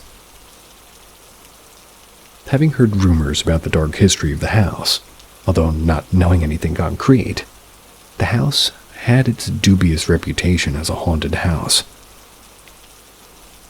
One typical summer's day, my cousin and I were playing in the lane with our friends. We kept hearing a baby crying. Now, being in the middle of a council estate is not uncommon to hear a baby cry, so we don't really pay attention. However, as the afternoon wore on, the baby's cry became louder and constant, almost deliberate. That got our attention. We all decided to investigate the noise, so we stopped playing and began to look around. To our horror, after searching for the route of the noise, we realized that the baby's cries were originating from the front garden of the dead-end alley house. One of her friends, who's slightly older, said that he would go nearer to have a look. We were all concerned by now it seemed obvious to all present that it was a real baby who was in distress. But everybody present also pleaded with him not to do it. But he was, and still is, a very principled, moral person, and his conscience overcame him. We waited for 10 minutes until he came back. He looked awful. His face was white as a sheet, and he looked physically shaken. He told us that he went into the garden, but there was no sign of a baby anywhere. His best mate asked him if he saw anything else, and he just nodded and said, "I don't want to talk about it." Nobody forced the issue, in fact, and I think everybody was secretly relieved about it. We left very quickly and returned to the safety of home. Years after, my cousin and I were talking to her mom, and she began to tell us about the history of the local area. The subject of the dead-end alley house came up. We were horrified by what my auntie told us. It still gives me chills talking about it now. In the 1940s, the area where their family lived was way more rougher than it was present day. Lots of domestic violence, gangs, prostitution, and unwed mothers. Also, a high pregnancy rate, which is to be expected in some ways with that war. Along with it came a fair percentage of unwanted babies. It turns out that the house in Dead End Alley was a baby farm, where women took their babies and when they couldn't look after or rather didn't want to. They gave them to women or couples, and for a fee, they would take these abandoned infants in and find good homes for them. It was said by the locals that the couple running the baby farm were, quite an unsavory pair. There were rumors at the time of coercion and intimidation of young unwed mothers to give the awful couple their babies and neglect and abuse their young charges. Then the scandal was uncovered. In the 50s, my auntie didn't know the full facts. The remains of several infant bodies were found in the front garden in a shed where the husband kept his gardening tools. The couple were obviously charged with murder, and because of the number of remains discovered, they were put away for a long time. We don't really know what the truth is of what happened on that hot summer's day long ago, but my cousin and I have our theories. My cousin still lives in the same house with her own family and my auntie, and every time my husband and I visit them, I still get the chills when passing by Dead End Alley, and our friend who went to look for the distressed baby, who my cousin and I are still friends with, has never revealed what he saw in the garden of the Dead End Alley house. You should ask.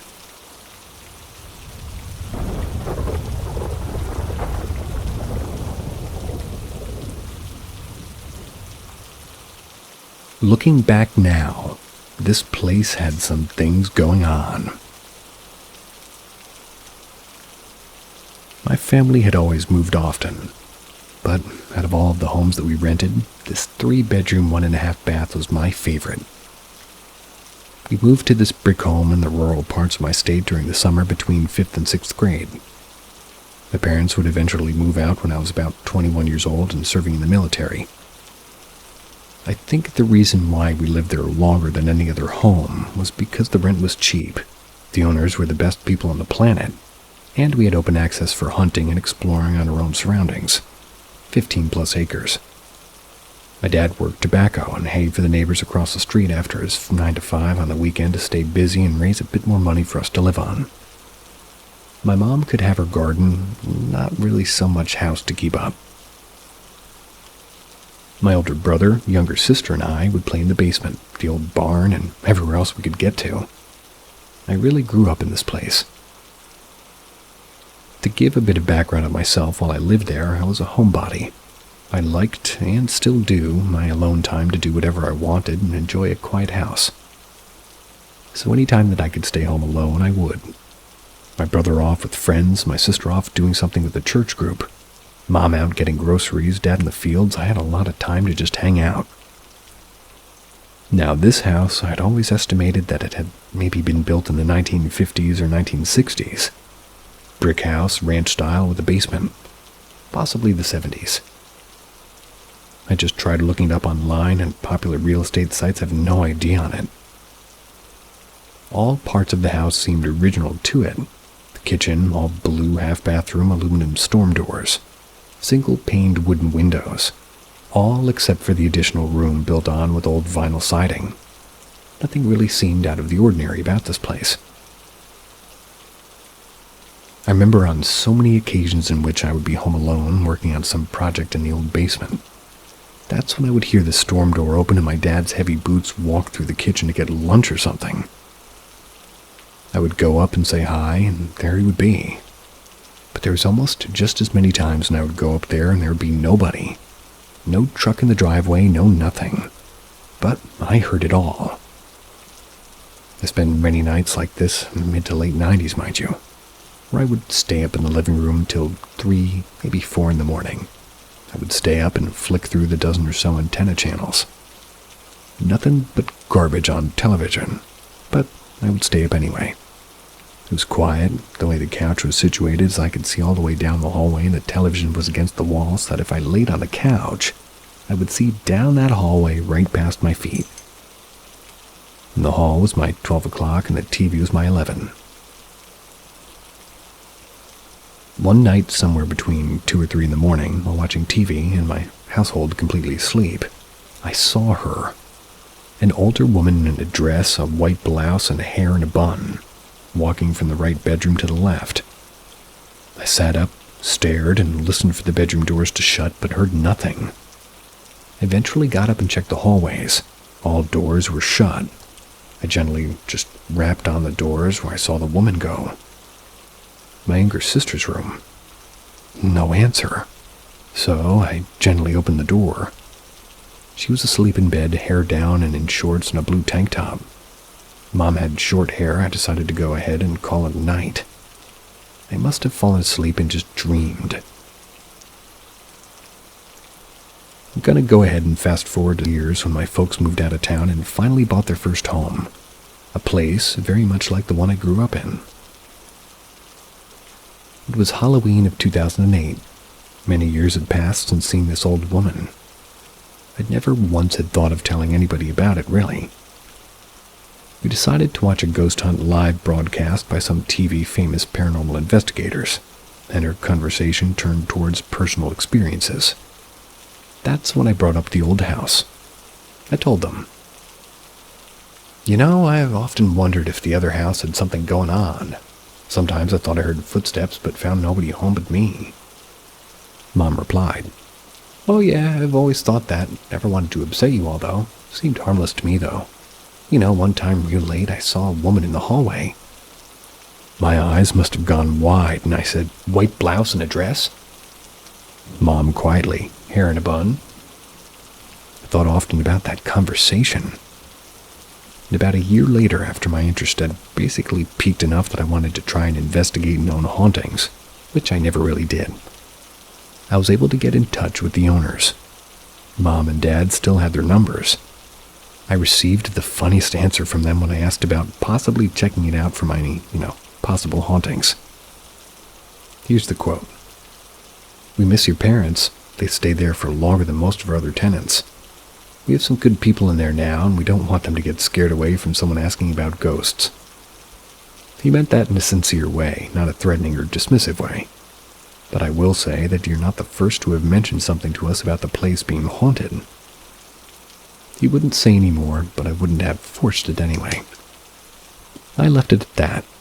I'm all right with that being my answer. I'd driven past that piece maybe a time or two since. And yeah, getting teary-eyed at my fond memories there where I grew up.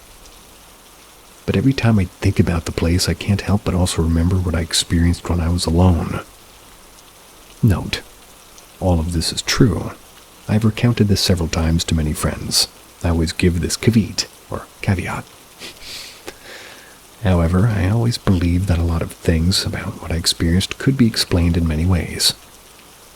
I'm fascinated by hearing people's ghost stories. I hope that they enjoyed hearing mine. I've quote-unquote lurked on this sub for quite a while and finally decided to be brave enough to post my own. I'm a skeptical person when it comes to paranormal, and I believe there's more out there than what we experience every day. The story is based on my own experiences, which was backed up by someone else, my mother, who appeared to have witnessed something very similar.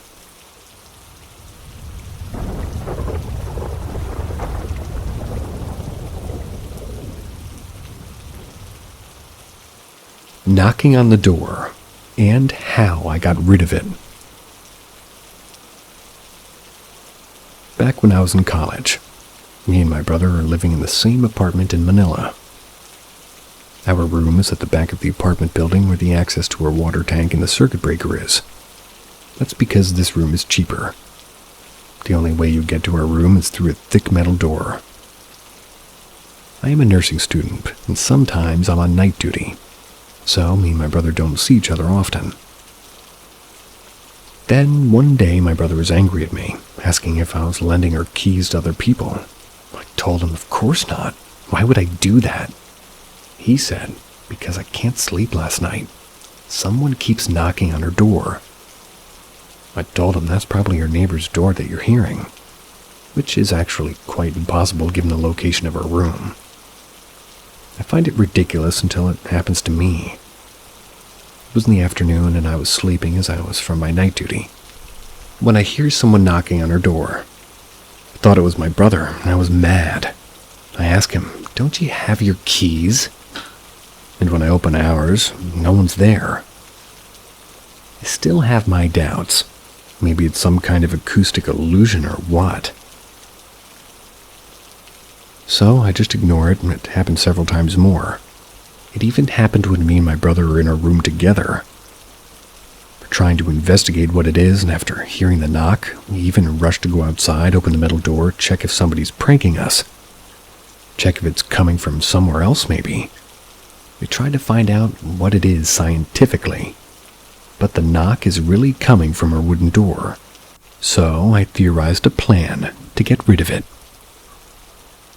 Back when I was in college, we had to submit a thesis as a requirement. Me and my group were doing research in Manila Boys Town. This is where minors who are in conflict with the law are sent. So like a sort of Philippine version of juvenile hall, I guess.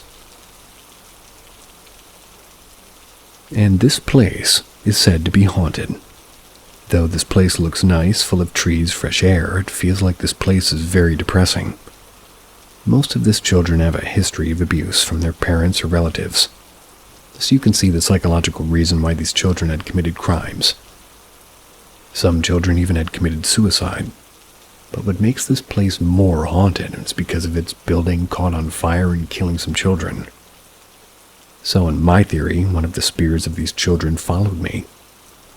I think spirits are attached to extreme emotions, and that's why it followed me. I was emotionally disturbed at that time because I found out my mother's having an affair while my father's working abroad. I could also relate to these children as he was also a victim of abuse when I was younger. So what I did was I told the spirit to follow me again. I'm going to go back to Manila Boys Town, and we went back. I said a short prayer and went back again to her apartment. And guess what? The knocking stopped, and to be honest, it's not a scary experience for me. I don't know why, maybe the spirit's not evil. Hope these children eventually find peace here on Earth or in the afterlife.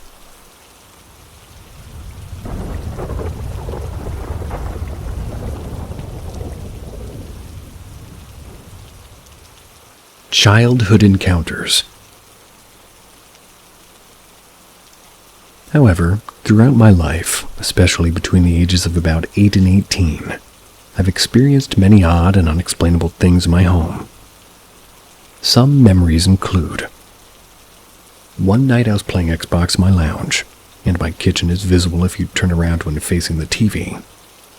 On this night, I know for a fact I was not tired and I went to stretch, and when I did so, I could see a lady in a white Victorian dress, black hair, standing in the corner of the kitchen just watching me. I stared for maybe 10 seconds, and only when I looked away and back was she gone. This moment I'll never forget. Furthermore, often there's a chair outside in our courtyard and I walk past. I used to often see a little girl just sitting in the chair, but when I look again, she's gone. Also, one night I was having a dream and maybe 5 people were standing around my bed, and I felt a pinch in my back that made me wake up. And the same 5 figures were standing around my bed in the exact same locations. However, they were all pitch black. Furthermore, my brother's told me of many experiences that he's had in his room at night, ranging from sleep paralysis and seeing figures by his door. Till this day, I refuse to sleep in his room or enter his room in the dark, as I always get a bad vibe from it. There's also been numerous times where my family would be sleeping and I would sound like a glass is being shattered in the kitchen. Our parents even used to blame us.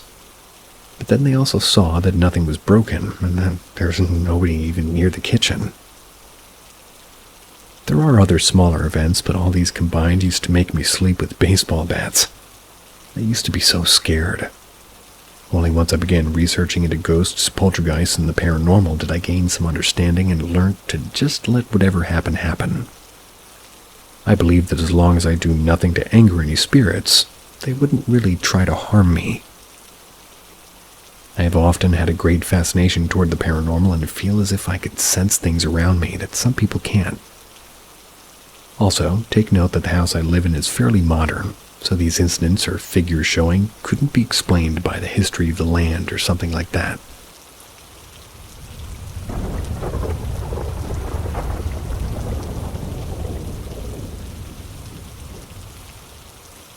My father intervened and saved my life from the other side.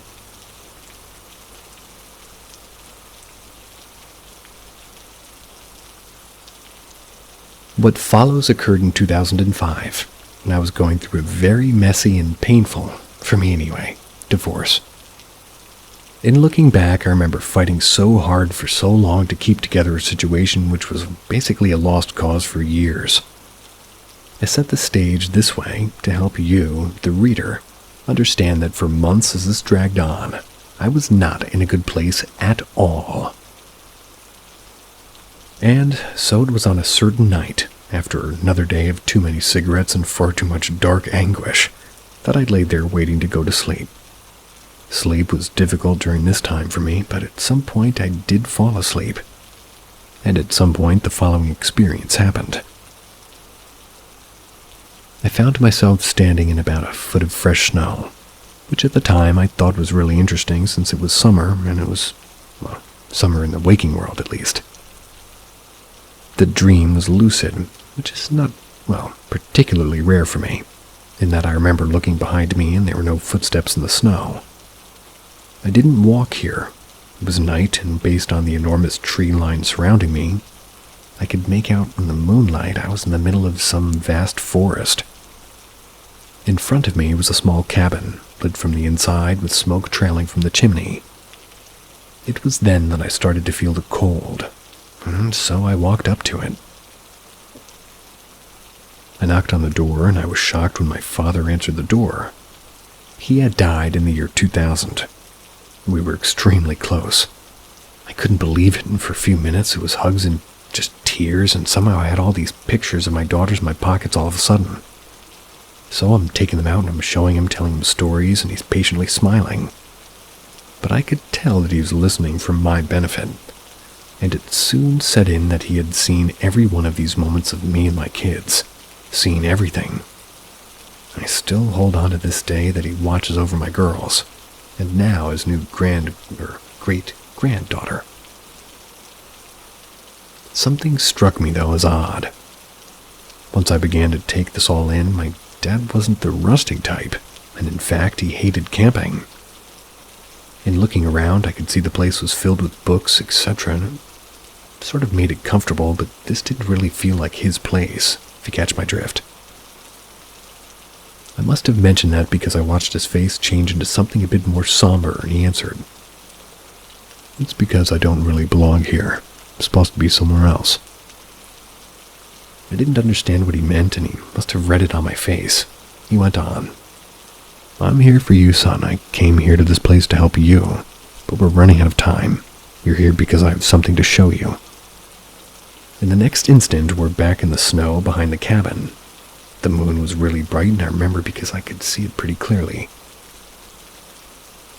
We were standing in front of this gigantic kennel. Had a high fence all around it. I was confused. It was then that I could see two large shadows moving in the shadows in the back. I began to hear the sounds that they were making, and I'll never forget it. It was like a growl and a whine at the same time. I think they sensed who I was or something because they shot forward into the light and I saw them for the first time. They were two huge black wolves, but so horrible looking. They were so enraged and at the time, so sick. Their hair was matted in filth and gone altogether in sickly patches with blood spots where they had bitten themselves or each other. They were throwing themselves at the fence, almost blindly to get to me. I remember they were biting at the fence until their mouths were bloody. Once or twice they bumped into each other and then they would immediately tangle in a bloody violent fight. Dark blood fell in the snow. Somehow, I knew that this must have been going on for a very long time. The whole scene was so frightening, so repulsive, and so confusing. Again, this sort of thing was out of the character for my dad, who loved animals. I asked him why he was doing this. Why are you keeping these things around? I remember my dad's face, so kind but pained to see, and he said, "Son, don't you understand? This is what I'm here for. In the middle of nowhere, hidden away out here, I am here to help you." He motioned to the kennel. "These two wolves are your anger and your fear, and they're tearing everything apart. I came here to keep them here, to keep you safe, but son, I can't hold them here any longer. You can't hold them here any longer. They will destroy everything. You aren't going to live much longer like this." I stood there in silence. Even the wolves had fallen silent, and I wanted to cry.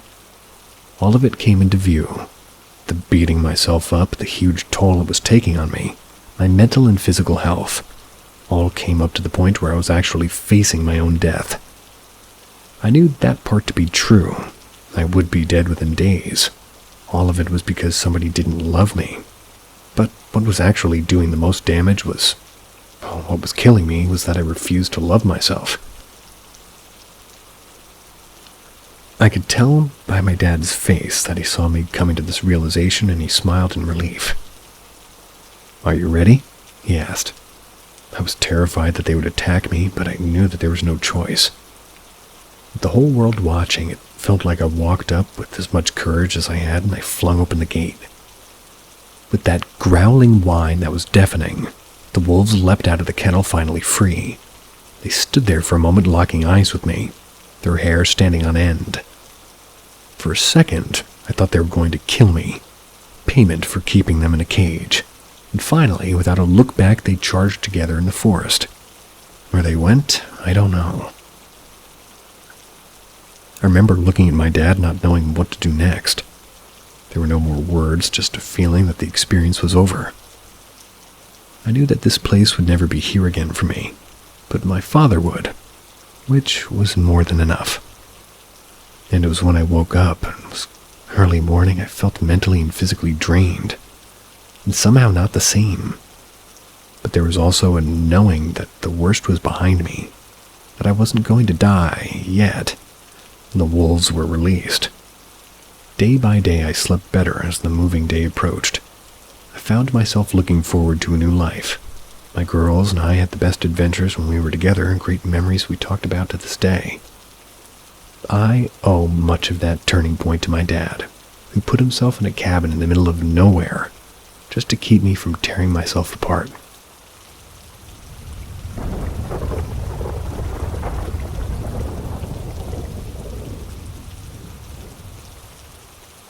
Seen something watching me as a kid that someone else also witnessed later in life.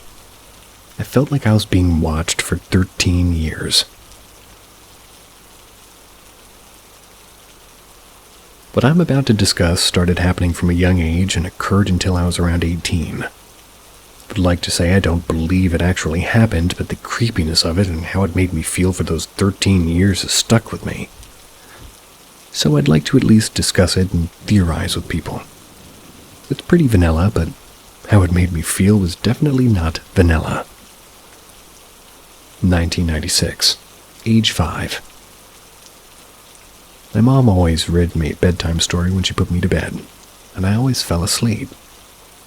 This particular night, I didn't fall asleep, and she stayed with me for a while longer until she fell asleep herself. But I was still awake. I was kind of bored and just looking around the room. I looked up at the window positioned behind my bed, and even though the blinds were closed, I was able to see through the cracks in the turned-down blinds. I immediately seen 2 reddish eyes looking in. Thought they were eyes because I kept looking for a while and they were moving around a little like they weren't completely stationary. And then they appeared to blink. I immediately turned over and I woke up my mom. She said it was just a dream and to go back to sleep. But to this day, I swear I've never slept and I was awake. My bedroom window is above our balcony, but you would have to be really tall or on a ladder to see into my window from it. I don't have any siblings. My dad was asleep when this happened. Not long after that, I did have a nightmare about what I saw. I dreamed that it was a wolf-like animal, and my dad was fighting it in the hallway to our bedrooms. I woke up and immediately knew that it was a dream, but to this day I still don't think what I initially saw was a dream. I developed a deep fear of the dark because of this. 2007, age 16. From 96 to 2007, I'd never seen any occurrence like what I saw that first time. But I switched to turning my blinds upwards so I couldn't see outside. For some reason, even before the nightmare, I had decided it was like a wolf-like animal. Not sure why. Still had a deep fear of the dark, and since it happened, I'd be intermittently having a feeling like something was watching me or I wasn't alone. Sometimes it felt like an unfriendly presence. Other times it felt comforting, like something was protecting me. I once went a year without getting the feeling, and it just hit me when I was driving home from a friend's house in the middle of the day. The drive from my friend's home was about 20 minutes of rocky barrens with patches of forest. An unfriendly presence hit me so hard that I pulled over, checked the car, and got out of the car. Climbed up a small cliff to the roadside to look out over the barrens, but there wasn't anything there. Got back in the car and kept driving. I visited this friend's a lot, and I started to find that feeling would just hit me at the exact same spot in those barrens, day or night, but only in the night around my parents' house. This same friend slept over one night. We went out on my deck so she could have a cigarette, and I got the feeling of an unfriendly presence. It wasn't her. At this point in life, I was screaming at myself that I was being irrational, that nothing was there. I didn't see a wolf-like creature, I just thought I saw it. As I was thinking this, I realized my friend was looking out into the small patch of forest behind my house, squinting. I asked her what was wrong. She said she could swear she saw something watching us and moving around almost like a dog, but a lot bigger. At this point, I was shitting my pants and kind of coaxed her inside. I'd never told her about this story, so she would have never known about my speculations. 2009, age 18. Still haven't seen any evidence myself since I was 5. Only my friend's observation, which aligned with what I think I saw as a kid. I still felt like something was intermittently watching me, or both at home and on the drive to that same friend's house and even around where she lived.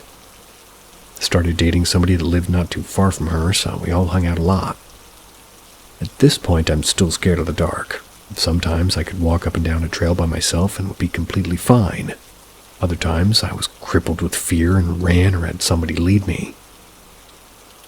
One time, I was camping and I felt the presence so bad that I had to get my boyfriend to lead me to her tent while I shut my eyes and covered my ears. I didn't sleep at all that night.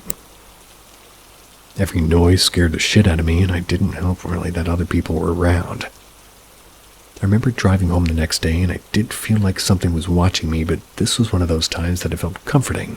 More comforting than it had felt before, at least. 2010. Age 19.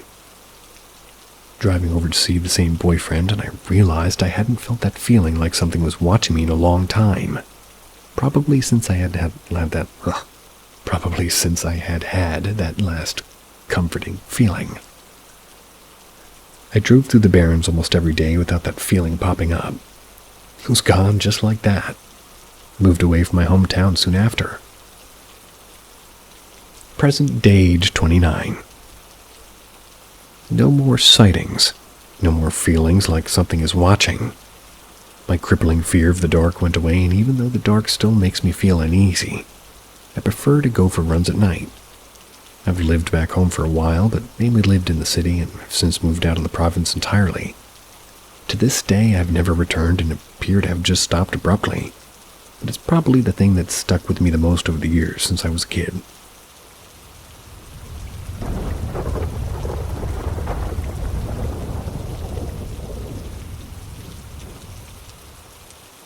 Little Jimmy at the bakery.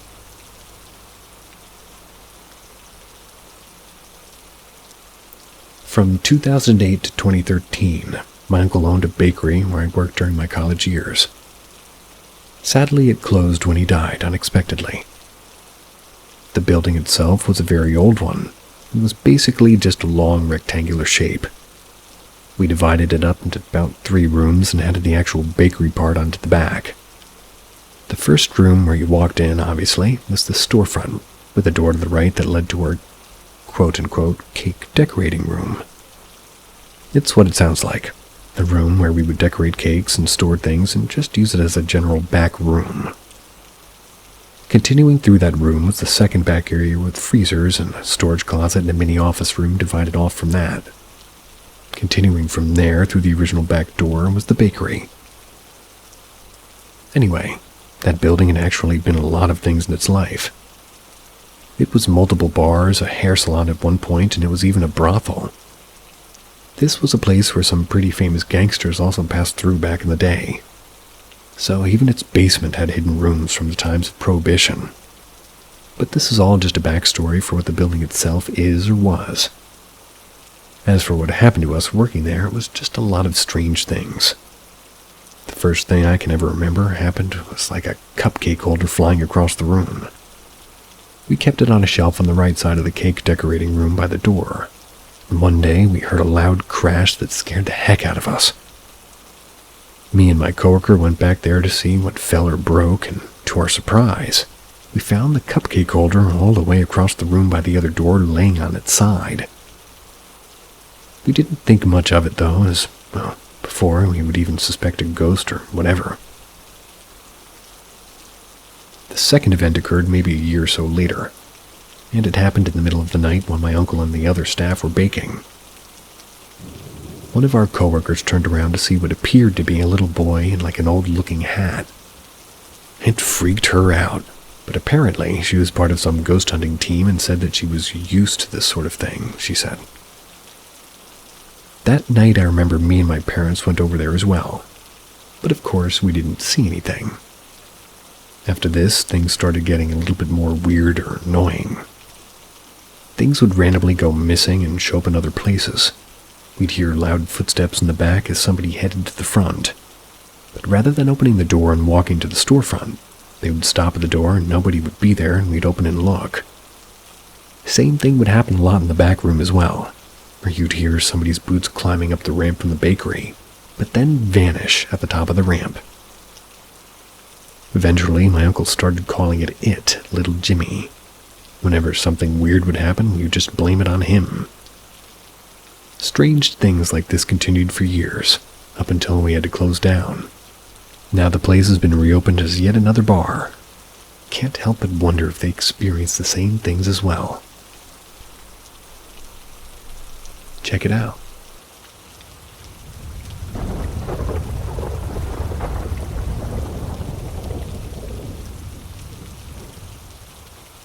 Ouija board experience.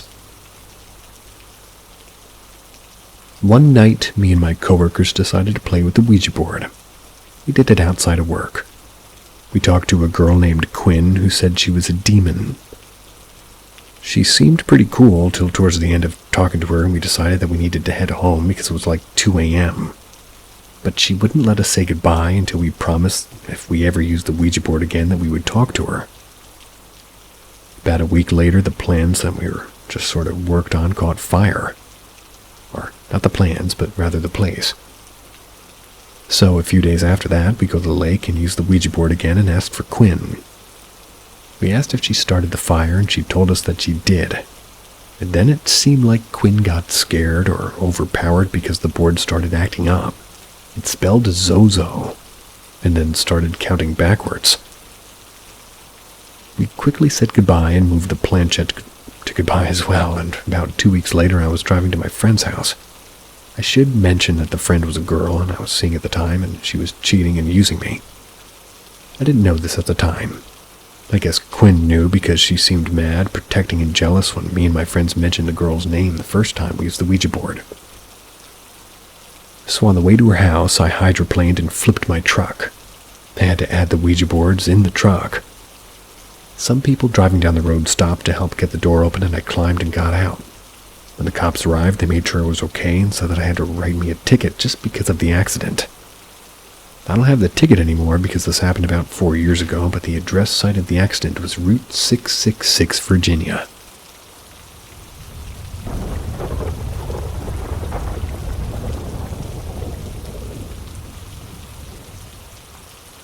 Weird ass encounter on my college campus. To give a little background, I go to UNCA, which is located in the Appalachian Mountains. Creatures such as bears and possums are often spotted walking around the campus, which kind of makes the college experience more exciting, especially when you're walking around at night. So one night at around 11 p.m. I decided to go outside and walk around the track field that's adjacent to my dorm building to clear my head and stuff. Keep in mind that I've done this plenty of times before, and I've had no weird experiences until that night. So I started walking laps around the track, and by the time I made my third lap, I came up to this part where to my right's a steep slope with bushes covering it. Getting closer to it, I start hearing what sounded like something moving in the bushes on the slope. I would have had to really taken notice of it, or rather if it weren't for the fact that it sounded like footsteps. Like usually if it were a small animal, the noises it'd make while moving through bushes would be lighter and more scattered. So, I immediately came to the conclusion that I was probably facing a black bear. I should probably have my first encounter with one now. But as I continued to stare into the bushes, I saw no movement whatsoever. The footsteps sounded like whatever it was should have been on the slope, and yet I saw no black mass moving through the bushes, nor any bushes moving really around at all due to the movement. Something that I also noticed was that the footsteps sounded very human, and they were at a consistent slow beat. So at this point, I'm freaking out because I have no idea what the fuck is walking or crawling through those bushes. So, like the white dude I am, I decided to yell out, "Hello, anybody there?" As soon as I said that, the footsteps stopped. This deafening silence lasted for about 10 seconds before they resumed again. But this time they sounded like they were getting closer, and yet I still saw no signs of movement. Scared shitless, I finally gathered the courage to bolt the fuck out of there and just got to my dorm safety. Again, I have no idea what it was, but never really saw it. All I know is that it was something big. I've heard enough stories to know that there's definitely weird creatures like wendigos in Appalachia. Not sure if that's what was stalking around in those bushes. What do you guys think? I didn't know that saying hello to things was a white person thing. I think that's an every person thing. Or a less than scared person thing. Strange.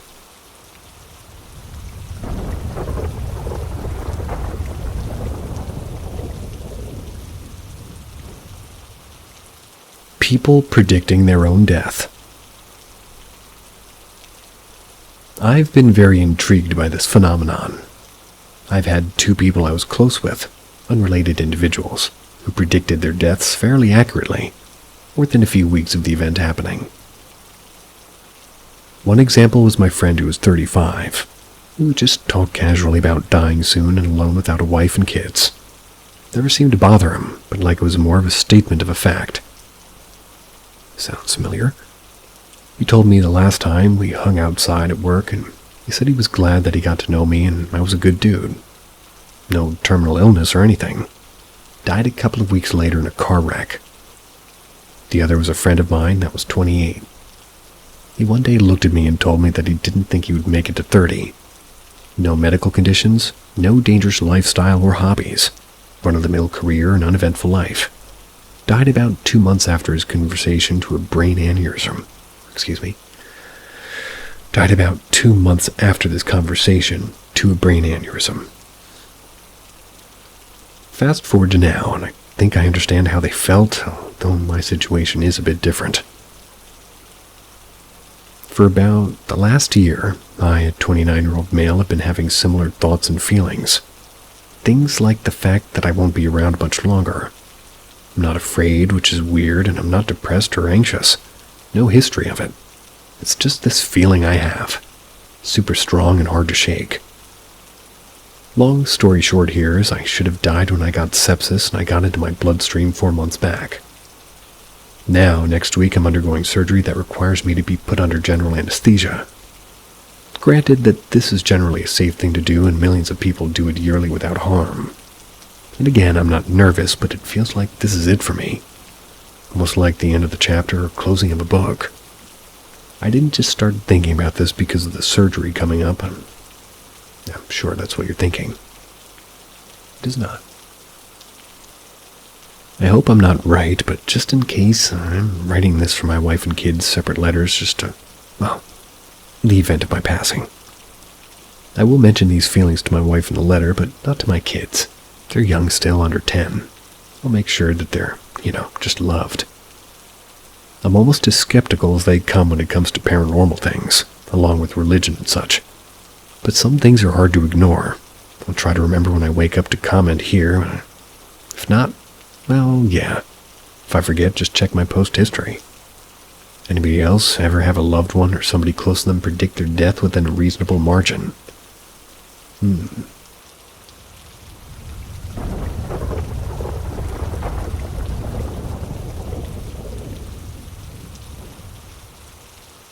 Out of the corner of my eye.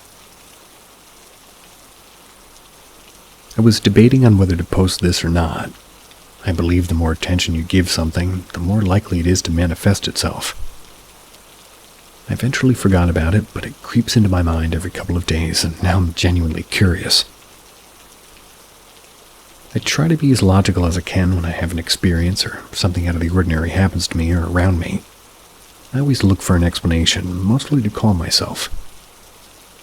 Every once in a while, I'll be sitting at my computer desk and notice something out of the corner of my eye. I always get a little rush of nervousness, and when I do, I always can tie it to something, like a shadow from the ceiling fan or my reflection on my turned-off TV screen. When I do notice something, I don't particularly rush to turn around to see what it was, since it happens enough to where it doesn't really concern me for whatever reason. But this time was different. I was on PlayStation talking to a friend when it happened, and I turned very, very quickly to my left. A little context to my left is my living room, the TV facing me, the love seat couch facing towards the TV, so its back is facing me. I see what appears to be a figure standing looking at me and quickly falling, but falling to its side. So the couch is covering it when it goes down, blocking it from my line of vision. Now, this was only for a split second, but I still remember very vividly the description of this figure. It was a girl, maybe 4'8", maybe something like that, wearing a white sleeveless dress with very slim arms. She had what seemed to be a plague doctor mask on with a Native American headdress on top of it, mainly just the feathers. When I saw this, I went dead silent as the biggest fear I've ever felt came over me. My friend on PlayStation kept talking and I didn't say anything because, like I said in the beginning, I believe we can manifest things and I did not want that to be the case. I never gave these types of things the attention they deserve, but I knew I had to walk over and check it out. As I walked over, the fear got bigger and bigger. I kept telling myself nothing should be there, but also that something was there. When I got to the front of my couch where it should have been, nothing was there, and it was almost confusing because it felt like something was at least, well, should be there, right? Didn't talk about it in my apartment, but mentioned it to a couple of friends, and they are split on this. What gets me is this super scientific description that I just couldn't really make out. I don't have a connection to anything, or that it was wearing, or not even games I play or shows I watch. Has anybody seen something similar or had an experience like this?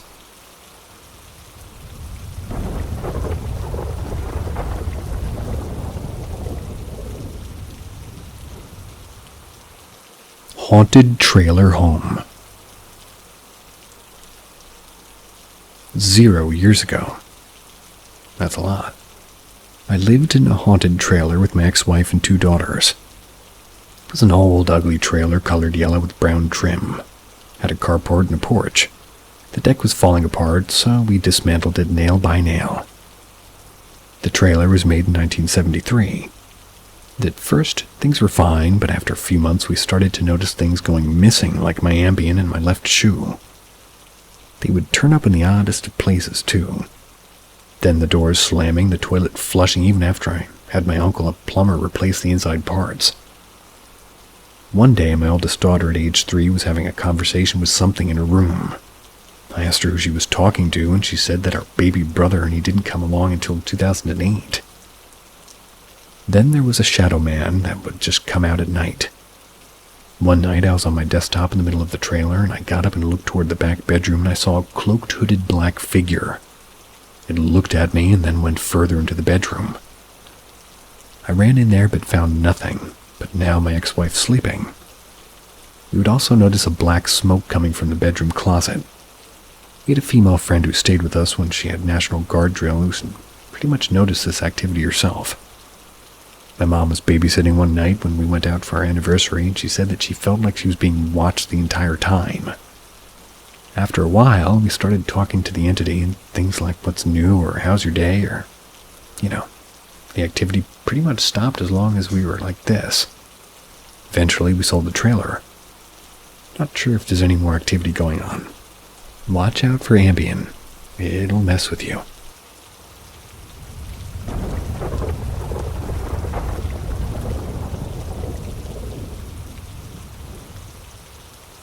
White, iridescent green-colored flash of light illuminates entire room at Moana Surfrider Inn. This is an entirely real story. In July of 2019, I went to Hawaii with my then girlfriend, now wife, for a vacation. The first night there, we lay kind of jet-lagged talking about nothing. It was very late. I had my eyes closed and I'd been suffering from severe anxiety recently, which led me to pretty initially ignoring the sudden burst of light which bled through my closed eyelids. Gave them a reddish color. Shine a flashlight on your closed eyes and you'll see what I mean. My past experience with extreme anxiety had led to some strange occurrences. Being woken up hearing my name being called, or feelings of being thrust into my headboard. When anxiety gets bad enough, it can really mess with you. I was ready to ignore this light burst, but my girlfriend then asked me, "What was that?" I held a contained altitude typical of anything I assumed to be supernatural and expressed relief that she saw it too. Hold on, you held a contained... Oh, I thought you said altitude. Still sounds weird and AI to me. She had her eyes open and according to her, the room just got very bright for a quick moment. Snap your fingers and it was that fast. She described it as green and bright and may as well have been white. What makes the story even crazier is that Moana Surfrider Inn is listed as one of the most haunted hotels in America. I swear to you, I did not know this prior to looking it up during the days following this event. Also, we had blackout shades on the windows. This was not an errant light that flooded our room from the road below. This was, as far as I can tell, a genuine encounter with the spirit. Some other events took place while sleeping here, but nothing as significant or as obvious or real as this was. This story, along with a couple of others that I tell, makes my eyes well up with tears, makes my hair stand on end and my skin become covered with goosebumps all over. Sharp and intense goosebumps that almost make me feel cold. Guy went extra in on the goosebumps. Every time I would fall asleep, I would be jerked awake immediately, feeling often that I was being grabbed, and there was always a disturbing image associated with this disruption. I felt a heavy darkness around me. I felt tingly, almost around my head, and like there was a swirling of energy. I felt like a kid again, not wanting to move. This went on consistently for about 30 minutes, and then I decided to take a sleeping pill. I'm very sensitive to medications and was soon asleep, sleeping throughout most of the night. I woke up the next day and left right away to get driving. The problem I'm having is that ever since that night I've changed. I'm constantly paranoid and looking over my shoulder. Very depressed and periodically crying multiple times throughout the day. I feel off and out of sorts, not connected to reality, not functioning. I don't feel alone when I'm sitting here alone right now. I feel as if this thing has attached itself to me. I've asked it to leave multiple times, and today's day 3 of feeling this way. If you've made it this far, I want to thank you and also ask for any advice. I need to fix this immediately. You heard him.